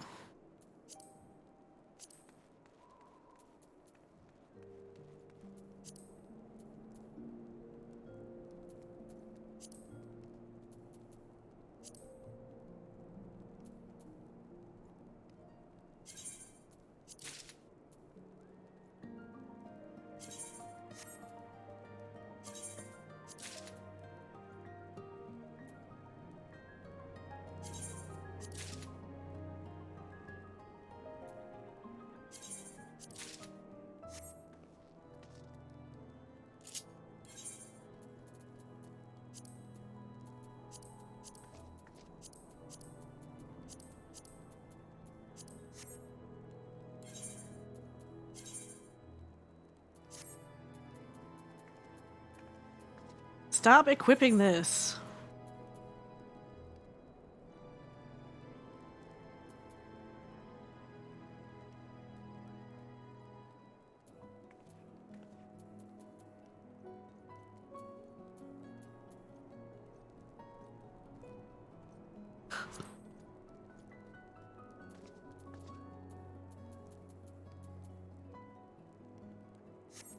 Okay, good. Now I've cleared out some of those tombstones so I can earn more.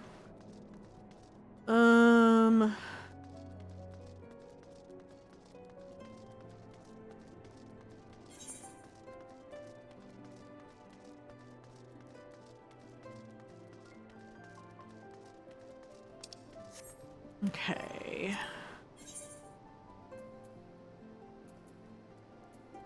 Yeah, those are extremes.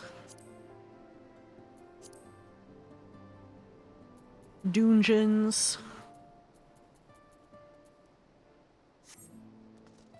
Okay. Guess we can go.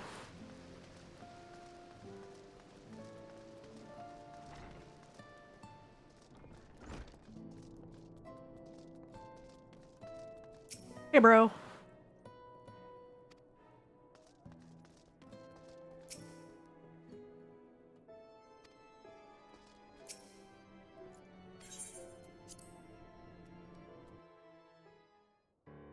Yeah, I was very surprised at where it left off.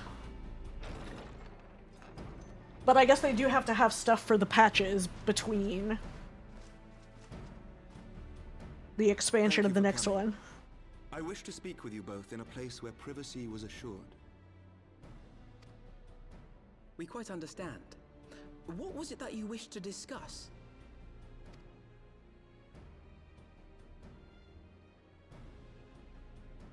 With my father's passing, the seat of the Archbishop lies vacant.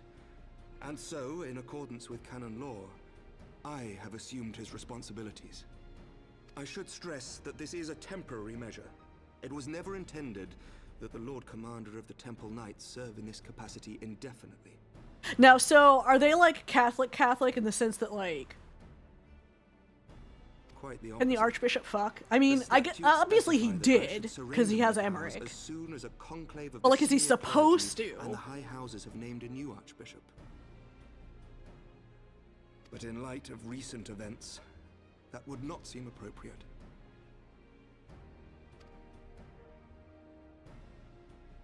I confess I did not expect you to divulge quite so much quite so soon. The details of the Archbishop's plans, perhaps, but the true origin of the war and all it entails? I too had concerns.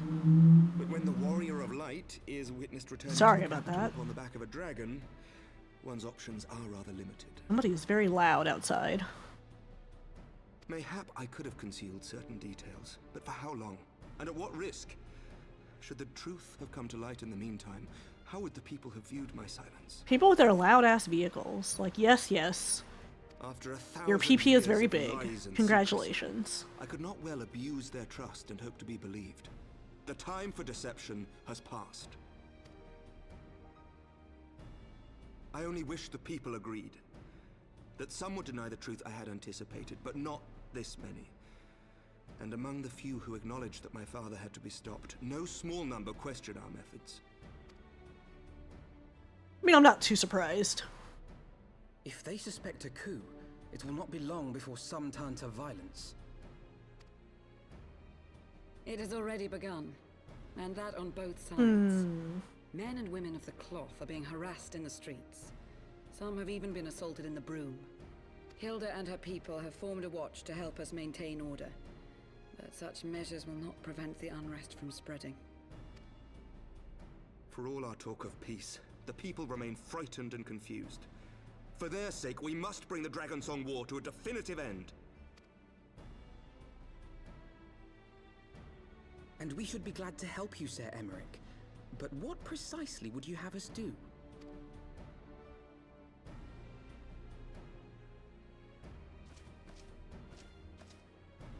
We wish to treat with the dragons of Annex Trine. To that end, I would trouble you for an escort and an introduction. Okay. Annex Trine? You would speak with Vidofnir then? We must needs open a dialogue between our peoples. Acting as my representative, Lucia will extend an invitation to their leader, that she might visit us here in Ishgard. Were she still with us, I would of course have beseeched Isel's assistance in this matter. But as she is not, I must ask that you aid us in her stead. Will you do us this favor? Yeah, unfortunately, I think probably due to the time that I was queuing up, it took a while to get the duty to pop for the fight with the Archbishop. Lucia, I leave the rest to you.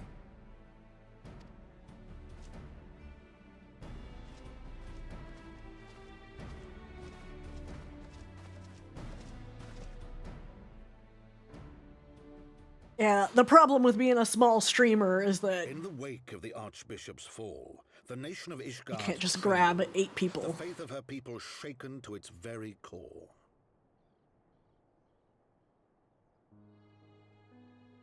For 1,000 years had they fought and died, certain of the justice of their cause, only to be told that their holy war was born of the sins of their forefathers. What then for those brave men and women, thus stripped of their righteousness but to despair, to deny the truth and decry its speakers?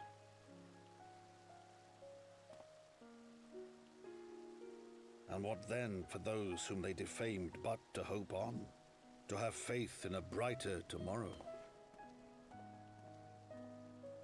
Yeah, I didn't think about that. I was like, yeah, I guess there's probably not that many people on because it's the middle of the day. Tomorrow in which man and dragon might live together in harmony, then as distant as the very stars in the heavens.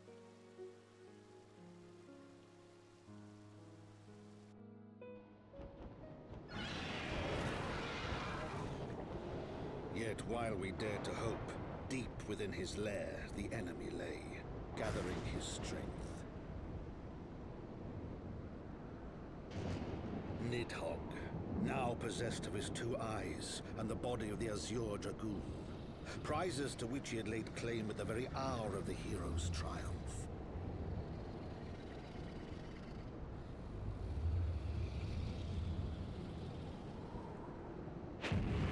As desperately as we sought the solace of peace, the great worm craved the misery of war. Nor Oh, that's was he alright, alone in Shadowkuro. his Thank you, though. misbegotten desire.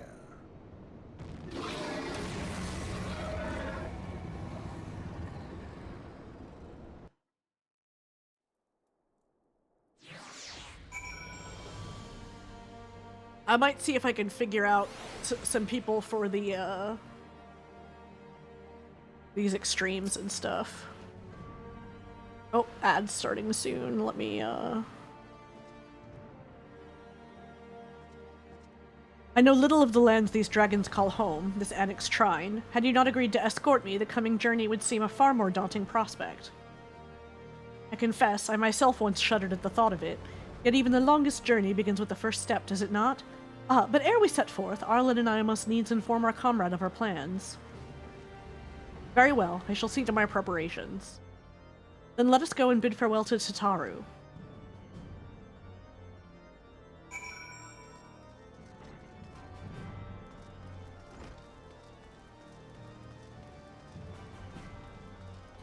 I mean, I don't think this is like an empty server.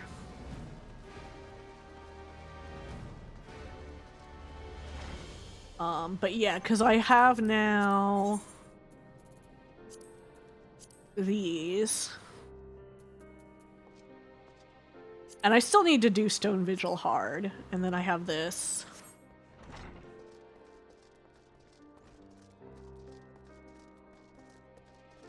Actually, since ads are starting, I'm gonna take this chance to go to the restroom. Be right back.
Okay.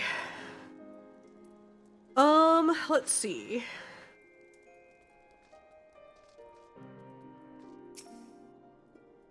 So, what was your secret meeting all about? I'm all ears. I think it's also probably, I won't stream. I'll probably stick to streaming in the afternoon because it seems like nobody's really around or everybody's busy earlier in the day, which makes sense. A diplomatic mission to annex Trine, you say? Well, I suppose that does take precedence. But should your meeting with Vidofnir happen to end early, you might consider rendezvousing with Ishtola in Idleshire. She'll be there to receive our guest. Don't get me wrong, your meeting with the dragons is terribly important and everything, but this scholar just happens to be... time permitting, as I said. We shall endeavor to join Ishtola, but if we cannot, pray pass on our regards. Let us be off, Arlen. We have kept the first commander waiting long enough.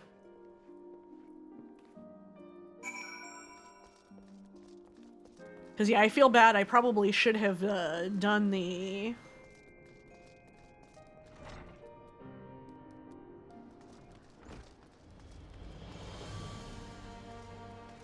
side stuff first. And waited for people, but... the VOD will go up, so...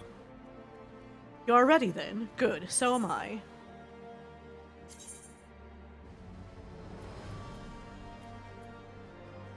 Oh man. Almond cream croissant.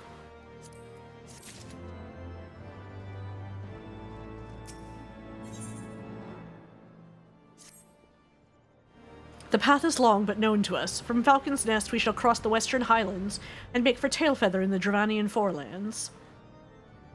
There we can stop to rest and replenish our supplies. Questions? If not, then the stables await.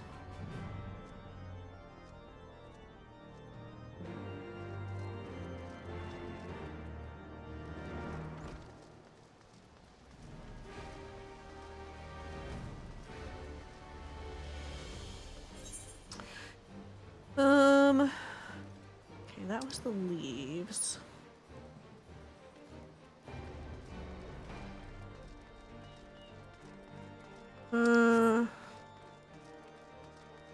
Oh yeah, I think...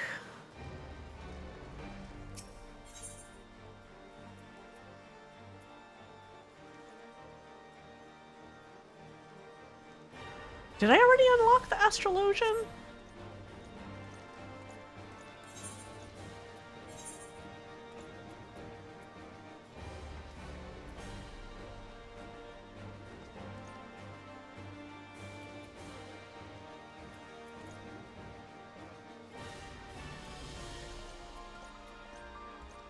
I didn't think I had, but I don't see the quest marker.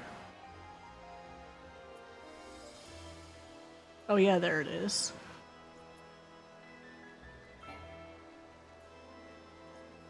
Oh, but I don't have the soul crystal? Wait a minute.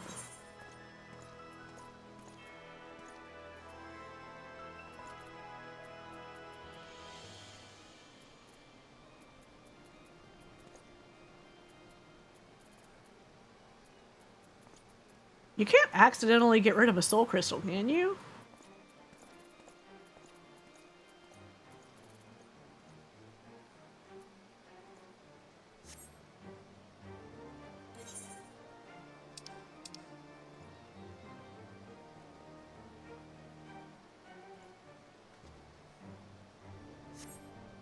It's weird. Why does it not...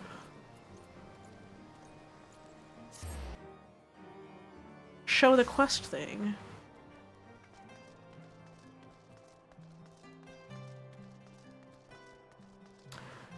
Oh, what is this? The unquiet trader seems to be scanning the skies in silent desperation. Sky pirates, huh? Hold on. Oh, now I see it. Weird.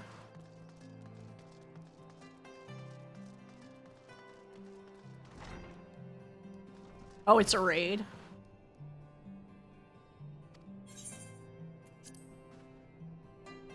And you were wise to come hither, for in the stars are written the fates of every woman and man on Hydaelyn.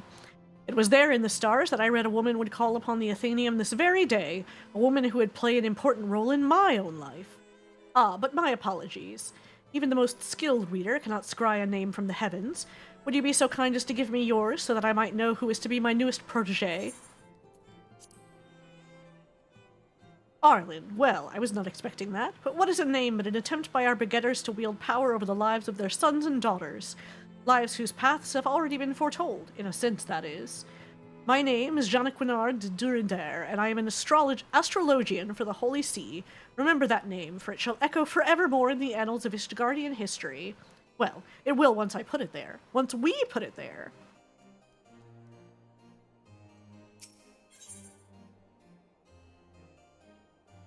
Okay. Let me go ahead and unlock it. Now, where to begin? I suppose I could consult my divining deck for an answer, but that would be too easy now, wouldn't it? Very well, at the beginning it is. Astrology, or the reading of the stars, is a branch of aetherological science which originated in distant Sharlayan. There have been astrologians in Ishgard for thousands of years, but it wasn't until 3 centuries ago when Adenel the Younger learned that the movement of the stars could also be used to foresee the movements of the Dravanian horde. The field became popular. Since then, what was once a single science has bifurcated into 2 similar yet ultimately different schools of learning, the Sharlayan school of astrology and the Ishgardian school, the former placing a focus on tapping celestial ether and transforming it into beneficial magics, or astromancy, the latter specializing solely in determining the actions of our dragon enemies to the north. I am a student of the former, the only student of the former here in Ishgard, and have been actively seeking a partner with whom to conduct my research. Let us just say that my fellow astrologians here have been less than approving of my path, but that is simply because they are afraid of what they do not know. Once they do know of how Sharlayan astrology can benefit the sea and its soldiers, they will feel foolish for having ever doubted me. Us. You will be joining me, will you not? Walking the path that has been laid out before you instead of stubbornly denying your fate, postponing the inevitable?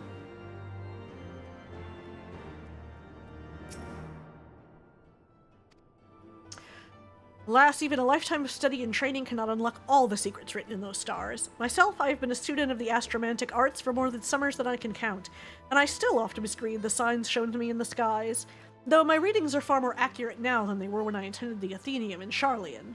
Not the Sharlayan, mind you, the colony that once thrived in the Dravanian hinterland. I can recall my time there like it was but yesterday. The first 6 moons, I was not even allowed to touch the deck of 60, let alone conduct a reading with the major arcana. Most of my time was spent in the scriptorium, transcribing old tomes on astrological fundamentals, such as the 6 elemental houses. Divine duplicity, class triplicity, house modality and polarity, dignity versus detriment. I abhorred the task, and would tirelessly pester my instructors as to when I might actually be granted the opportunity to weave a spell, or perform a reading. It wasn't until the end of the 6th moon when I realized all that transcribing had prepared me with the essentials I would need to do those very things.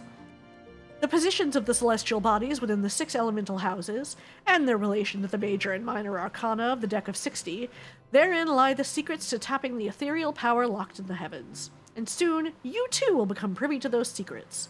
But not this day. No, no. I would not have you transcribe musty old tomes like I was once forced to do. No, the task I have for you is much more interesting. You see, I am expecting the arrival of a very important guest. My old mentor from the studium has agreed to make the journey from the old world to Ishgard and speak with the Holy See regarding the implementation of Sharlayan astrological techniques in city-state defense. Alas, the professor and his party are now fully 7 days late in arriving, and I have begun to worry for their safety. I should be much obliged, therefore, if you would inquire of the other astrologians here at the Athenium if they have heard aught. Further right here. Why would Lord Jeannequinard think I had information on the whereabouts of a handful of unbelievers from across the blood-brine sea? I'm an astrologian, not a fortune-teller. I cannot simply look to the stars and scry the location of the Viscount's guests, unless his guests are dragons, that is. I suppose if anyone knew aught, it would be the observatorium. We here at the Athenium are but students dedicated to research. Those with any influence in our field are assigned to the astroscope.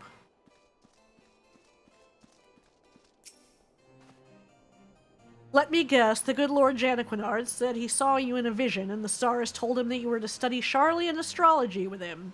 Am I close? You must be the 100th of his little pets to pester me this week alone. I harbor no ill will toward ignorant unbelievers, unlucky enough to find themselves caught up in talk of stars and fortunes, but you may tell that sorry excuse for an astrologian, for the umpteenth time, that I have heard naught concerning his imaginary friends from faraway Charlian. Just do not tell the Viscount I called him a sorry excuse for an astrologian, all right?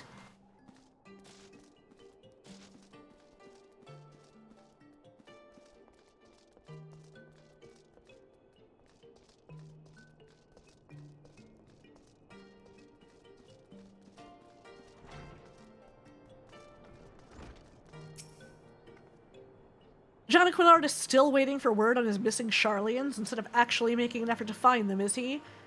Of course he is. Is it any wonder that in the nearly 15 years since his return from Charlian, his skill in astromancy has remained unchanged? Any wonder that he has never yet managed to convince a single peer of the value of the Charlian school? He's a privileged little sprat who spends more time gazing at the stars in young maidens' eyes than actually trying to read the ones above his head. All right. You tell the poor man I just returned from the observatorium, and one night at the communal feasting hall happened to overhear Chief Astrologian Forlamort speaking with one of his aides regarding Charlian.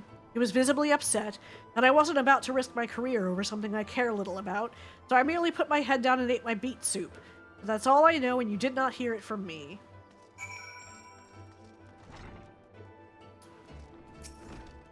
Like real life? Cancer.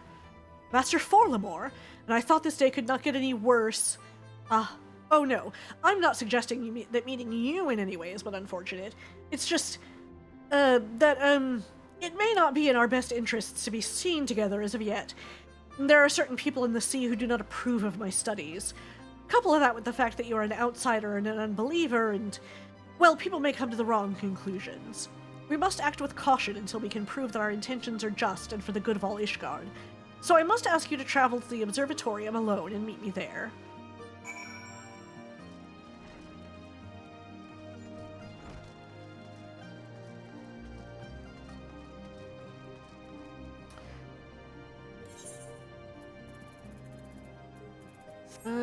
Wait, it's... Right. By Dragonhead.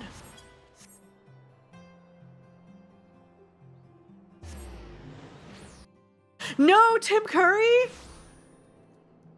No, I mean, you know, I guess, like...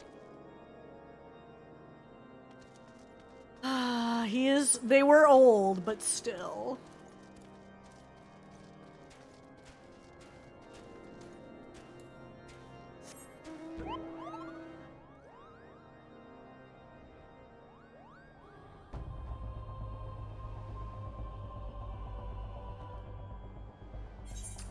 This is... no, I'm going to the wrong one.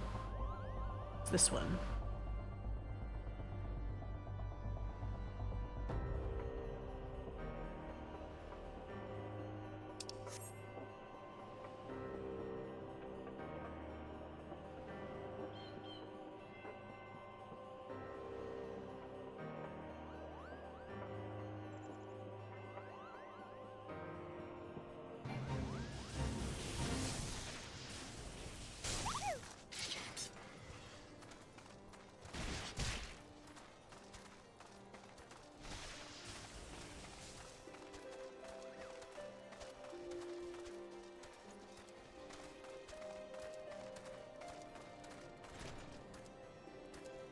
Oh no, wrong building.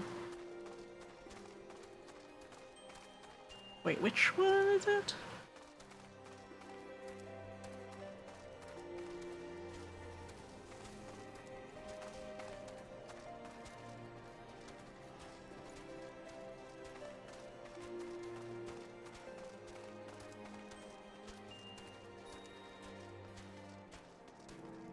Oh right, it's here.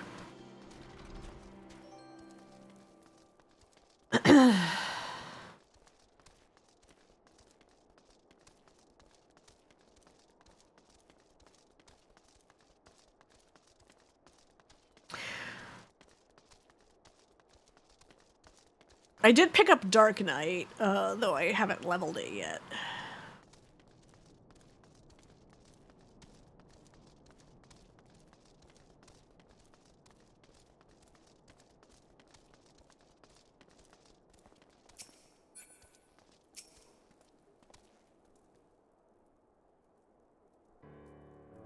Arlen, allow me to apologize again for not accompanying you here. As for our business with the chief astrologian, you may leave the talking to me. Jana Quinard, I might have known it would be you.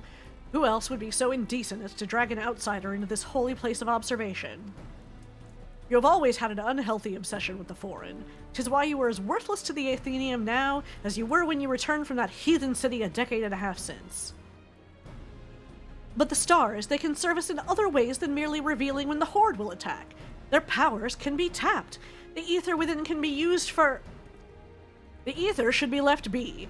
Has history taught you naught about the folly of the Nemeans, the Amdapori, the Machi? Mine uncle, the Charlians have been wielding astromancy for ages without disrupting ethereal balance. This power, combined with Ishgardian astrology, could be what is needed to turn the tide of this 1,000-year conflict. Moreover, I have reason to believe that our masters at the Vault agree, as they have given me their blessing to continue my research. I did not come to trade barbs with you, Nuncle. Let us save that for another time. I am here because it has come to my attention that you may have information as to the whereabouts of Professor Mace and his party from Charlian. For someone who says he's not here to trade barbs, you've been quite generous in your dealing of them today. If it means you'll leave and allow me to return to my work, then I'd be more than happy to let you know what information found its way to my desk just yesterday morn. Serpent Reaver sightings and foul weather prevented the professor's ship from entering the Strait of Merlthur, where they would have made their way up the Maiden and into Kurthis. After detouring around the south of Vilbrand, they finally disembarked at Vesper Bay, where they took the land route along the Royal Allegan Sunway to the Black Shroud. It is there, it seems, they lost their way. A lost astrologian! Ha! It is as my morning reading predicted. Dalamud was in detriment in the House of the Spire while ascending over the ecliptic. Arlen, you must journey to the Black Shroud and assist Professor Mace. Allow me to introduce you to Quimperin. He is my personal manservant and shall accompany you.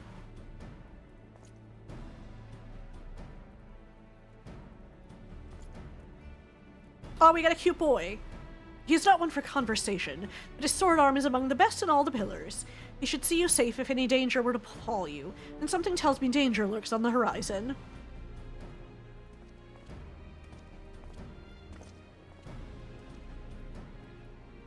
It is a pleasure to serve you, milady. I shall make haste to Quarrymill and await you there. Okay.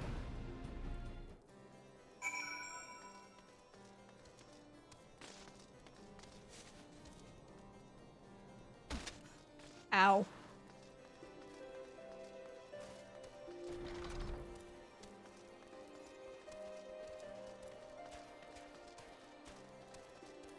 Can you actually die from fall damage, or no, does it only just give you to 1 HP?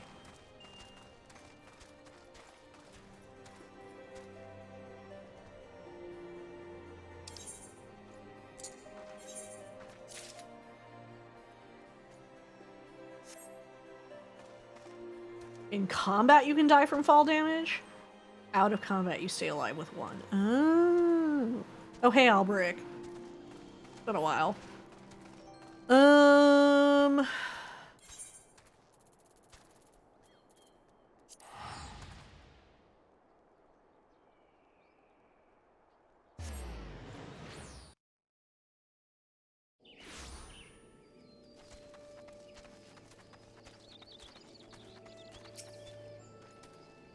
Milady, I have questioned the residents of this hamlet and learned that a party of queerly dressed outsiders passed through not but a bell ago.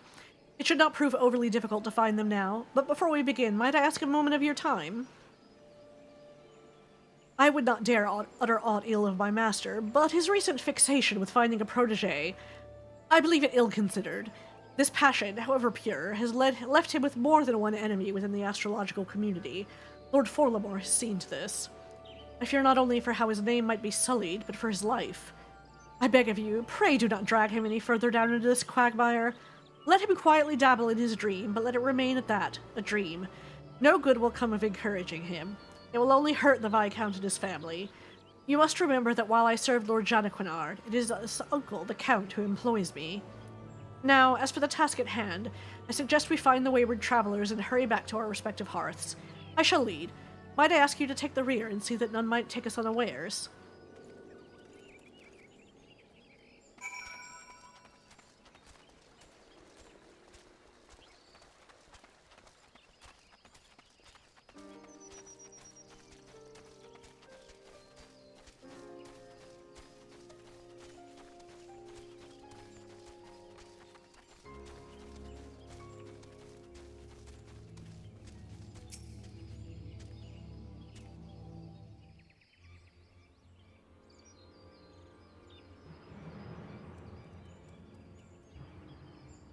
Bandits?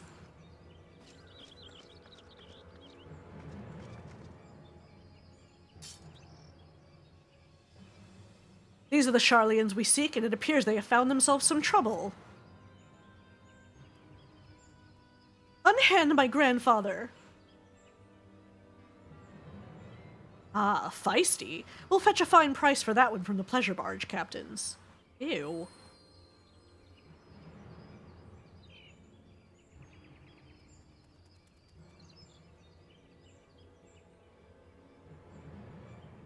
The soul has spoken.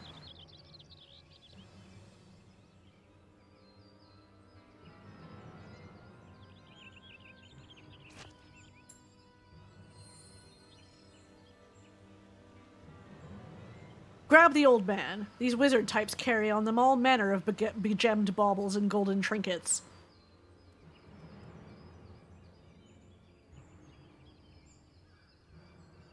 Up, or I'll toss you to the snakes.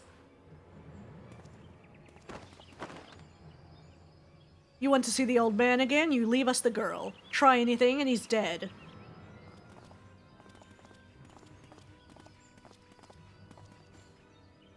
Wait!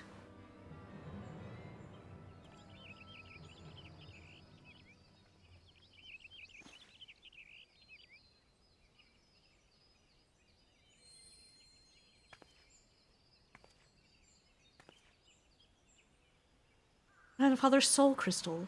Why would he leave it here, surrendering any power he might have had to free himself from those bandits?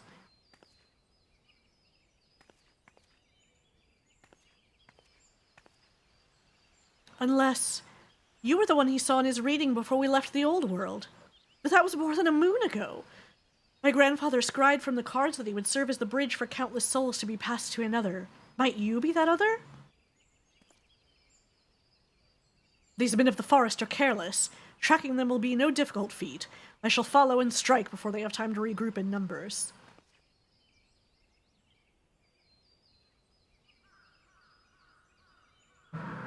Stars have spoken and laid their path not before you, but before the adventurer here.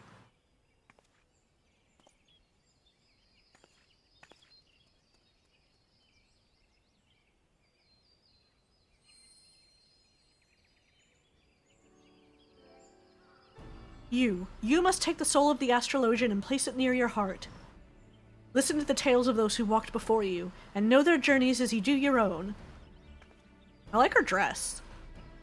Can I get that? As for the tools you require and the knowledge needed to wield them, I, Leveva, shall see to those matters. You saw there was no fear in my grandfather's eyes when the bandits took him. This is because he has seen you come to his rescue. Our lives were written in the stars long before we trod upon this land. It is not by chance that you stand here today with the soul of the astrologian in your hand. It is fate.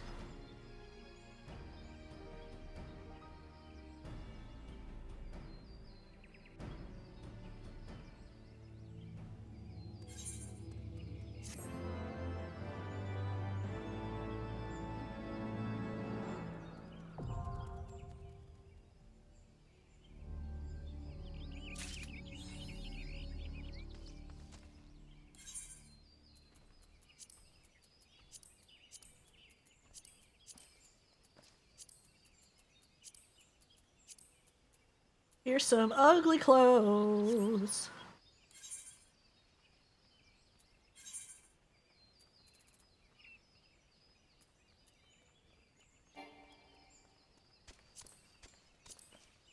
God damn it.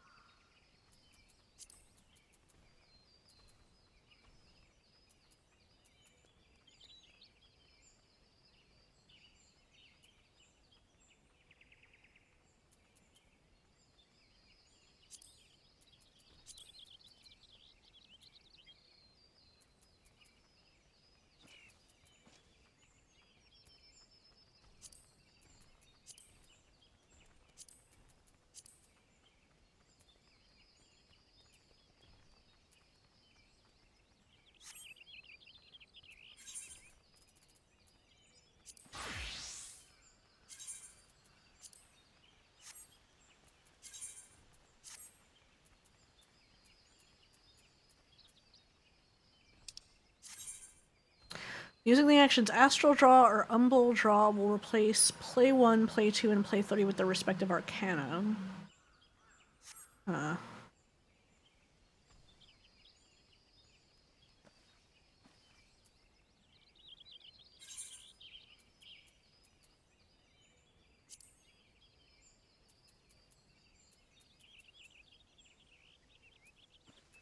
Okay.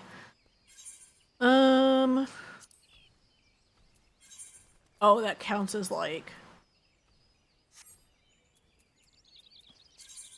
both? Interesting.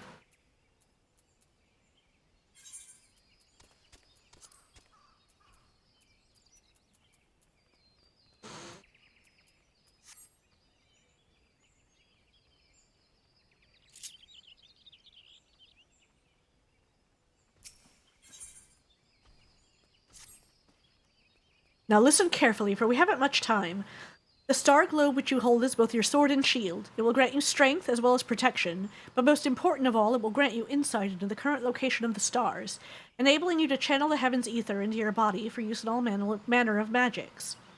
The better attuned you become with the heavens and their malefic and benefic bodies, the better that ether might be manipulated to bring succor, or pain.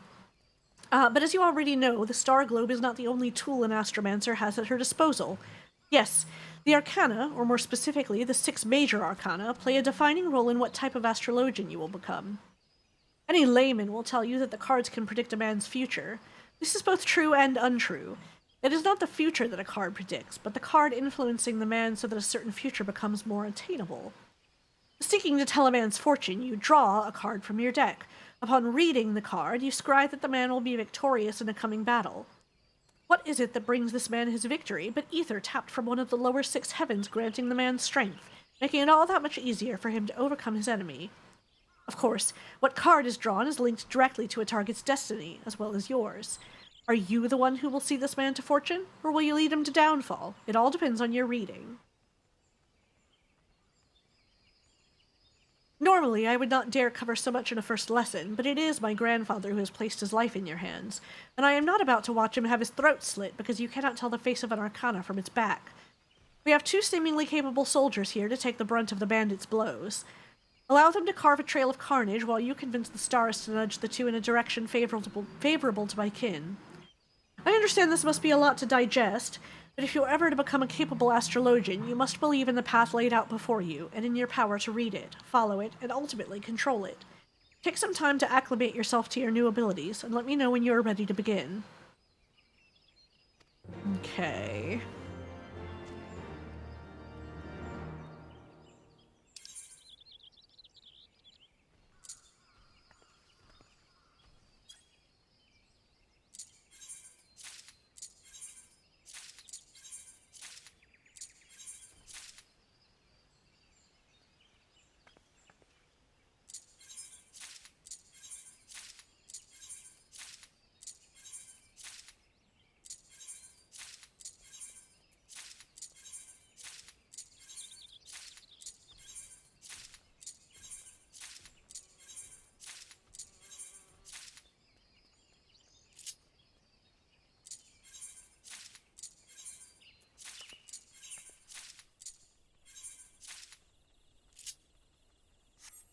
Alright, okay, actions.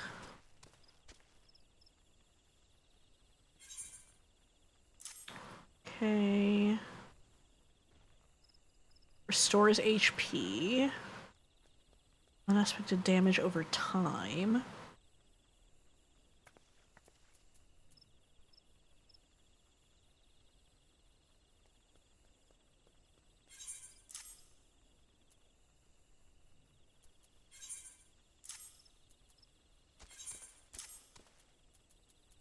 Whoops.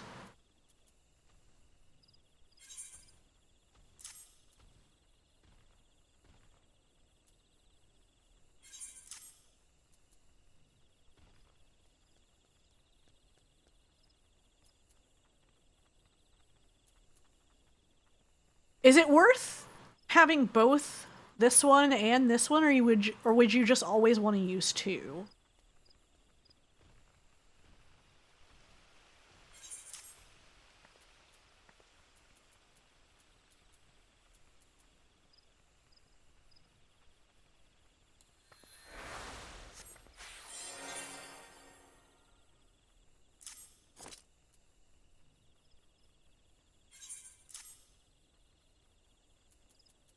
So there's Benefic, and then there's Benefic 2.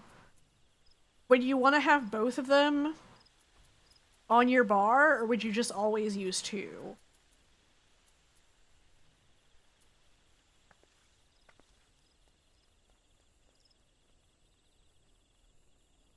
Usually just use two, okay.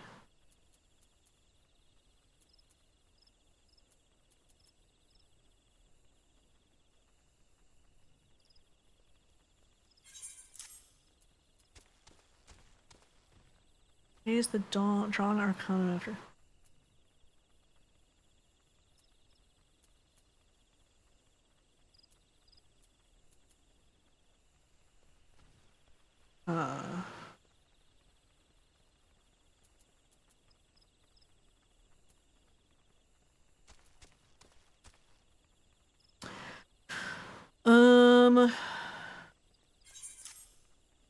Nope, that's not what I wanted to do. I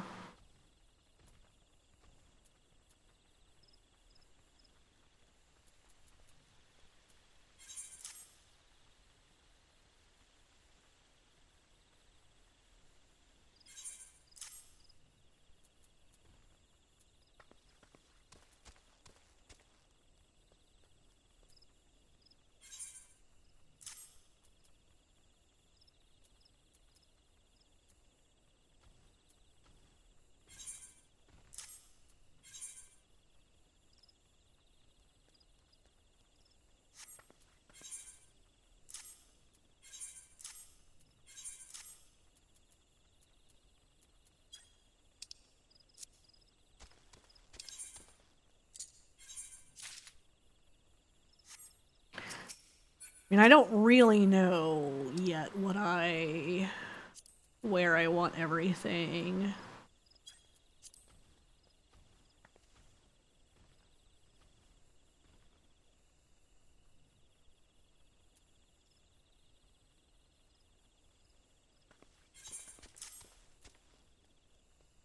Gradually restores own MP.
Well, we'll try it.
There we go.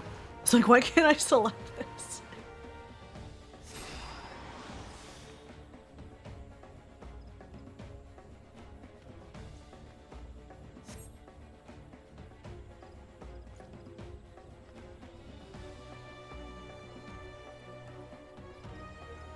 Are they like here? Or are they just waiting on me? Okay, they're probably waiting on me.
Okay.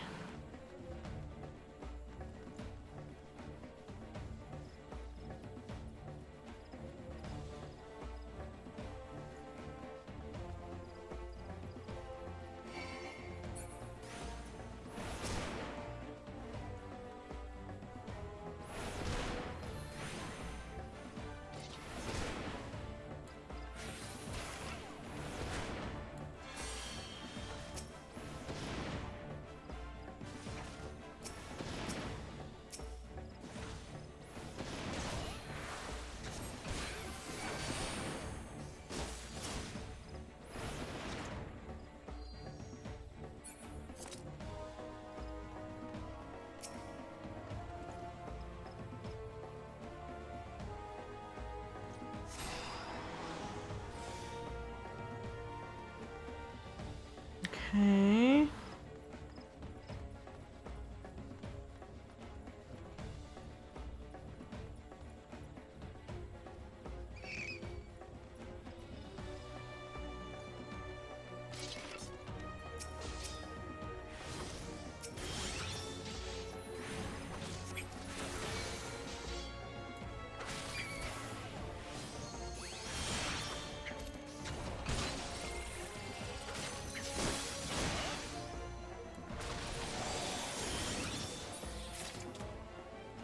Actually don't know.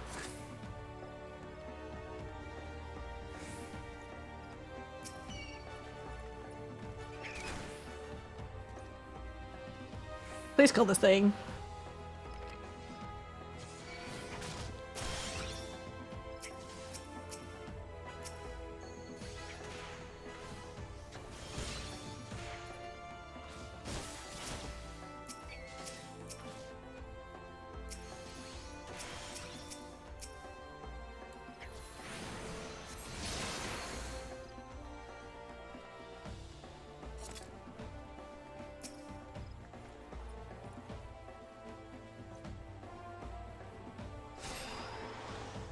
Okay.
All right, the spire. Okay, I guess we keep going this way.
Oops.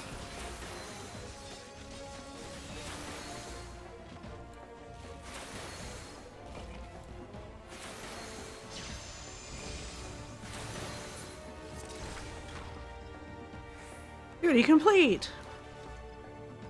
I don't understand anything I did. But that's fine, I will look up a guide.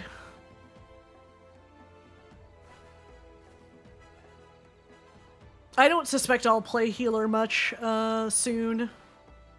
I was not told there would be 2 astrologians. Enough of this.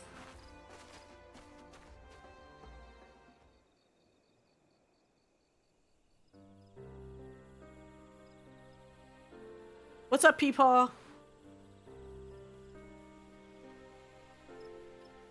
Yeah, it's more just like healing is there's a lot of responsibility.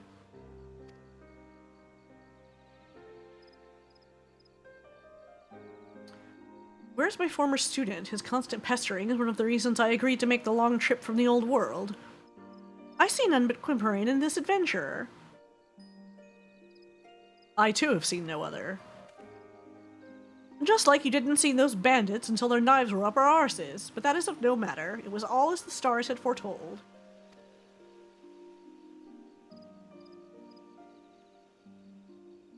Yes, I saw this adventurer long before even setting foot on this accursed continent, when the Arcana whispered and told me I would find a worthy successor for my soul crystal.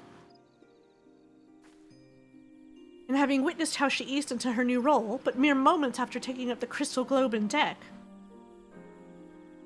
Yes, I knew at once my reading was true, and that this adventurer was the astrologian I had been seeking. But now let us see if she has the potential for greatness within her.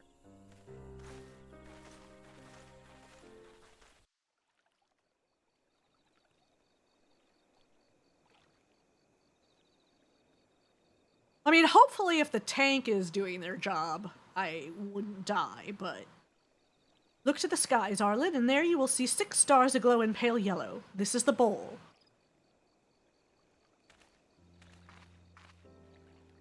This constellation is thought to be the gate to the first heaven, the heaven which holds the World Tree.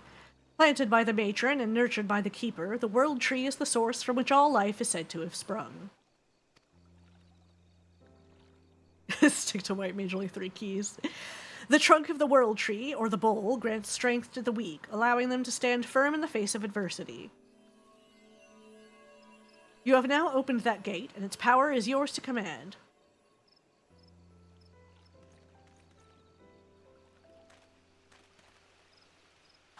A solid bowl represents a solid foundation. It is not coincidence that this very constellation has risen to mid-heaven at this very moment, the moment of a new astrologian's birth. And to think, I saw all of this a moon ago. It seems I am a better reader of fates than I thought. Ha ha ha. But I jest. It has been a long journey, with more than its share of unexpected excitement. I am an old man, and one does not need a deck of arcana to see that my weary legs will not carry me much longer. Let us make haste to Ishgard, so I may give that ungrateful Janequinard a proper upbraiding.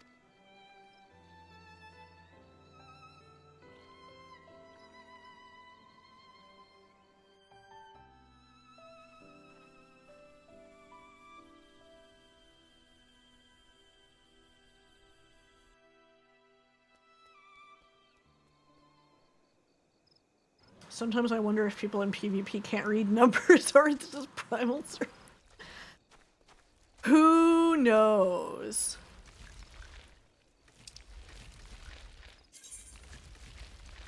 Oh, back here, huh?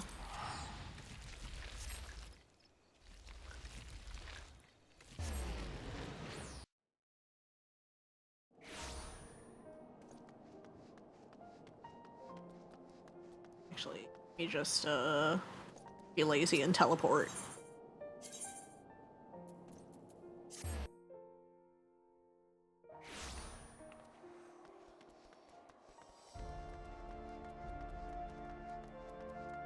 Yeah, I'm not, I can't do PvP, and I'm not super interested in it.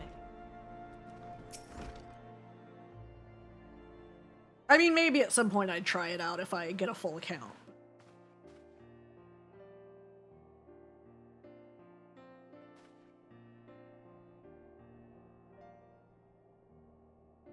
Janequinard, 15 summers passed, and still the flippant clod I lost half of my hair tutoring. Sending an adventurer to find the man you summoned halfway across Heidelin.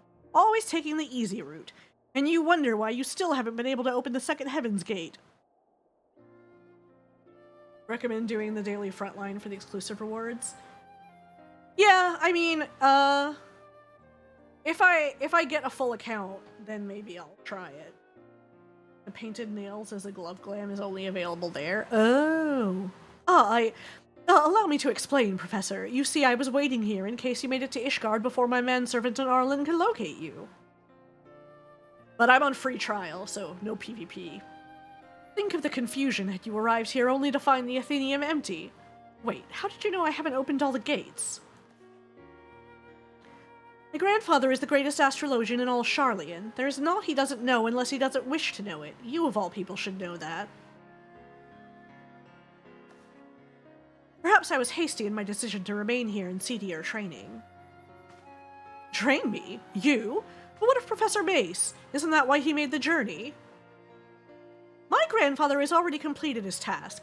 He simply came to Ishgard out of courtesy to an old pupil, one who it appears he wasted years on.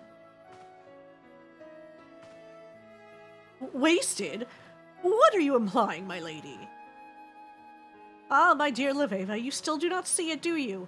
Without Jeanne Quinard stumbling into my tutelage nearly 2 decades past, he never would have taken this adventurer under his wing and sent her to us in his stead. It was all as the stars had planned.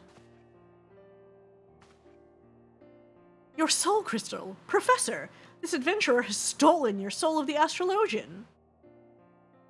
Ever the unobservant, Jeanne. If this adventurer had stolen my crystal, Leveva would have read up some terrible fate for the lass. No, Arlen is my successor, something I mistakenly thought you might be. But even I cannot see every future, it seems. But do not despair. I have not given up on you completely. Despite your failings, you have tried your best to promote the Charlian School of Astrology here in this den of fools, who fail to see aught at all beyond the Dragon Star. I wish to see you continue that fight, and that is why I've bade Leveva to remain here and further your, and this adventurer's, training. I see. This is all rather overwhelming. Might I have some time to consider your words? No. You either continue your training with me and your protege, or you crawl back to obscurity. I shall give you both several turns of the sun to study the basics of Charlian astrology. It should not be so hard for you, Jeanne Quinard, considering you've had a substantial head start. Once you have committed the basics to memory, then return here. In the meantime, I will be traveling Eorzea, searching for locations where Arlen, and you, will unlock the remaining Heaven's Gates. But you were only recently set upon by bandits. Perhaps traveling alone so soon is unwise. Don't you think I know that? That is why you will be lending me the services of your able manservant, Quimperin. I will? I mean, I will. Yes, of course, Lady Leveva. Anything for the granddaughter of Charlian's finest professor of astrology. Quimperin, you heard the lady. This poor guy is getting passed around. Very good. I shall see my grandfather to the airship landing now, but rest assured that if you neglect your studies, I will know.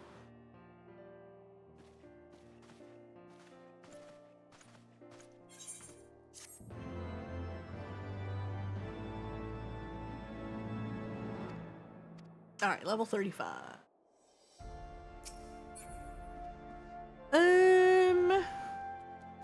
Oh, hey, what's up?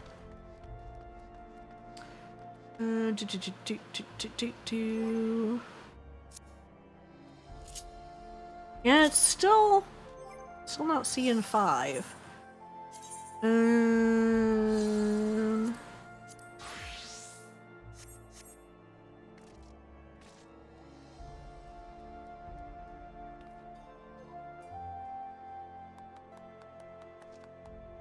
Yay, thank you.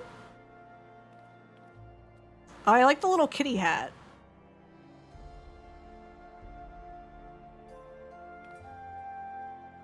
What is that gear from? Hold on, let me... Historia Cap of Healing. Is there a glam on it?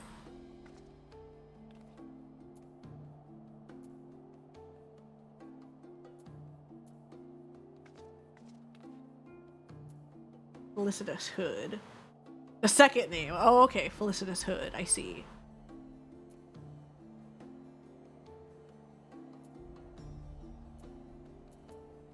Okay. Rakshasa Dogi of Healing. I see. Okay. So it just like it switches between them. I gotcha. Okay. So let's see.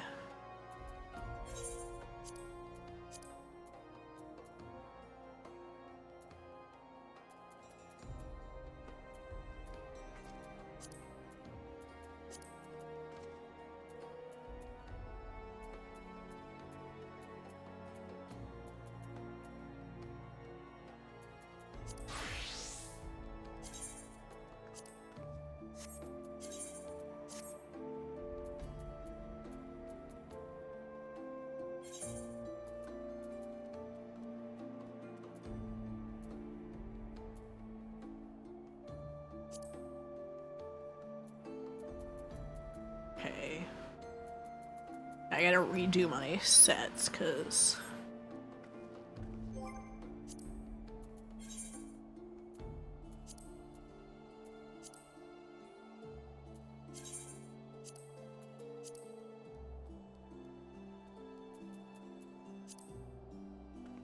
Where does that go?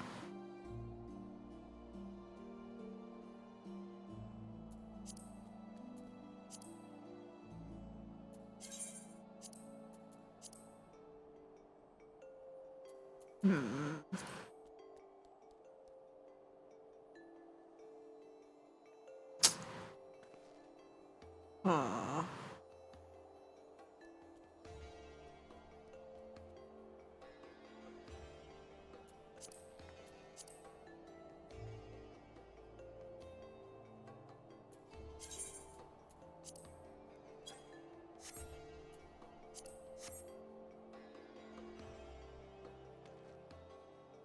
Yeah, I'm gonna have to look up guides, I think, for these classes to figure out how to use them.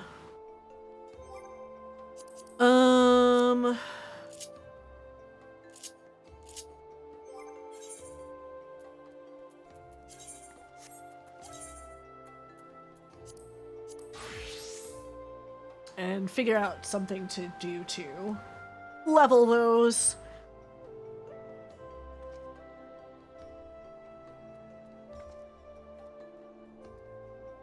Maybe some side quests or something.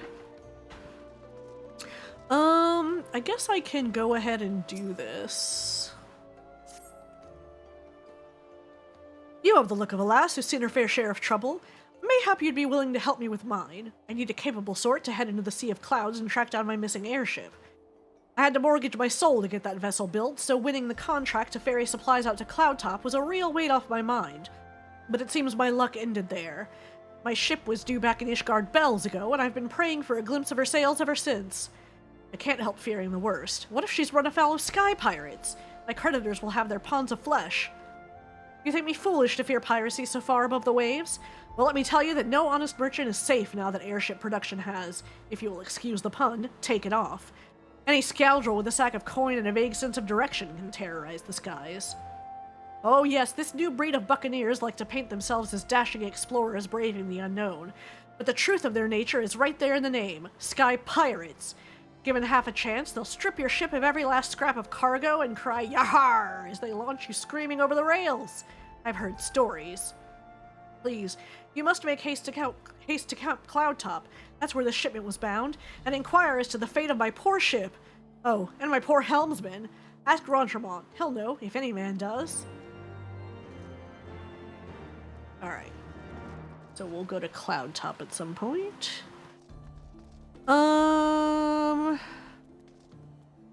Should we do...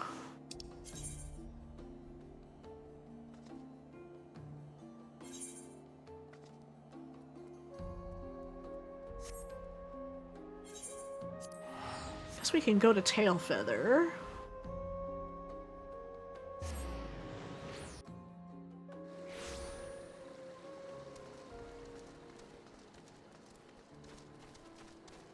I think this wasn't far.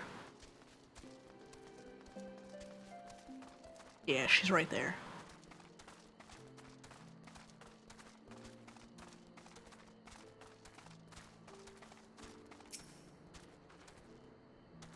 I always imagined that the first time I set foot upon Dravanian soil would be at the head of an army, and here I am, ready to treat with the brothers and sisters of mine enemies. Full well do I know how difficult it can be to set aside the past. Though it was I who first proposed recruiting Azael to our cause, I questioned the wisdom of my words almost as soon as I had uttered them, and for a long time after that. Here was a woman with the blood of innocence on her hands. Men, women, children, all slain in the name of the implacable Lady Iceheart. Yet she acknowledged her misdeeds and agreed to join us in common cause. At our side, she fought in service to that greater good, even unto her dying breath, and while that does not absolve her of her sins, I hope that one day she will be remembered not merely as a heretic, but as a misguided soul who dreamt of peace. You ask much, Master Alphino. Yet who can say what might come to pass should our negotiations bear fruit? Yes, of course. We must press on to Annex Trine, if you will follow me.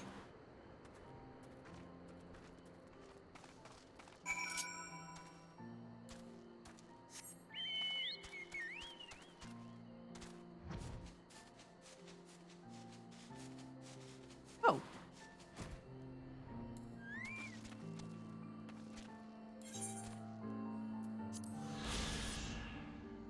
"13 Vista Record, Tailfeather. Founded by hunters who came to the frontiers in hopes of snaring the wild chocobos of the forest, this settlement and those who call it home are shielded from the eyes of the dragons by the canopy of the majestic kalim trees that rise high above it."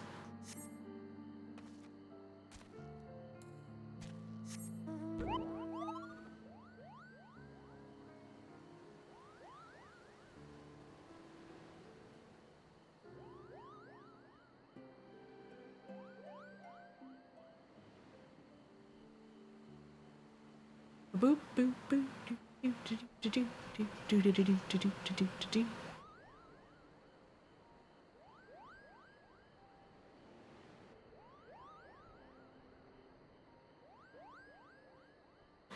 Ugh, I'm hungry, but I'm out of snack food.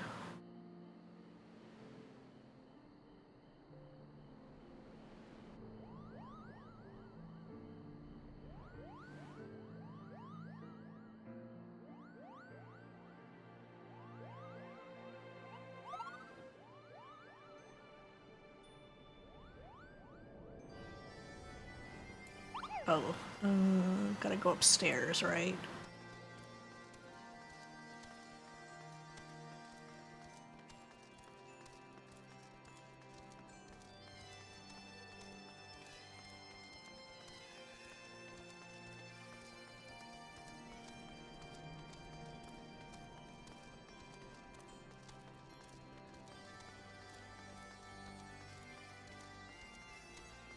Do do do do do do.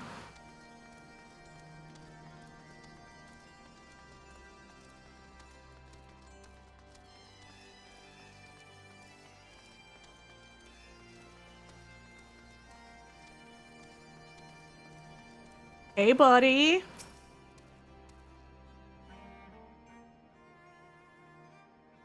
Thou art ever welcome here, friend of Hisael. But this one I do not know.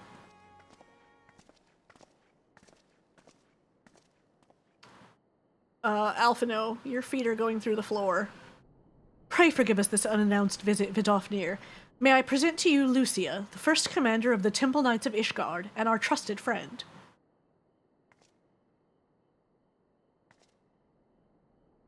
It is an honor to meet you, Vidofnir. I am come as an envoy of Sir Armeric, Lord Commander of the Temple Knights and acting leader of the Holy See.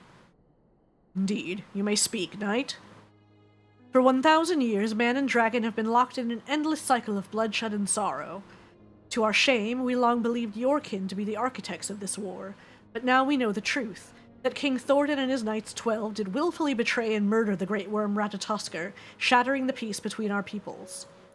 For 1,000 years, our leaders conspired to conceal this truth, a truth which was at last laid bare by the Warrior of Light, the Azure Dragoon, and Hisael. Alas, a deception so intricately wrought cannot be undone in a moment, and our people labor to accept the truth. After an eternity of war, who would dare to dream that peace could at last be within our grasp? Yet dream we must, as Hisael once did, and we must make that dream a reality, as she could not. We humbly beseech you, Vidofnir, join hands with us in friendship once more, before the eyes of my people in Ishgard. A most unexpected invitation. I have heard your request, knight. However, I cannot yet give you mine answer. May I ask why? This matter concerneth my sire, he must needs be consulted. Moreover, the Nath grow bold, even as they did before, and I would not leave my people at the mercy of the swarm. Then we will wait. After 1,000 years at war, we shall not give up peace for want of patience. Ha! Fear not, knight. Thou shalt have mine answer within thy lifetime. So soon? My humble thanks. I shall bear your words to my lord forthwith, until we meet again.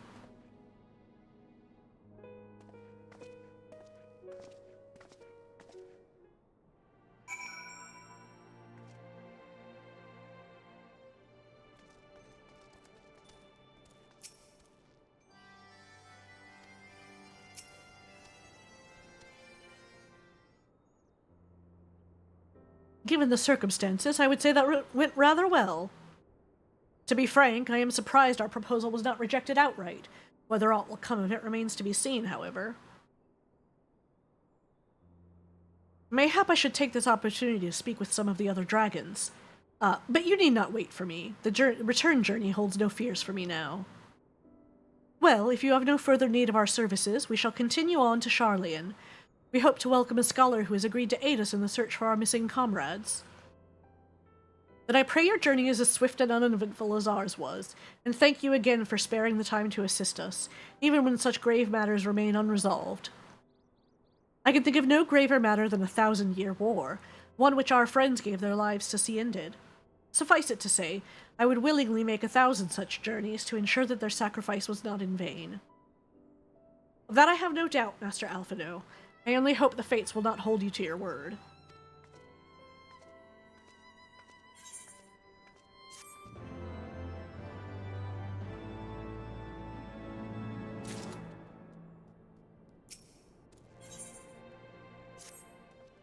So, it would seem we have time to greet the scholar after all. How delightful. I shall be interested to hear how she means to go about finding Minfilia and Thancred. We can only assume she is privy to some new investigative technique. In any event, our first order of business is to rendezvous with Y'shtola in Idleshire.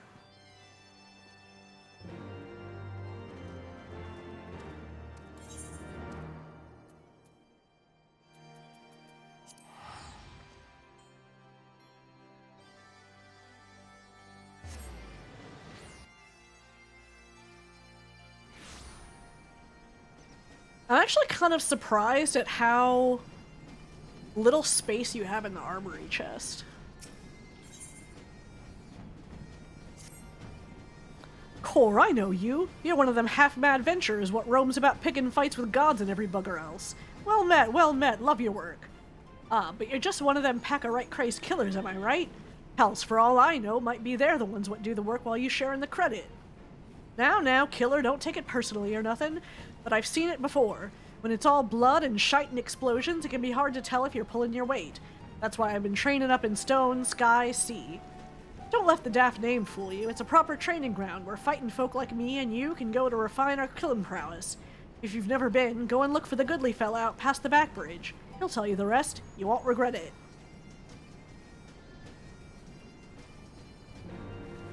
Huh. Okay. What about you?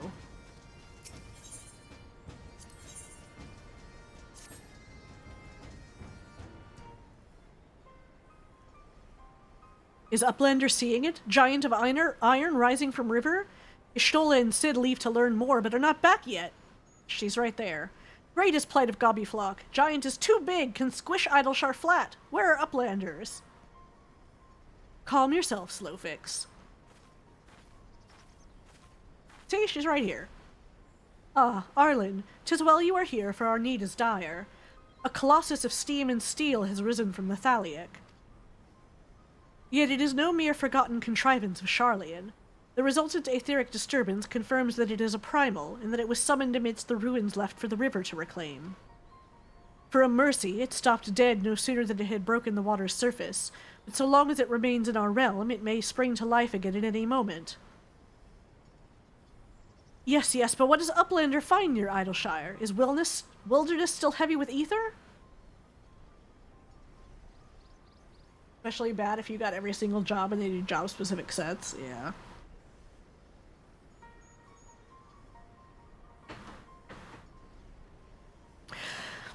Nay, the ether grows perilously thin and more swiftly than I could have imagined. The primal is bleeding the land dry. Should it be suffered to continue, this entire region will become a barren waste in a matter of moons. No! Gobbyflock has only just found home after long wanderings. Idleshire will not fall. Slowfix will not allow it. And nor will we. I have already spoken with Alphino, and he concurs that we Scions of the Seventh Dawn must do all in our power to eliminate the threat. Yet given its size, I deem it wise to attack from two fronts. Our first and most obvious recourse is to keep our foe in check with blade and magic, much as we have done with other such adversaries. Second, I propose that we attempt to cut off the flow of ether which sustains it, mayhap by physically separating the primal from the land. If we are to be rid of the Colossus, I think the latter course more promising, and mean to enlist Master Matoya's aid in pursuing it. Yet such things take time. Thus, I have asked Master Garland to remain here and keep watch over our foe. Given its apparently mechanical nature, his expertise should prove invaluable to you. To you, I say, for I would leave the fate of Idleshire in your hands. Should the primal chance to stir ere my return, you are to join Cid in repelling it. An unenviable task, but one for which you are singularly qualified.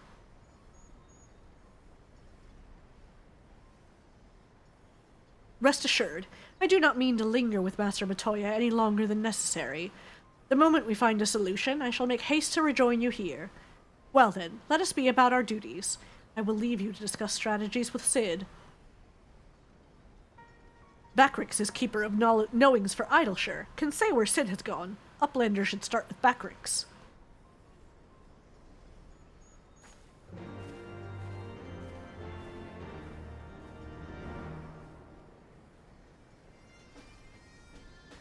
Boo-doo-doo.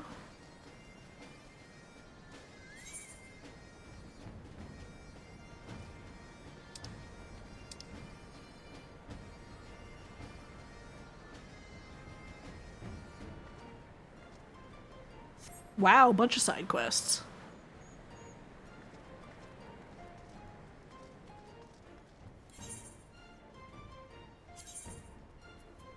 I wonder... Boop, boop, boop, boop, boop, boop, boop.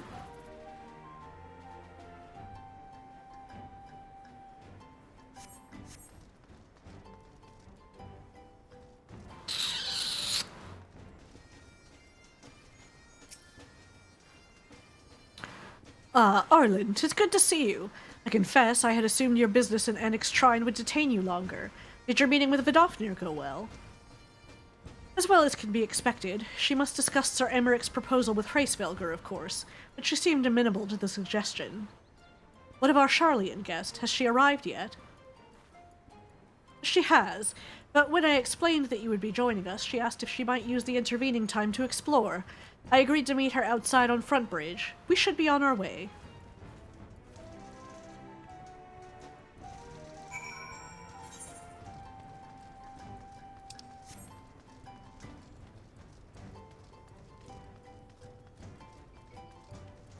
I don't know whether to, like, leave these side things to do them with other jobs. Because I don't know if they'll require me to, like, fight stuff that's too high level for those other jobs. Although, actually, I guess probably I can just, like, switch to Dragoon just to fight stuff, right?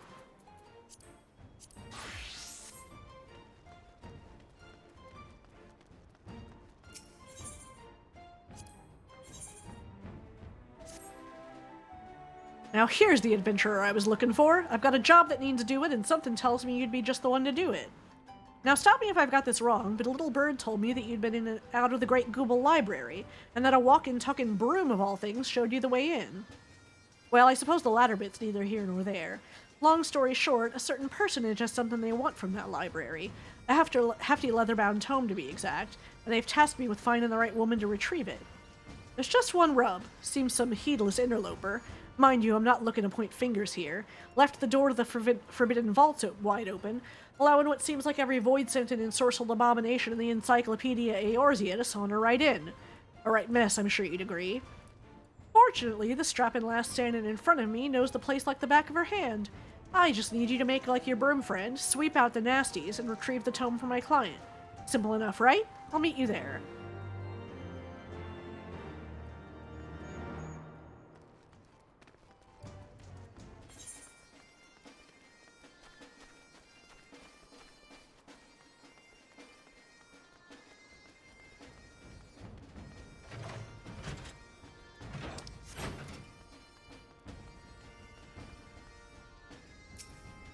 Oh, Rowena.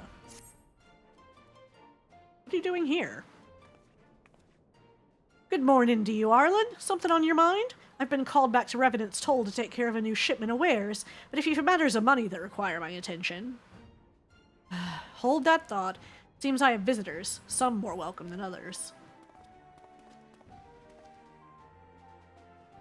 Pardon the intrusion, Mistress Rowena. I realize I was here only a few days ago, but I really must speak with you about...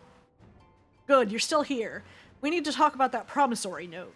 Now I know what you're thinking, that stinking sack of Gubu shite ain't got me God's damn money. Well, you're wrong. I saved it up, every last gill. The thing is, me mates took me out for a drink to celebrate, and... Excuse me, sir, but when people are talking, it is generally considered rude to interrupt. I know not what manner of business you have with Rowena, but I am quite sure it can wait. As I was saying, Mistress Rowena, have you perchance been able to arrange a meeting with your associates? There is much I would ask them about their work on arcane sentries. Hold on a bleeding minute. You are telling me to wait?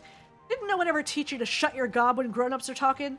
Me life and, more importantly, me note at the tavern's at stake here. Now be a good lad and bugger off till Uncle Geralt had to say. Geralt, mind your own advice for once and keep quiet. I'll deal with you soon enough. Regarding your question, Artisher, the answer's no. The client I had in mind's a bit of a recluse and stubborn as all hells in her old age. She wouldn't hear of any meetin', and I ain't got time to press her on it at the moment. Too much to do by half. Sounds like you've got enough on your plate without having to worry yourself over an old mate's owens. I tell you what, let's forget about it for... I know not what hole you have drunken yourself into, sir, and quite frankly, I do not care. I have important business to discuss with Mistress Rowena, and I demand you leave us be this instant. Ah, the youth of today. Jumped up, self-serving little shites, the lot of you. Fine. Tell us then, your highness, what's this business of yours that's more important than a man's life, eh? Well, out with it. Very well, if only to explain myself to Rowena. Together with my master, I have been conducting research into the manipulation of spiritual and etheric energies in what you call the Near East. Our work has shown that the soul is in fact an agglomeration of a specific type of force. This force defines the quiddity of man and makes us who we are. While the soul is indeed inimitable, we believe it possible to create a quasi-soul. Thus we turned our attention to anima, the self-same force which allows individuals to traverse the life stream via etherites. By infusing a soul stone with the requisite quantities of ether, this force may be harnessed. Yet after years of research and experimentation, we have naught to show for it but inert husks of stone.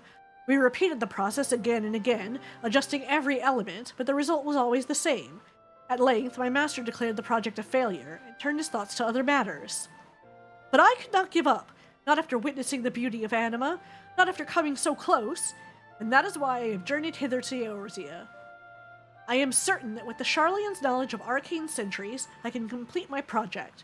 I am also certain that the resultant souls will be worth more to mankind than the ale-soaked dishclout that passes for yours.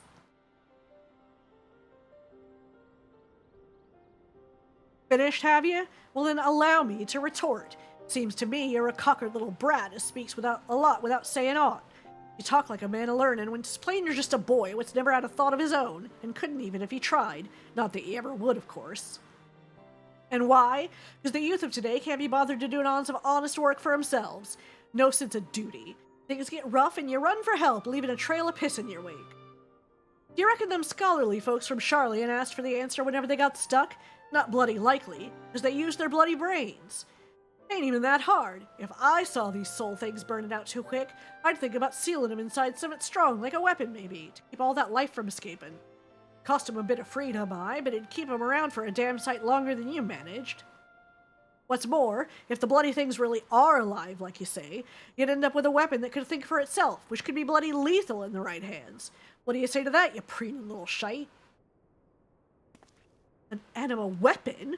That is absolutely genius!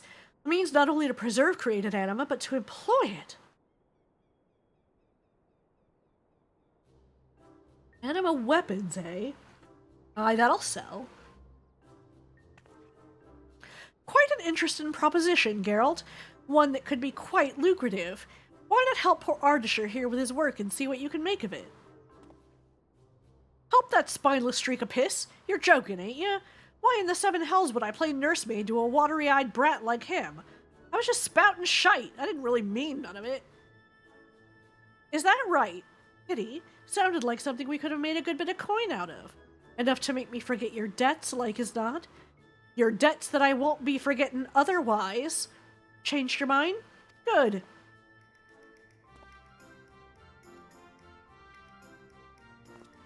Listen, Ardashir, he may be a drunken bloody fool, but he's also the finest blacksmith in all the realm. If anyone can forge a weapon capable of holding your souls, it's him. And our adventuring friend here, my dear sweet Arlen, is a well-known hero around these parts. I'm sure she'd love nothing more than to try out your new weapon when it's finished. Ain't that right? Just think of it, you'd be the first in all of Eorzea to wield one of these anima weapons. Which ain't a bad name now that I come to think of it. Anima weapon. Aye, that'll do. Now don't be so hasty, Arlen. This here is fate. What else could have brought the three of you to me at the self-same time, eh?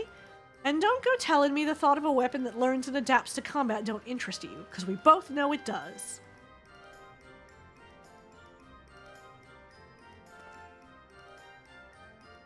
Geralt, was it? Pray forgive me my rudeness earlier. If you truly are the smith she claims, I would be honored to have your assistance. And you, Arlen. I gather you're the perfect candidate to test the weapon once it's complete. Well, if this'll get me square with Rowena, then I suppose my hammer's yours. But don't think I'm getting roped into this alone. If I have to forge it, you have to wield it. Thank you, both of you. I promise you will not regret this. Nice to see you're all getting on. Now you're going to need a place to work, and I know just the spot. Azisla, the seat of elegant science floating on high over Abelathia's spine. What? Not that the equipment up there will be any use to you, mind. Only the 12 know how that stuff works. Still, it'll keep prying eyes away until the weapon's ready.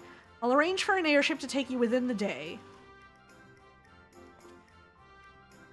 The fabled Azisla. I look forward to seeing you there, Arlen. Wait, really? Just gonna go up there? Is it not still really dangerous?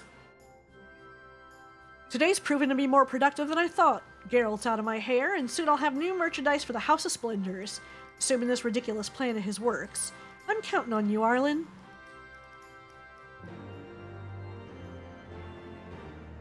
Interesting.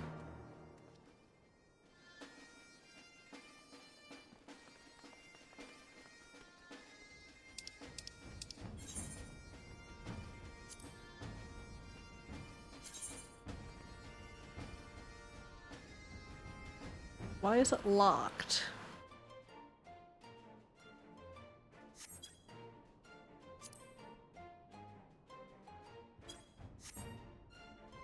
Interesting.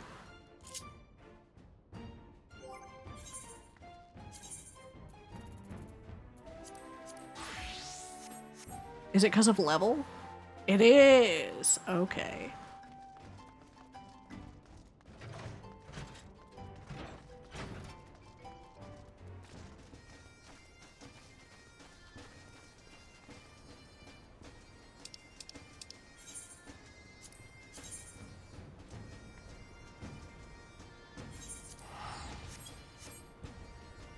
Ba-da-da-da-da-da-da.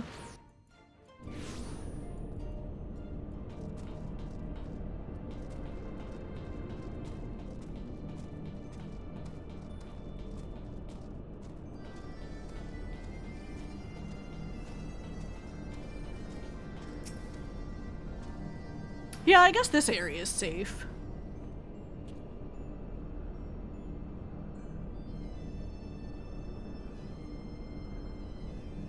Forgot about this quest. The fabled Azisla. I had heard stories, but who would believe such a technological marvel could exist, and floating in the sky at that? Only my master could see me now. But this is not the time for gawping. Come, let us begin our work on the anima weapon. Anima weapon.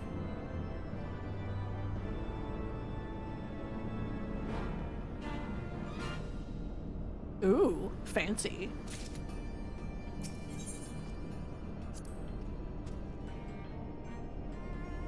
Please note that upon completing the quest Soul Without Life, you will receive an animal weapon for a dragoon.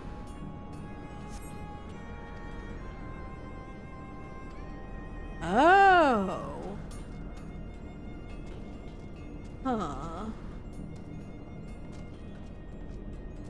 Can you only have one, period?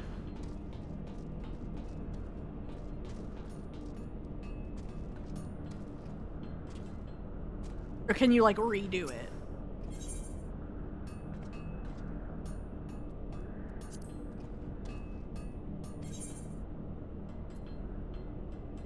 It does have that, like, refresh icon. One class at a time. But you can redo it with a different class? Or a different job? Okay.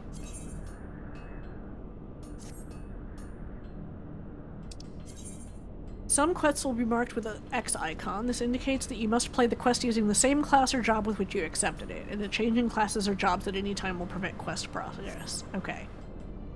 I take it you're ready to proceed? Excellent.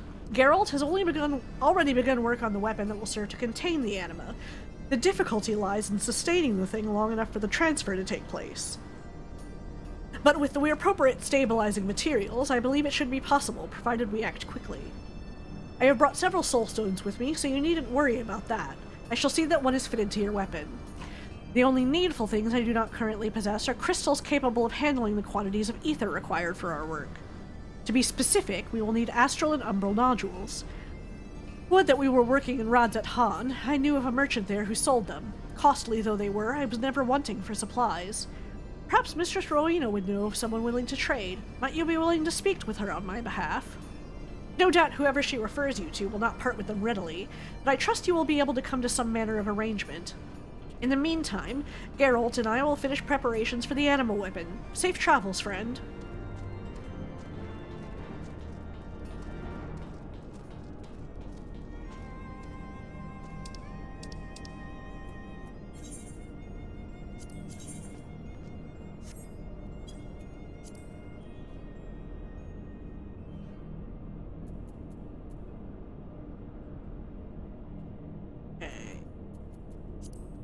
How long is the animal weapon thing? It seems like it might be long.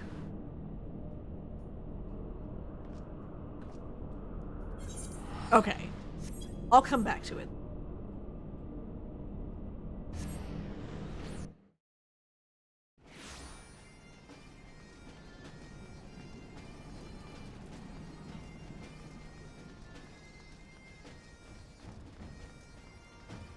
Alright, what is this guy doing?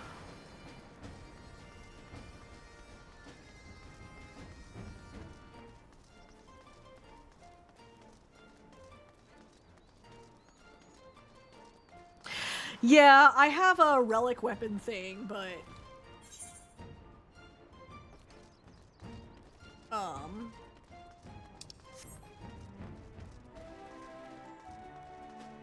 I can't use a market board, so I'd have to craft the thing myself. And I'd have to, I think, have my crafting class at like level 50 or something.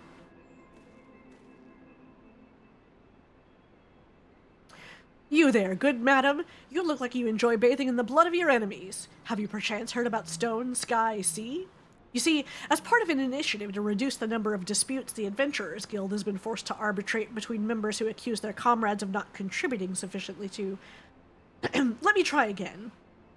She who fights with strength of stone unyielding, breathes deep of boundless sky, and embraces serenity of rolling sea, against her none can stand. Sorry, that's what the Doman fellow told me to say. I don't quite understand it myself, but he seemed to think it was all very clever. Right, so in essence, we've got these ridiculous contraptions that you attack in whatever manner you deem fit. Each is supposedly tailored to the strength of some legendary beast or being some madman decided to challenge once upon a time. For the Heavensward relic, you can farm the crystals you need on any job and keep the extras to use on others when they take the quest. Okay. Speaking of which, I believe one should be dropping in right about now.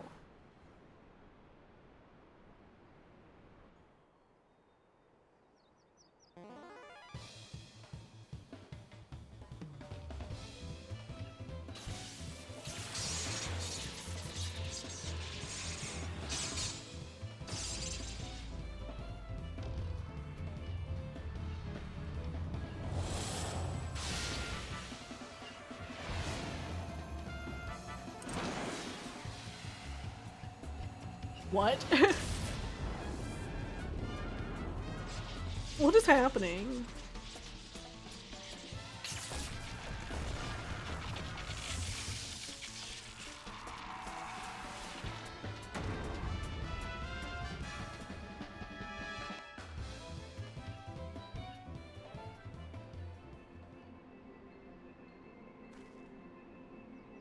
Apparently, the first time they dropped one of those, it was an accident.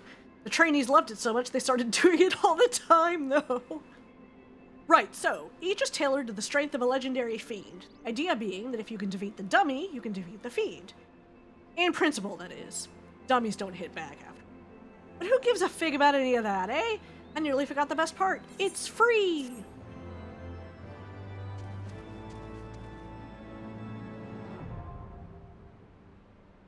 Okay. Its training ground can be accessed by speaking with the goodly adventurer. Huh.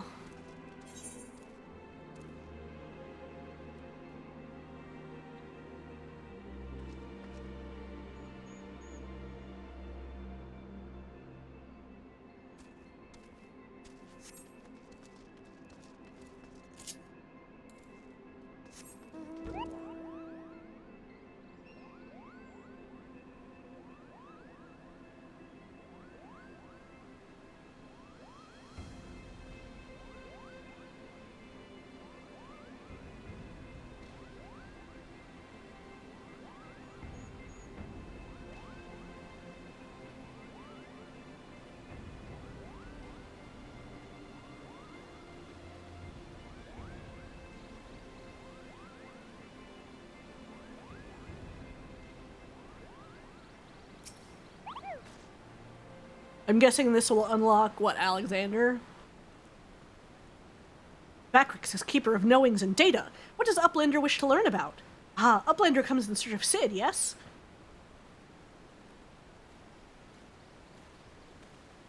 My thanks for sharing your knowings, Bacrix. These Illuminati are indeed most hostile. Ah, Arlen, old friend. You haven't seen Ishtola, have you?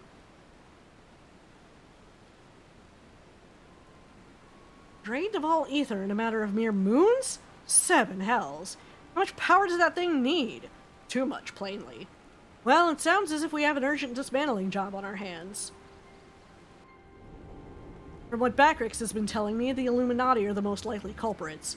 They have the knowledge to summon a primal and the requisite short-sightedness not to think better of it. Yeah, I ran into the force field. Fanatical captures their philosophy nicely, I think, their goal being nothing less than sole ownership of all the world's technology. Needless to say, they're more than willing to kill anyone who stands between them and what they want. Quite how they managed to coax a primal into the hulk of a Charlian defense mechanism, I don't know, but it looks like they've made themselves a tidy little fortress inside the Colossus.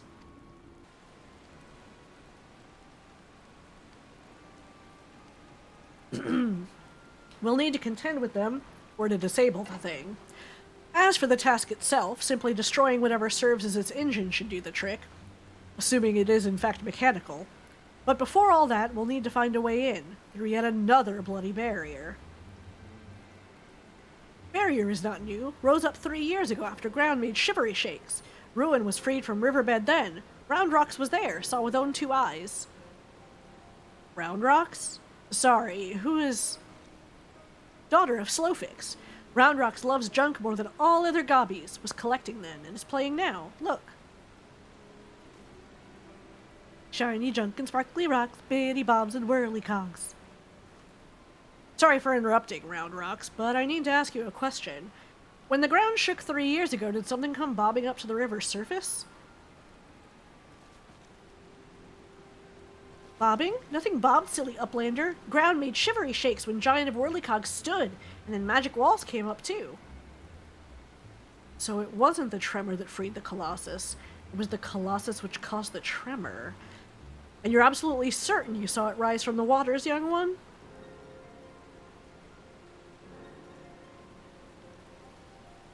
Seven hells. I think someone tried and failed to summon it 3 years ago. Was it the Illuminati, or... Brayflox comes to trade tongue flaps, Uplander. Ah, just the goblin. Slowfix tells me you're his resident expert on the Illuminati. Pardon me a moment while I consult with my fellow Uplander. Arlen, if I may make a suggestion, I'll speak with Brayflox and learn what I can of our opponents. In the meantime, could you investigate the Colossus itself? Biggs and Wedge are near where its hand landed on the shore of the Thaliac. Join them and see if you can't find a way inside the machine. Oh, and good luck with that barrier.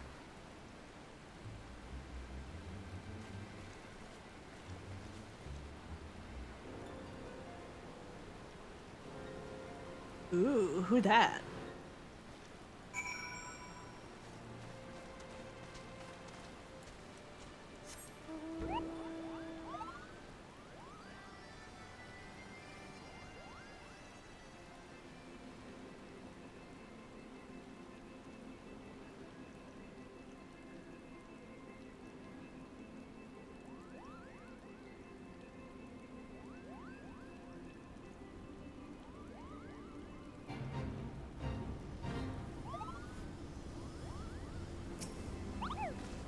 Hey guys.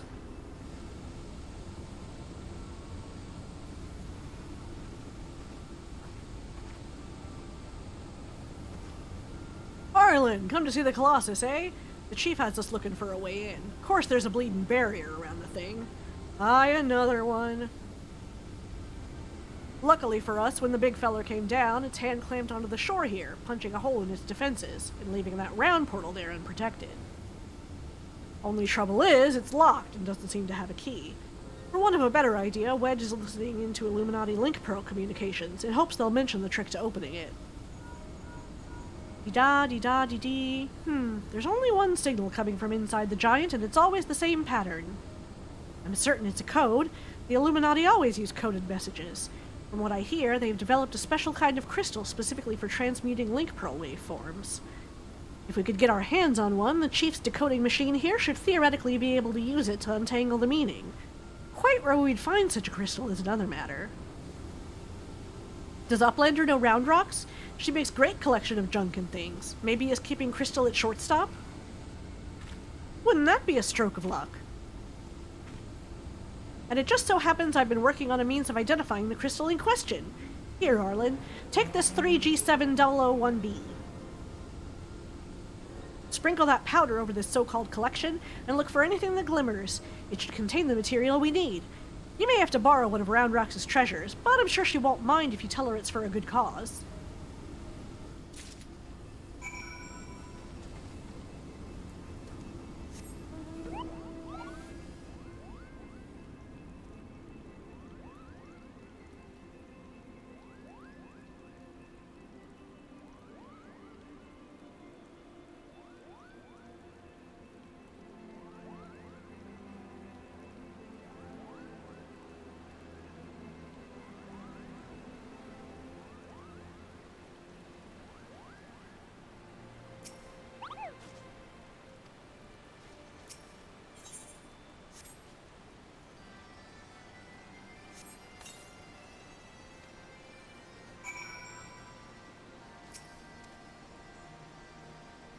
Sorry, I'm just gonna take your stuff.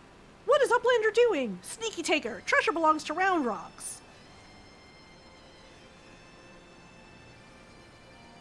Uplander needs it for Giant of Whirlycogs? But Glowstone is most favored as treasure of Round Rocks. Alright. But Uplander must promise to bring it back or Round Rocks is getting very angry.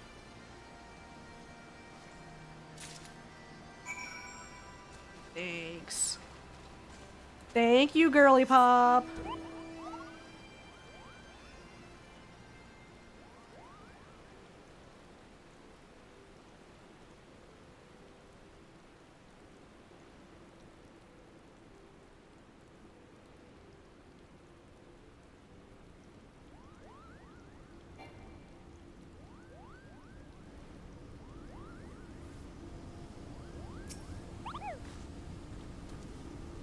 Arlen, no burns, I see.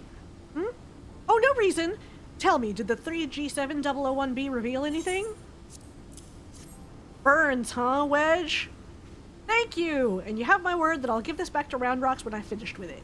Now, let's take a listen to what the Illuminati are really saying.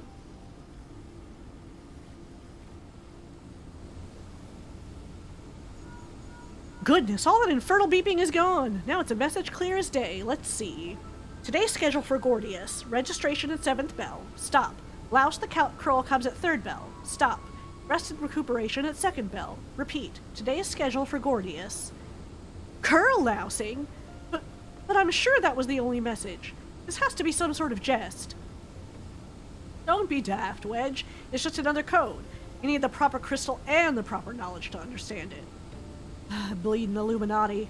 Should have known it wouldn't be so easy. Quite the conundrum you have there.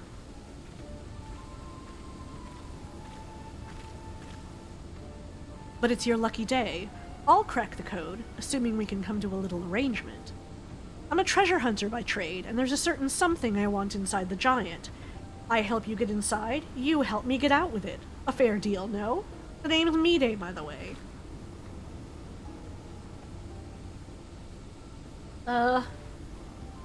Charmed, I'm sure. You are aware that the interior is almost certainly swarming with Illuminati, yes? Why do you think I came to you? There's strength in numbers, friend. Best we join forces, eh?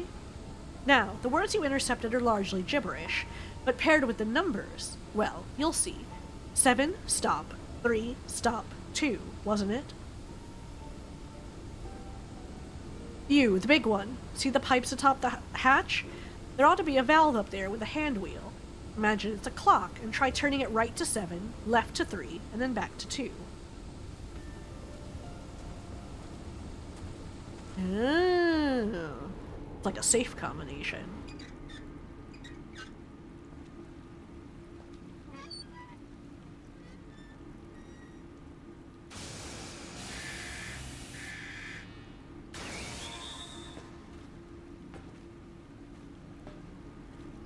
We did it! We did it!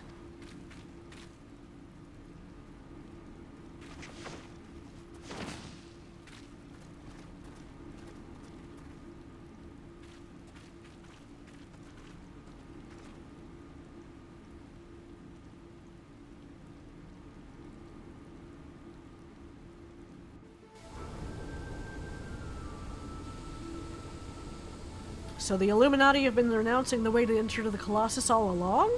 Strange. Well done for cracking the code, anyway. I had less success, sadly. I'm afraid Brayflox knows little more than we do about the Illuminati's plan or the Primal. Come, come, things aren't as bad as all that. We found a way inside the machine. We'll just have to learn about it as we go. It's only a massive mammoth, after all.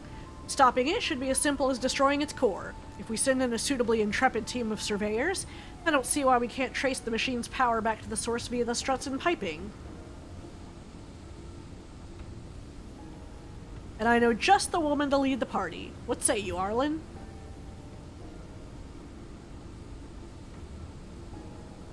And what of me, pray tell? I opened the way for this grand expedition of yours. Surely that's earned me a place in your little band to hunt for my treasure. You did as you promised, and you may do as you will now, but only so long as your treasure hunt doesn't endanger the mission. I'd join you if I could, but there's something I need to see to first. I'll leave Biggs and Wedge here in case of emergencies. Good luck, my friend. Oh, yeah, I see you're busy. Just something else you've got to do. How it is.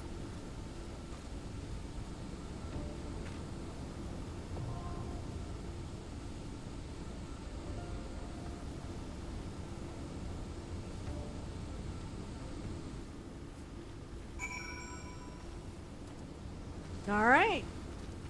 So that's open.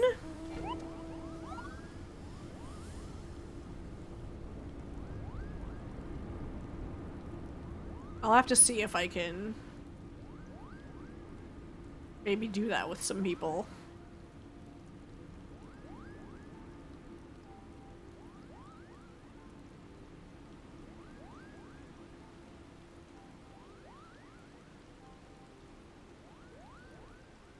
Alright, and then this is what I'm guessing the like hard version of the dungeon.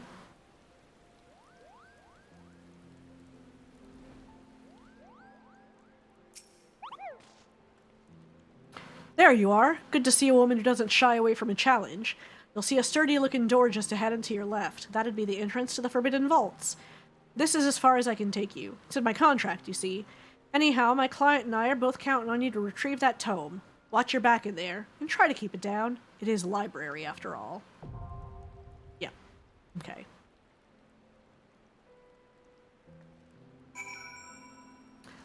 Cool. Alright. Let's finish unlocking this.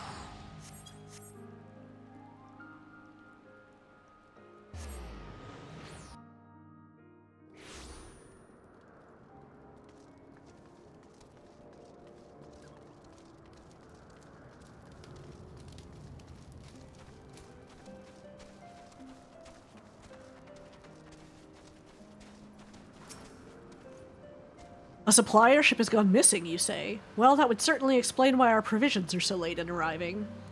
I did, in fact, spy a vessel charting an erratic course northwards a short while ago, but as it seemed disinclined to make port here, I paid a little mind.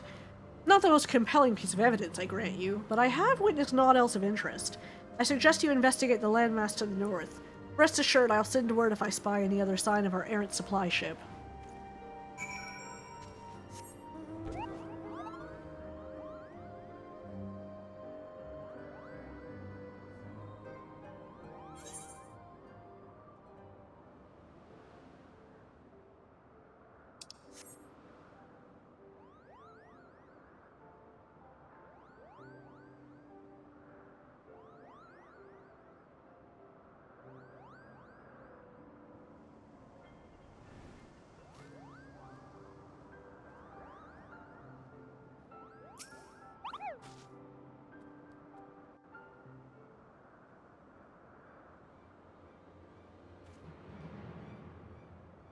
'Aid! Aid, I say! These villains mean to plunder my cargo!' What have we got here, then? Think you're some sort of hero, do you?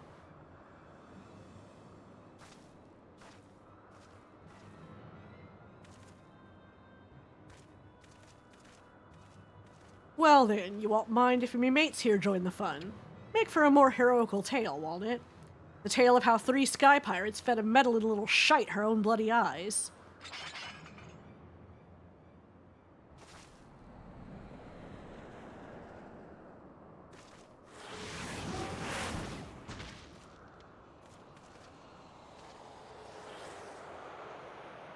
What the? Oh gods, I know that ship. It's...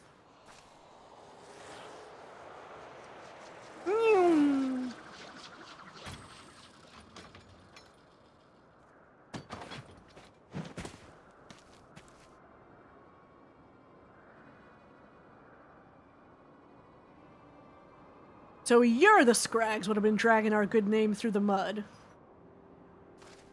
You're Red Bill Leofard. We ain't done naught to you or yours. What do you want with us?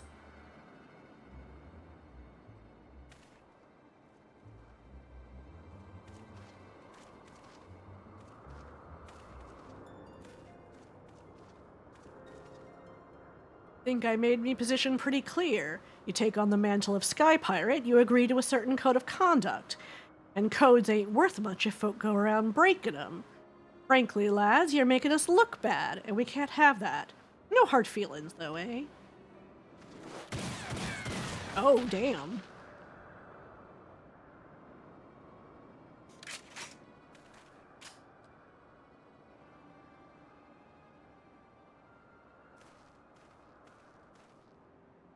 Oh, thank you, Mr. Leofard. Thank you. I'm certain my master will wish to repay you.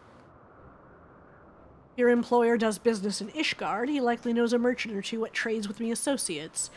Tell him to say it's for Leofard, and any reward should reach me soon enough.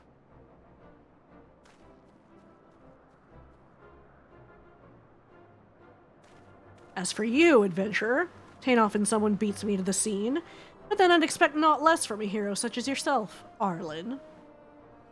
That is who you are, ain't it? I don't know too many other lasses with one of them marvelous mana cutters the Ironworks dreamed up.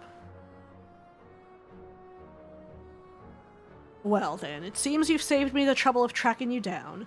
I'd been hoping to have a word with you, you see.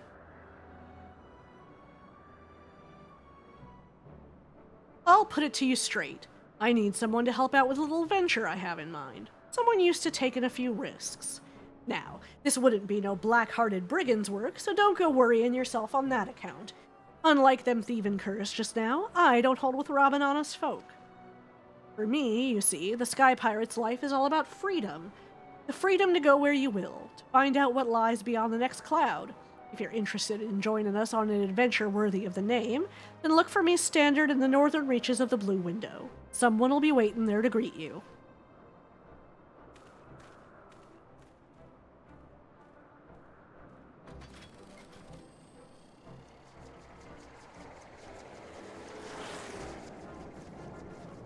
Okay, interesting.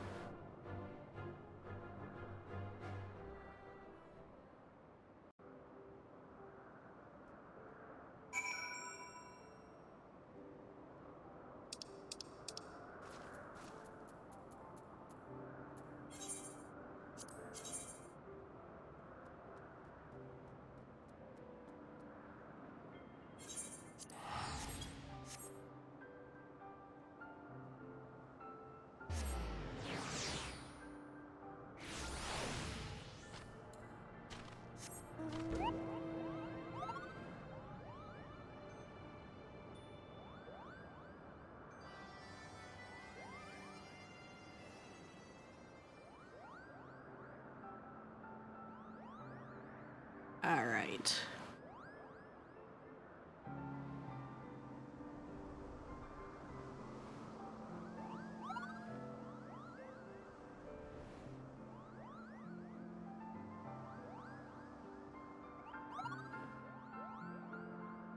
Oh, and there's a thing here.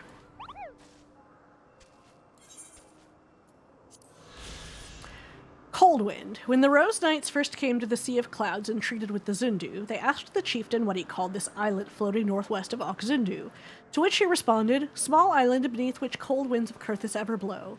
For the sake of brevity, the knights simply called it Coldwind.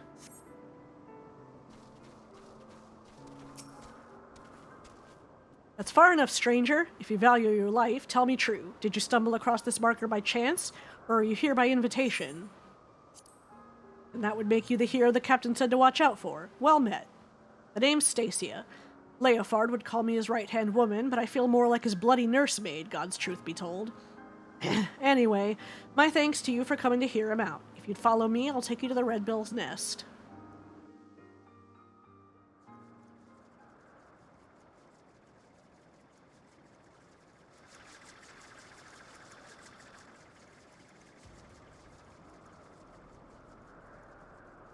Oh, fancy. They got like a whole thing here. Luna, what do you want? Hmm?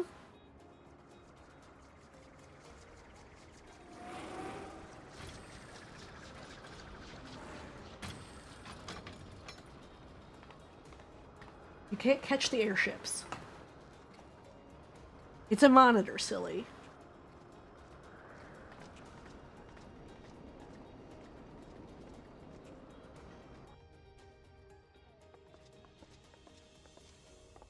But you're just a dumb little kitty. You don't understand.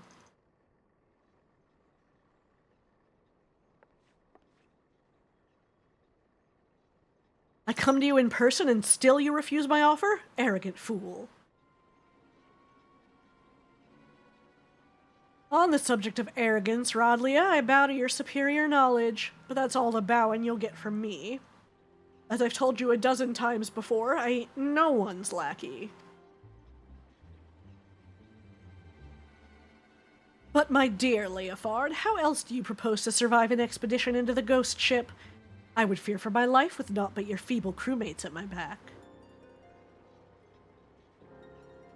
While I'd fear for me life with your mage and crew at my back on account of them being murderous, untrustworthy bastards to a man. That face!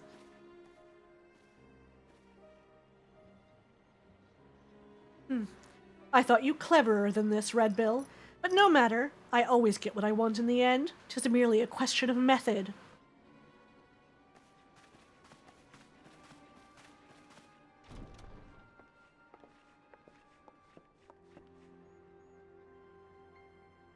Now there's a face I've not seen before. You don't have the look of one of Leofard's little birds. She's a guest. You understand the concept, don't you? You know, when someone is invited instead of just bursting through the door whenever she damn well pleases.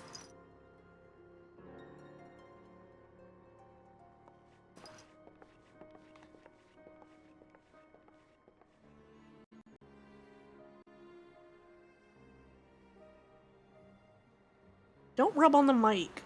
Stop it.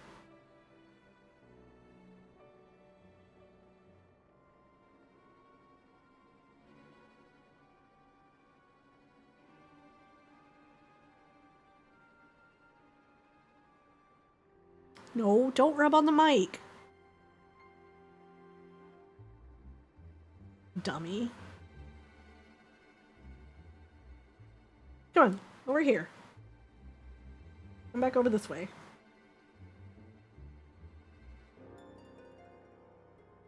That side of the desk is better. Excuse me, my cat. Of course, she's like, "You're not paying attention to me.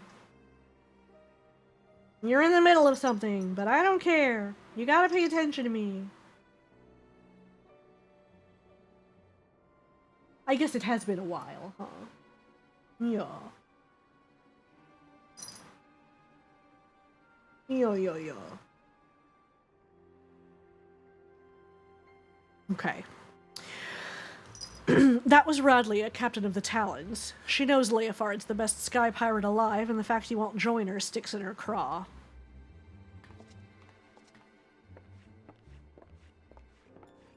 You gonna let him talk to you like that, Captain? We should teach them Red Bills some respect.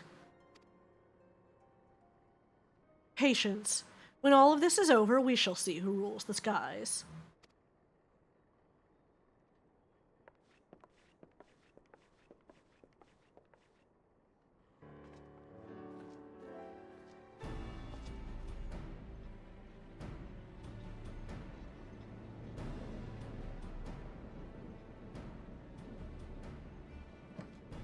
Oh there, hero. I promised you high adventure, and high adventure you shall have, for we plan to board the Sea of Cloud's very own ghost ship. Or what folk have taken to call in one, anyway. Every day for the past few weeks has brought with it a new sighting of the self-same vessel, a massive airship of queer design adrift on the wind. Being a curious lot, there were a few buccaneers who tried exploring below decks, but not one of them has been seen since. And so, naturally, they're saying the ship is cursed. Well, haunted. Like I said, an honest-to-God's ghost ship. My guess is she's another relic left behind by the Alligans, but we won't know for sure till we've had ourselves a good poke around inside, and liberated whatever ancient treasures she's got moldering away in her hold, of course. But before we start dividing up the spoils, we've got to find the damn thing, which is why we've been working on a special new device. Finding her will be the easy part. What we can't do without is a veteran explorer, what ain't afraid to fling herself face first into the jaws of danger. Now, I know you're a gallant champion of the people and all, but strip away the fame and the glory, and I'll wager you're still an adventurer at heart. So what say you, Arlen? Fancy a plunge into the unknown at the side of the Red Bills? Then it's settled.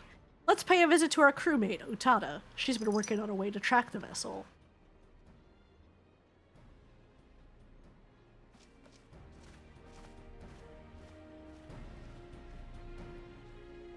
Luna, Luna, Luna.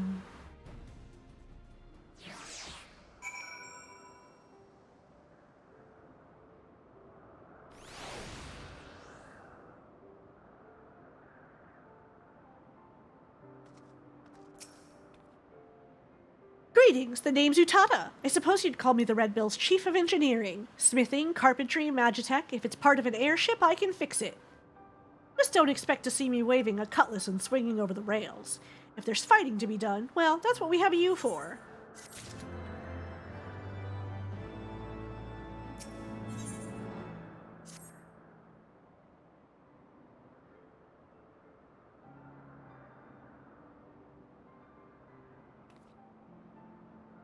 Well met, ladies and gentle pirates. Now that we appear to have our hero, I'm happy to report that we've overcome the last obstacle to boarding the ghost ship. Meaning your project is proceeding as planned? That it is, Captain. I knew this would be the perfect place to take readings. The scant amounts of background ether make it easy to follow the derelict's trail. The ghost ship has what Utada tells us is a unique etheric signature. She's been building a device what can sniff out this particular spectral flavor and point us in the right direction. I call it the ectocompass. It's allowed me to collect some solid data on the vessel's movements and plot a reliable intercept course. No groping blindly through the clouds for us.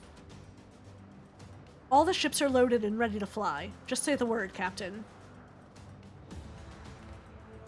Utada, you'd best stay here out of harm's way. Keep an eye on them ether trails, eh? Aye, Captain. Grab an armlet of treasure for me. Now, we've got no way of knowing what's waiting for us on that cursed hull, Garland, so you'd best bring along a few mates what you know you can trust. Don't hurt to be too careful, seeing as how you'll be going in first and all. I did tell you you'd be going in first, didn't I? Well, you will. The rest of us will be guarding the rear, just in case Rodlia and her brood decide to stick their beaks in where they ain't wanted. Don't worry, she'll not get past us, so you can concentrate on carving a path into the ship's belly. Honest to God's ghost ship. Oh, ho, ho, ho. This is going to be an adventure and a half.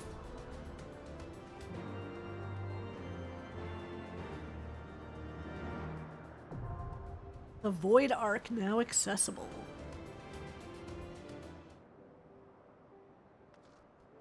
Interesting.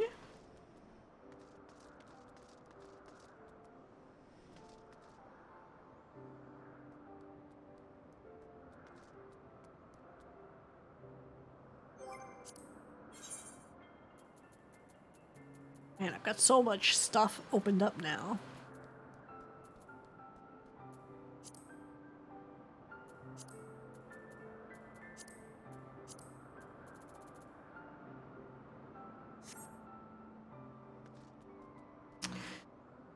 Let's see, 546.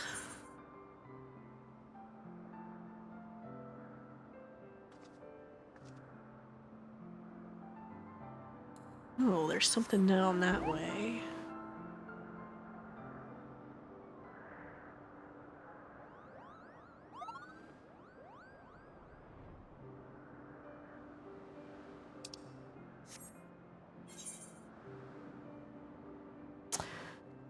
There's some spot on the map that I didn't go through.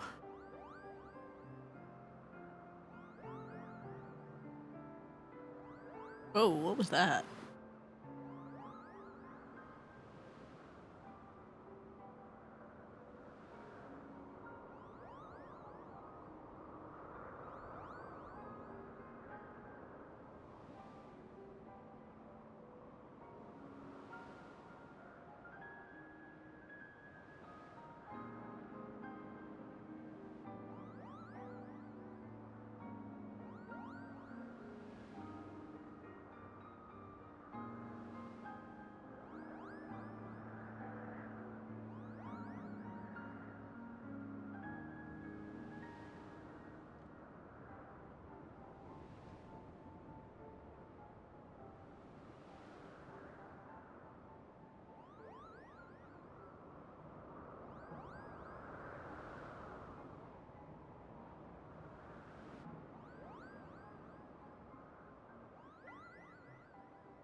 What's over here?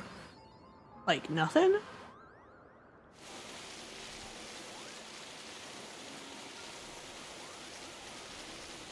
Just a big pool?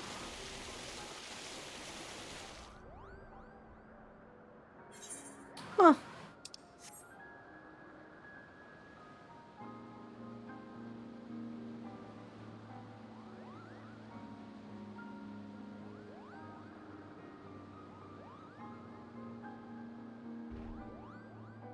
Okay.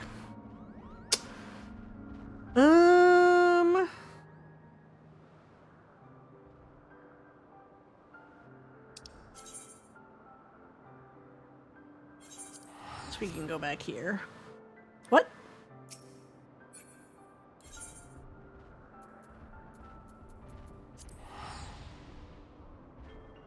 I must have bumped something.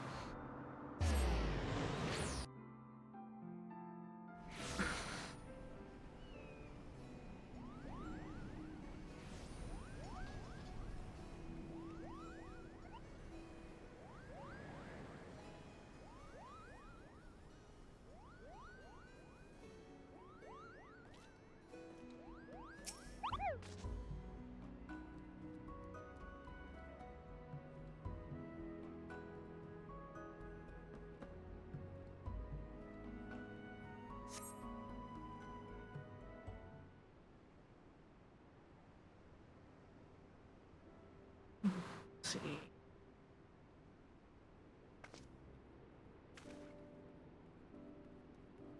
Oh, look at you!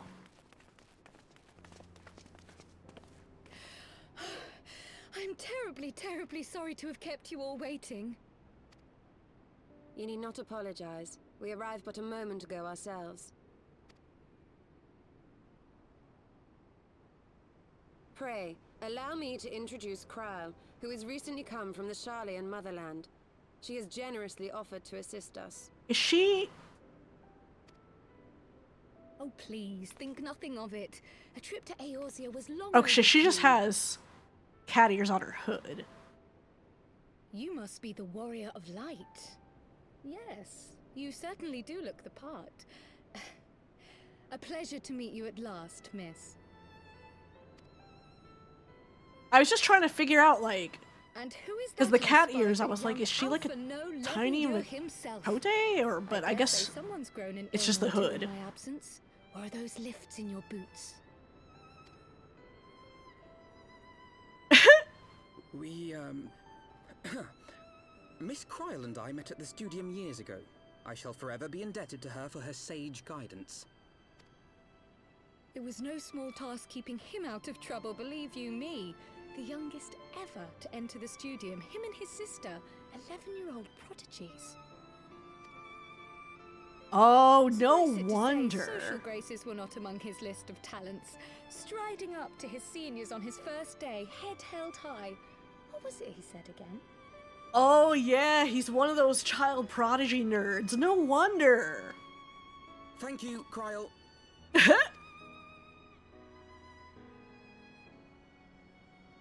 For what? I haven't finished yet. Would you care to attempt a more dexterous deflection? Mayhap we should save this delightful conversation for a more fitting occasion, when pressing matters do not demand our undivided attention. Yes, drag him. A bit much, but better. I can tell you have been putting your skills to use here in Eorzea. Henceforth, I trust you will dazzle me with your eloquence at the first time of asking.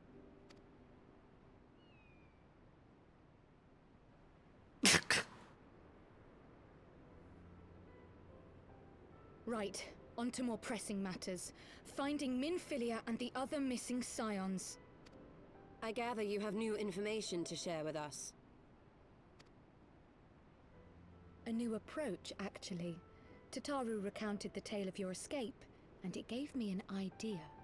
Simply put, assuming Thancred left some manner of trail when you whisked him away, as is almost always the case with teleportation magics, I am confident I can find and follow it. Then what are you waiting for? The wherewithal to do it. The fact is, my abilities aren't quite up to the task. Not in themselves, anyway. If I had Master Matoya's crystal eye, on the other hand... Then let us all call on her forthwith. I think it best that you explain your plan to her in person. Oh, we get to go visit Granny again.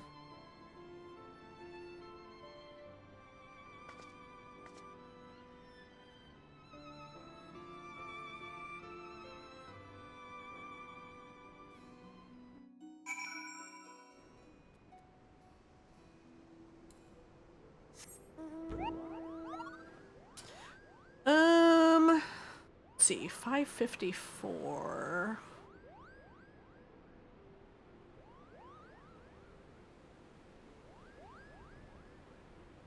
Trying to figure out when I need to call it to, like, fix dinner. I do have to preheat the oven.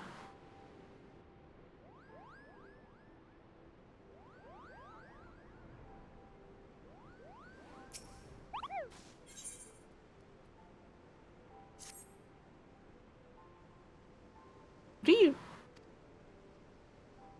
Can't just leave the treasure there. You look like the sort that's used to risking life and limb. Might be as you could help clear a way through those seedkin that damn near made a meal of us.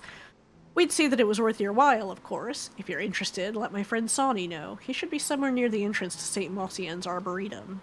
Well, I reckon it's safe to go back to Idleshire and look for a few more hands. We'll need as much help as we can get. Hope to see you at the Arboretum.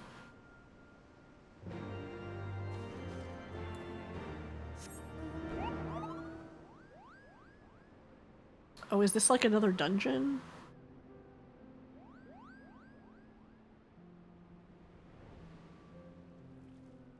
Yeah. Because I'd seen there was another dungeon here. Oh my god, look at this guy. I used to research plant life from every corner of the realm here. Of course, with no one to look after it, it's all gotten a bit overgrown. Usually places like this are more trouble than they're worth, but if the parchments we found are anything to go by, there's something in these ruins that could benefit everyone in Idleshire for generations to come.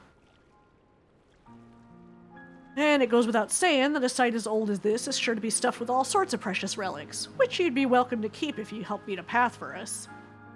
We'll follow behind you once it's safe and see if we can't find what we're looking for.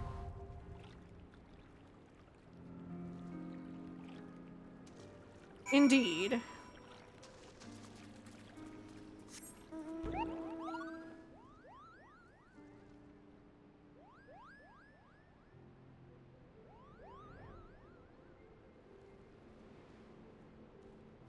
Maybe I'll try and see if I can get some people together to go through a bunch of this stuff.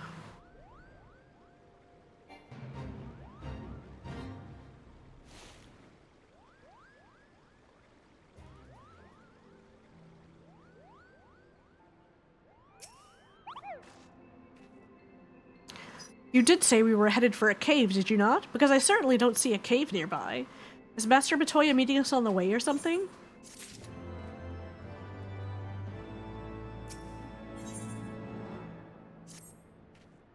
I've heard many stories of Master Matoya, some quite flattering, others less so. Rest assured, they are all true. This way, and have care where you tread.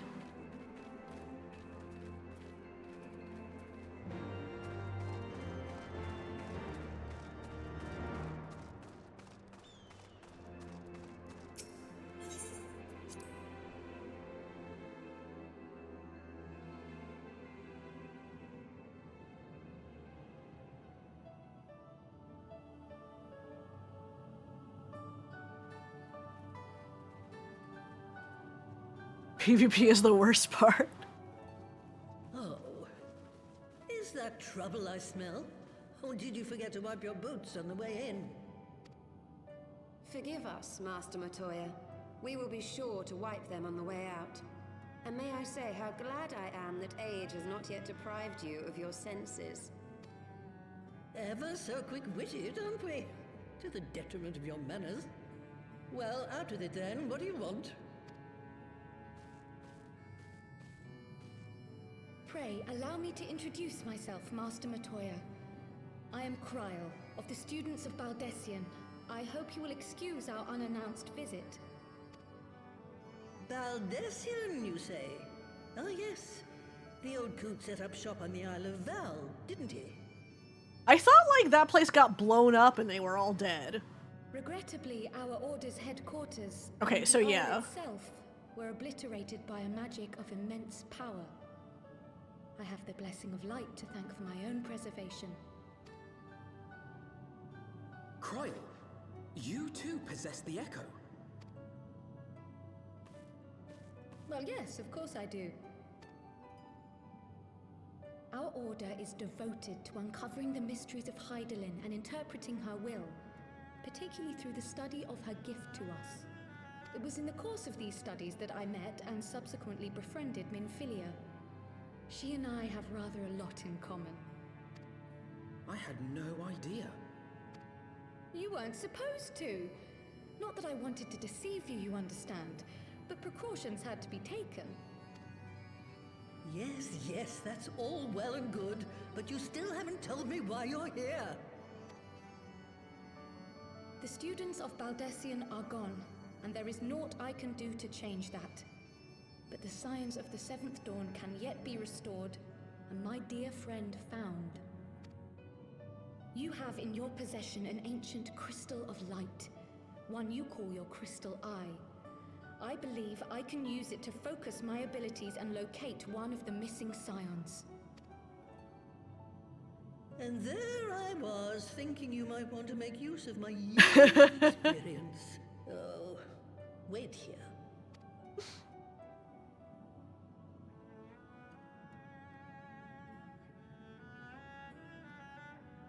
Long did I ponder the nature of this crystal and its familiar radiance, but never did I suspect it was a crystal of light.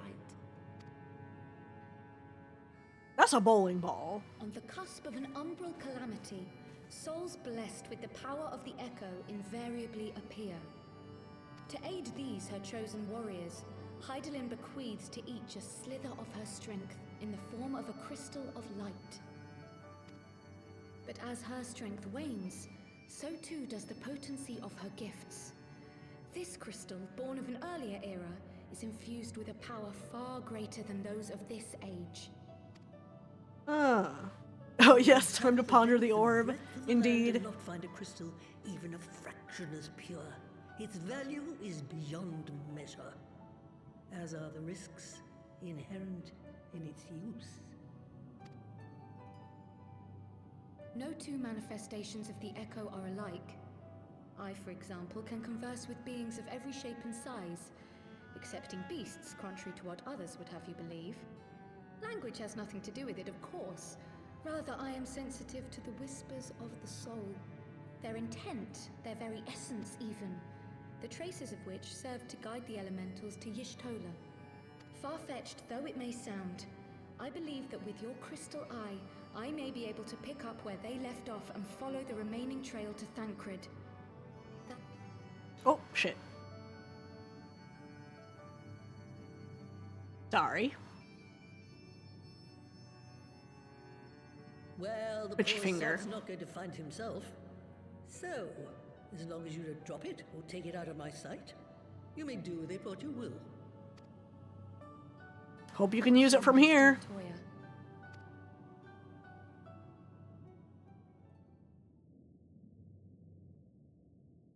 Then let us begin.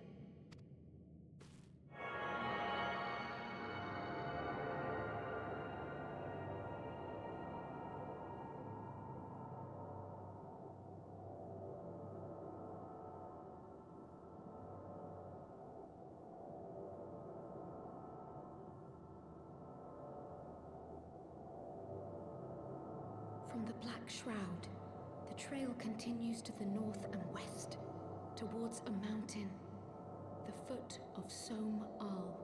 It was a near thing, but he was not deposited within the rock. I think. So he didn't get stuck the same way Y'shtola did? Tailfeather know those lands well. I say we begin our search there.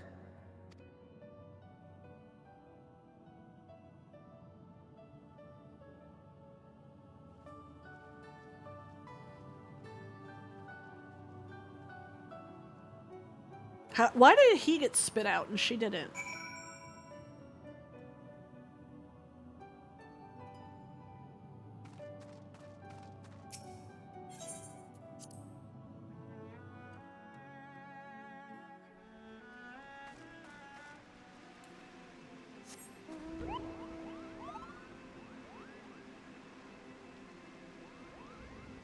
Oh yeah, wasn't there a...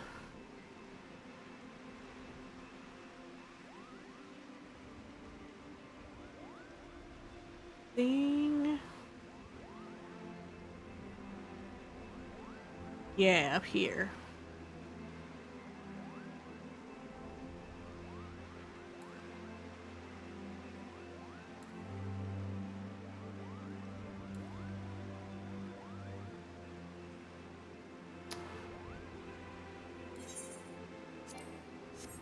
Huh.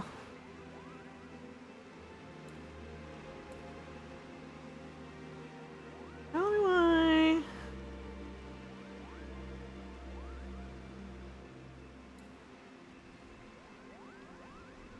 I don't think I was able to climb the ladder.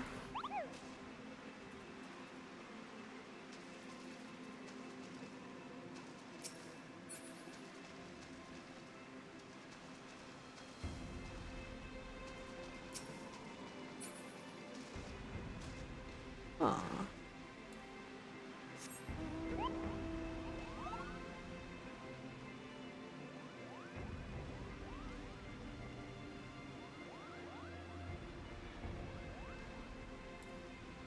Oh, hey, Basil.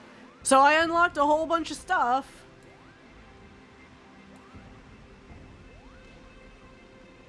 I just need to find people to do it with.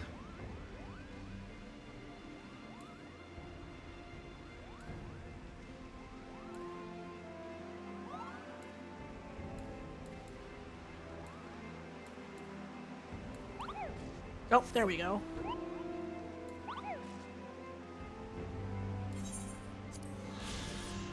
The tipped ewer, the spot where the melted snows of Abalathia's spine flow, emerge from their source to descend down the mountain, forming the countless tributaries that come together as the mighty Thaliac River. The name is said to come from the deity whose name the river bears, and the magic pitcher from which poured the waters of knowledge.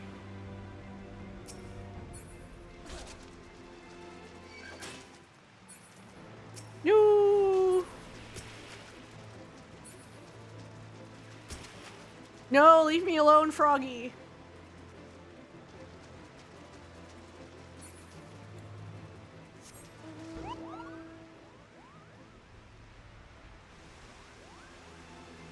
I'm glad that this area, they like actually give you a visual marker for those things. Actually, what am I doing? I can just... well...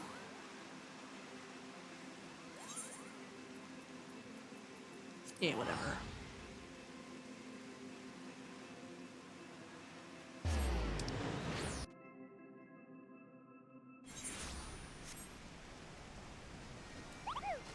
All right.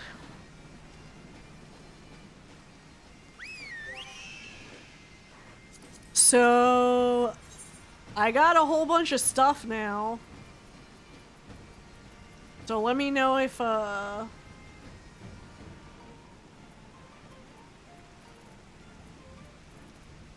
maybe it might be fun to do any of these. Otherwise, I can, I guess, just like queue up in Duty Finder.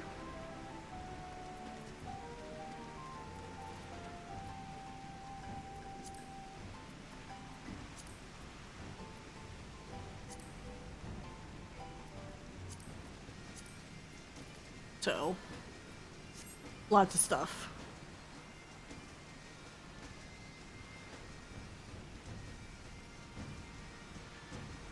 Okay. Yeah, I mean, it's more just like, it'd be cool to play with, at least some people I know, rather than just all randos, but, you know, I also know that it's probably, like, iffy to schedule things.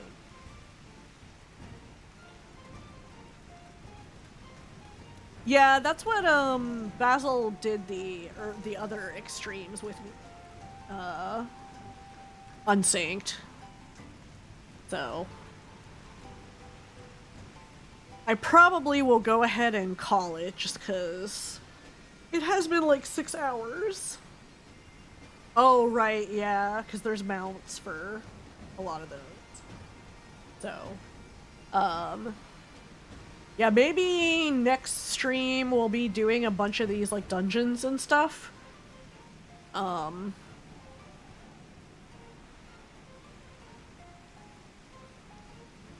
the next 14 stream. Well, I wasn't sure how much longer that bit was. Like, if it's pretty quick, I can go ahead and do it.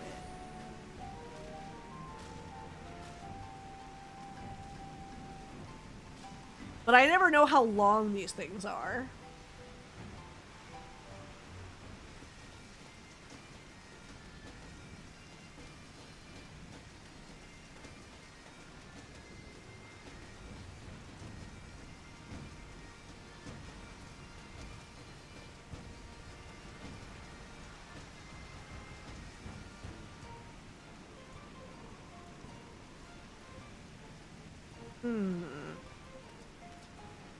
Okay. I will need to... Tail for it. I will need to,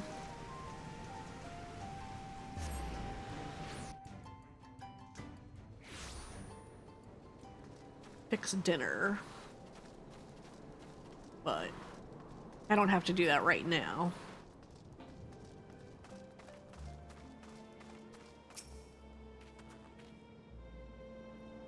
I'm just gonna throw frozen pizza in the oven. Were I to find myself in an unfamiliar wilderness, my first instinct would be to seek out signs of civilization. Ordinarily, perhaps, but in his wounded state, he may not have wished to risk contact with strangers of unknown allegiance. Yet even had Thancred chosen to remain in the forest, the hunters would surely have stumbled across his trail. Tailfeather doesn't strike me as an isolated outpost, though. Merchants and traders pass through reasonably regularly, do they not? In which case, we'll need to provide a more detailed description when we question the locals. Fear not, Kryle. I have already prepared several sketches of Thancred for that very purpose. Oh, I hope they look real bad. This is impressive. You drew him from memory? A skill I acquired some years ago for reasons I no longer remember. I propose we split into 2 pairs. Y'shtola and I will inquire at the outlying encampments, while Arlen and Kryle question the residents of Tailfeather. Afterwards, we shall regroup near Loth Astavath and share our findings. Assuming there are no objections, let us be about it.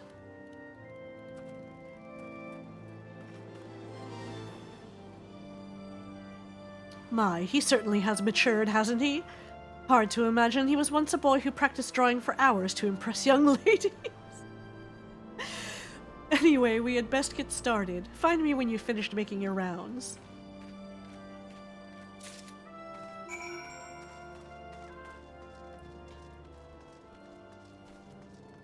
Oh, I love that she just throws him under the bus.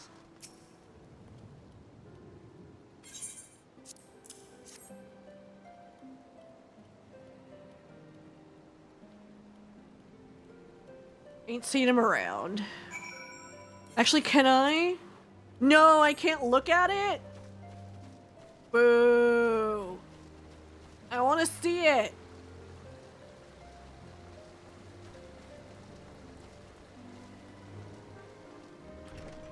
I want to see the picture.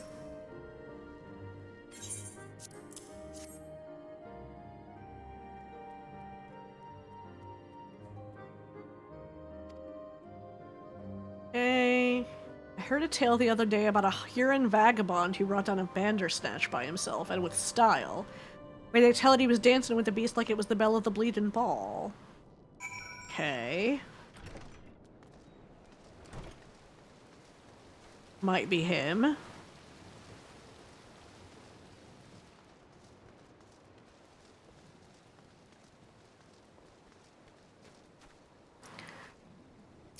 Man, did your parents name you Grimold? That's rough. A Huron man? We're not exactly rare, you know. Could you be more specific?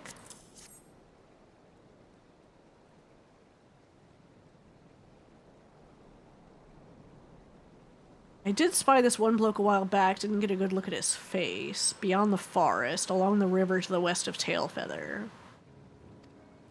An axe. Well, Thancred doesn't use an axe.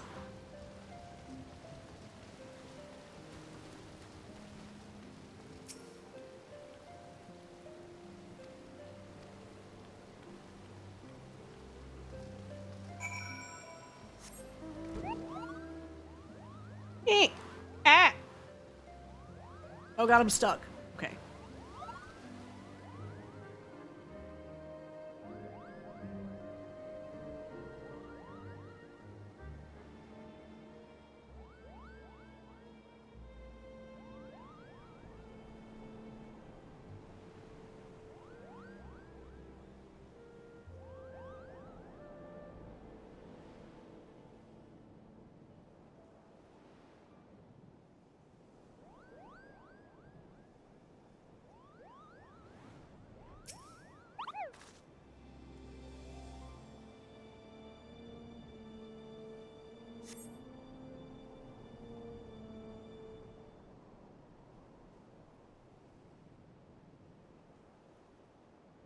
What's up there?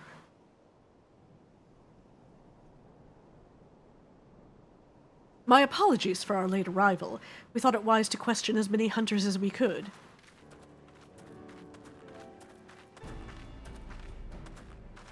Many have made camp in inaccessible locations, ideal for hunting game, not so receiving visitors. Nevertheless, our time proved well spent. There have been countless sightings of an exceptionally capable Huron hunter with whom no one is familiar. Though none chanced to see the man's face, his height and build match Thancred's description, as does his fighting prowess.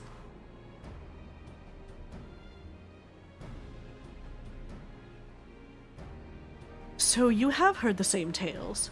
Be that as it may, we yet want for conclusive proof. Mayhap this is unrelated, but I heard a curious tale regarding a Vath trader. He came to Tailfeather in search of garments fit for a man of refinement, which seemed a rather curious description for one of his kind. You are implying that Thancred sent a Vath to market in his stead. Why would he not go himself? Well, if you recall, you yourself emerged from the livestream as naked as your name day. It is a scene I shall never forget. Is it now? Well, I was pleased to see you. I mean, it was a simple statement of fact. It stands to reason that Thancred found himself in the same predicament. In any case, if he had dealings with the Vath, they should be able to tell us, no? Quite right, Kryl, quite right.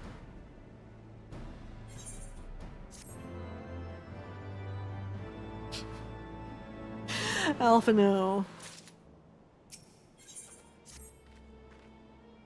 Well, what are we waiting for? For all we know, Thancred could be waiting for us in Lothast Vath. We must go and see the Vath right away. Come along, everyone, come along.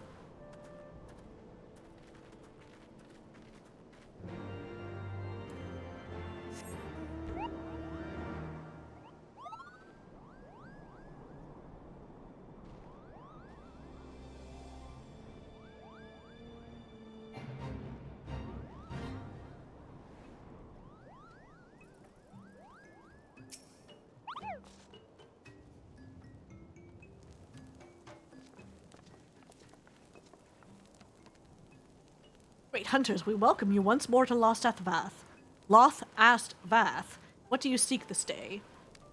We seek a man with whom we are told you may have had certain dealings.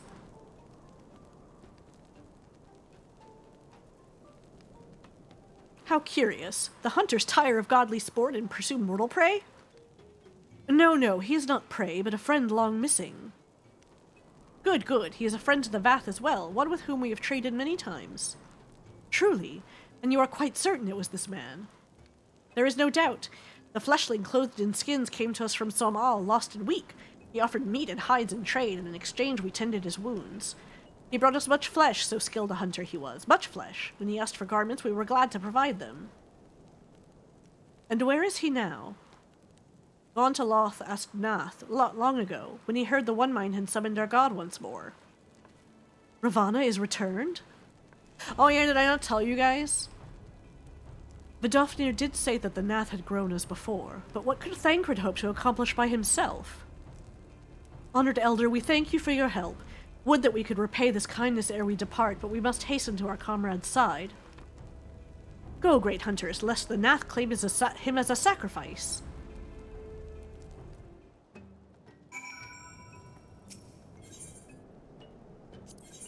Oh yeah, these are the, that must be the, like, society quests. Ba-ba-ba-ba-ba-ba-ba-ba. Thancred, get your butt over here. Swear to God. You couldn't figure out any way to get a message to us?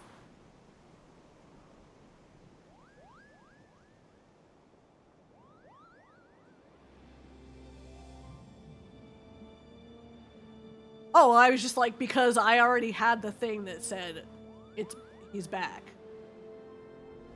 But I didn't tell them.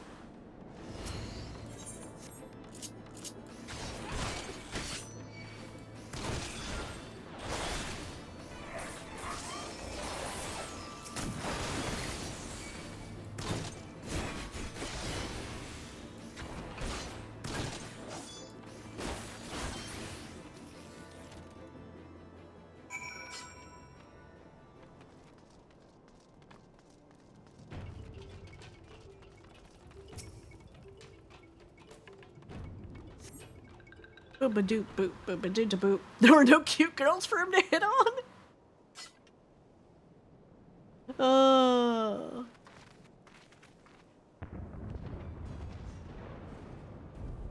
Who else could be? Thancred. It could be Thancred. We must hurry.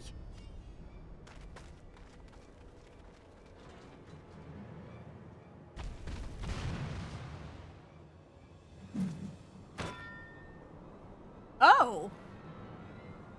It's this guy. That's John Final Fantasy, isn't it?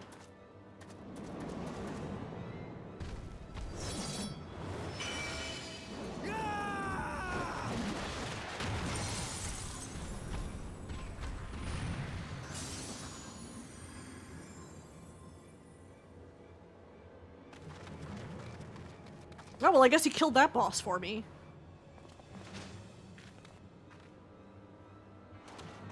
Yeah, I was supposed to say, Thancred doesn't use an axe.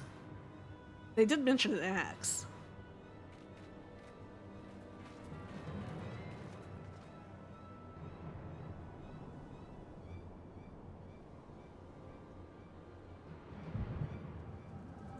Uh-oh.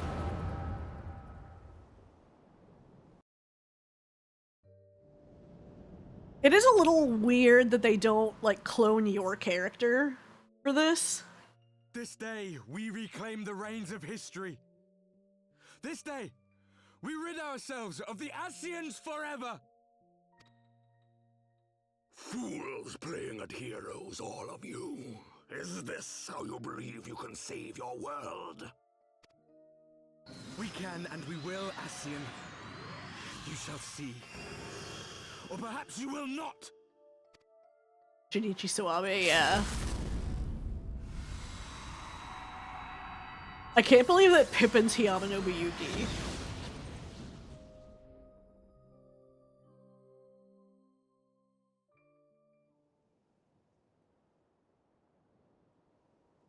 So you are the warrior of light. The savior of Eorzea.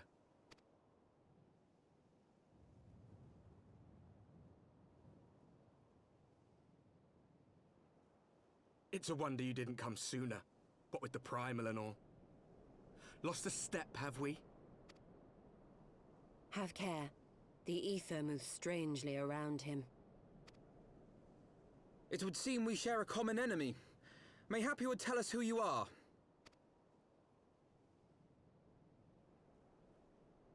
John Final Fantasy Alphino.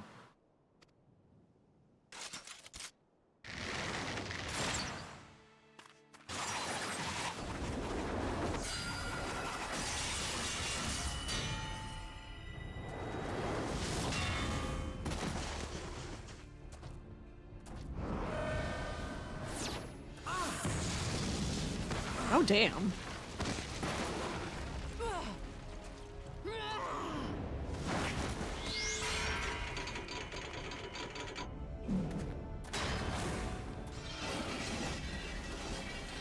Bro, you're gonna ruin your axe like that. Oh!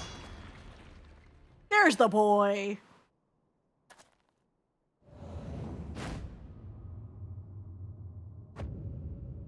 Oh, he's all emo now.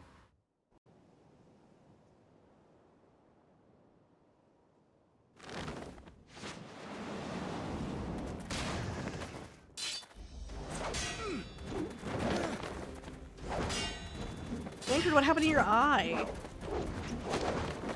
Did you get a Chuny eye? No, wait, that's Grahatia.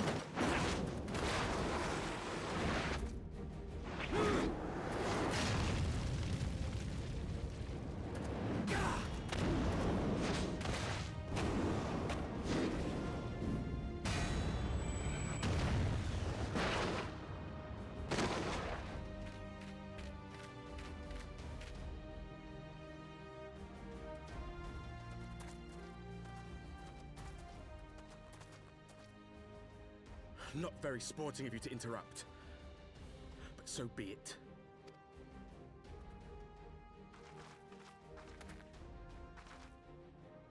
Mark well our faces, warrior of light, for we are the warriors of darkness, walkers of a different path, and we shall meet again.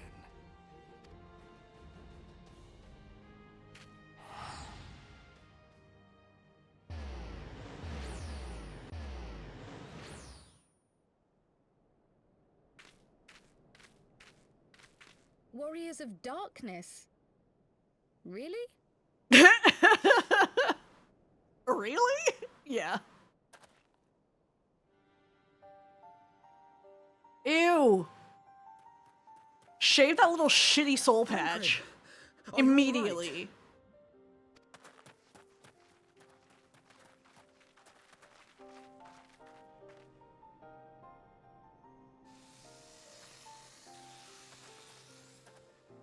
Pleasantries can wait. I'd rather not be here when the Nath arrive. Agreed? At least they're all getting better outfits. It kind of looked like ass initially. The Scions. I guess Minfilia's outfit was okay, but everybody else kind of looked slobby.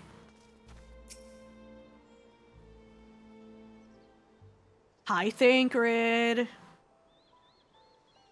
Suffice it to say, our reunion was not at all as I pictured it. Waiting until the last instant to join the fray. 'Tis plain you have not lost your appetite for the dramatic. My appetite for the dramatic? Have you forgotten the circumstances of our parting? The heroic last stand, the tunnel filling with light, and then... It's not that I liked it, but it was at least more interesting than the others. Had I known you intended to use forbidden magics to deliver me to some god's forsaken wilderness... Especially Y'shtola's. Hers was like really dumpy looking. I would have thanked you in advance. And Thancred's was also shitty. I guess like Papalimo and Ida were okay.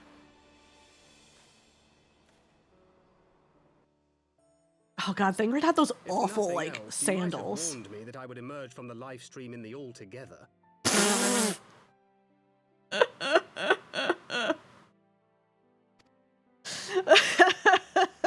Eventually, I managed to fashion knives from some obsidian I found, and set about hunting for meat and hides. Given that I'm not all that skilled in leatherworking, it's probably for the best that I met the Vath before I was reunited with you.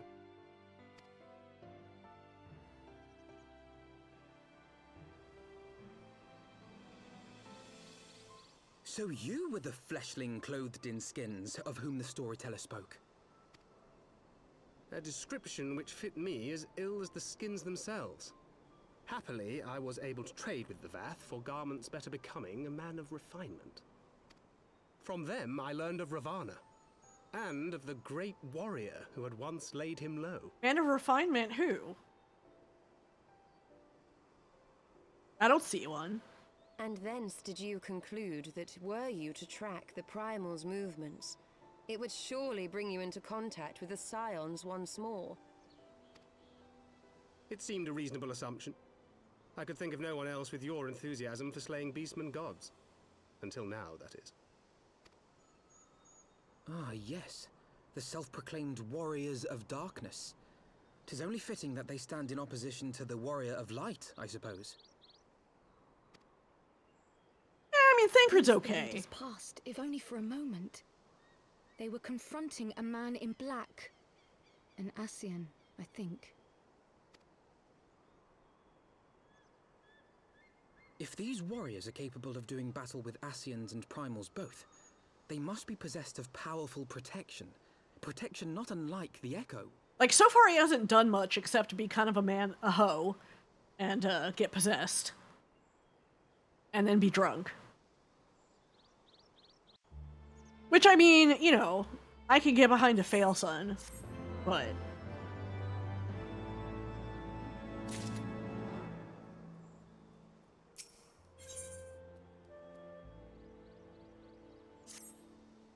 Alright, let me at least start this, so I don't forget where it is. Blessed with the power of the Echo and driven to put down primals, despite his declaration that they walk a different path, I struggle to see how their goals conflict with ours. Nor is that the only oddity. I find it passing strange that such exceptional individuals should have wholly escaped our notice until now. Surely we would have heard rumors and attempted to recruit them to our cause. I recall no such adventurers, and I would not soon forget their like, nor would any of us, I think. One of our primary duties was to scour the city-states for promising candidates, which is how Ida and Papalimo found Arlen. Ah, the memories. Seems like only yesterday that you slew your first primal. Speaking of which, I had the distinct impression that it was not the first time that band of merrymen and women had killed a god. I labor to believe that a band of preternaturally gifted adventurers had been traveling the land, slaying primals without our knowledge. 'Twould imply gross negligence on our part. Speculation will avail us naught. There is far too much we don't know. For the present, we must needs concentrate on what we do know, namely that Lord Ravana is no more. Vidofnir must be informed. The news may render her more receptive to Sir Emeric's invitation. Since you seem to have affairs here well in hand, I shall take my leave. Simply being in the vicinity of this colony is giving me a stinking headache. If you have need of me, I shall be with Master Matoya. I would beg her assistance with the search for Minfilia. Wait, Minfilia is missing? I thought she escaped with Arlen. I shall explain on the road. Much has happened in your absence. Bing.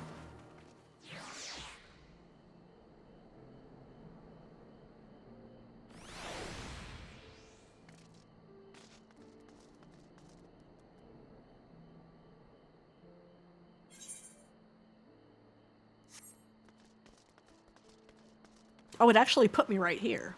That's convenient.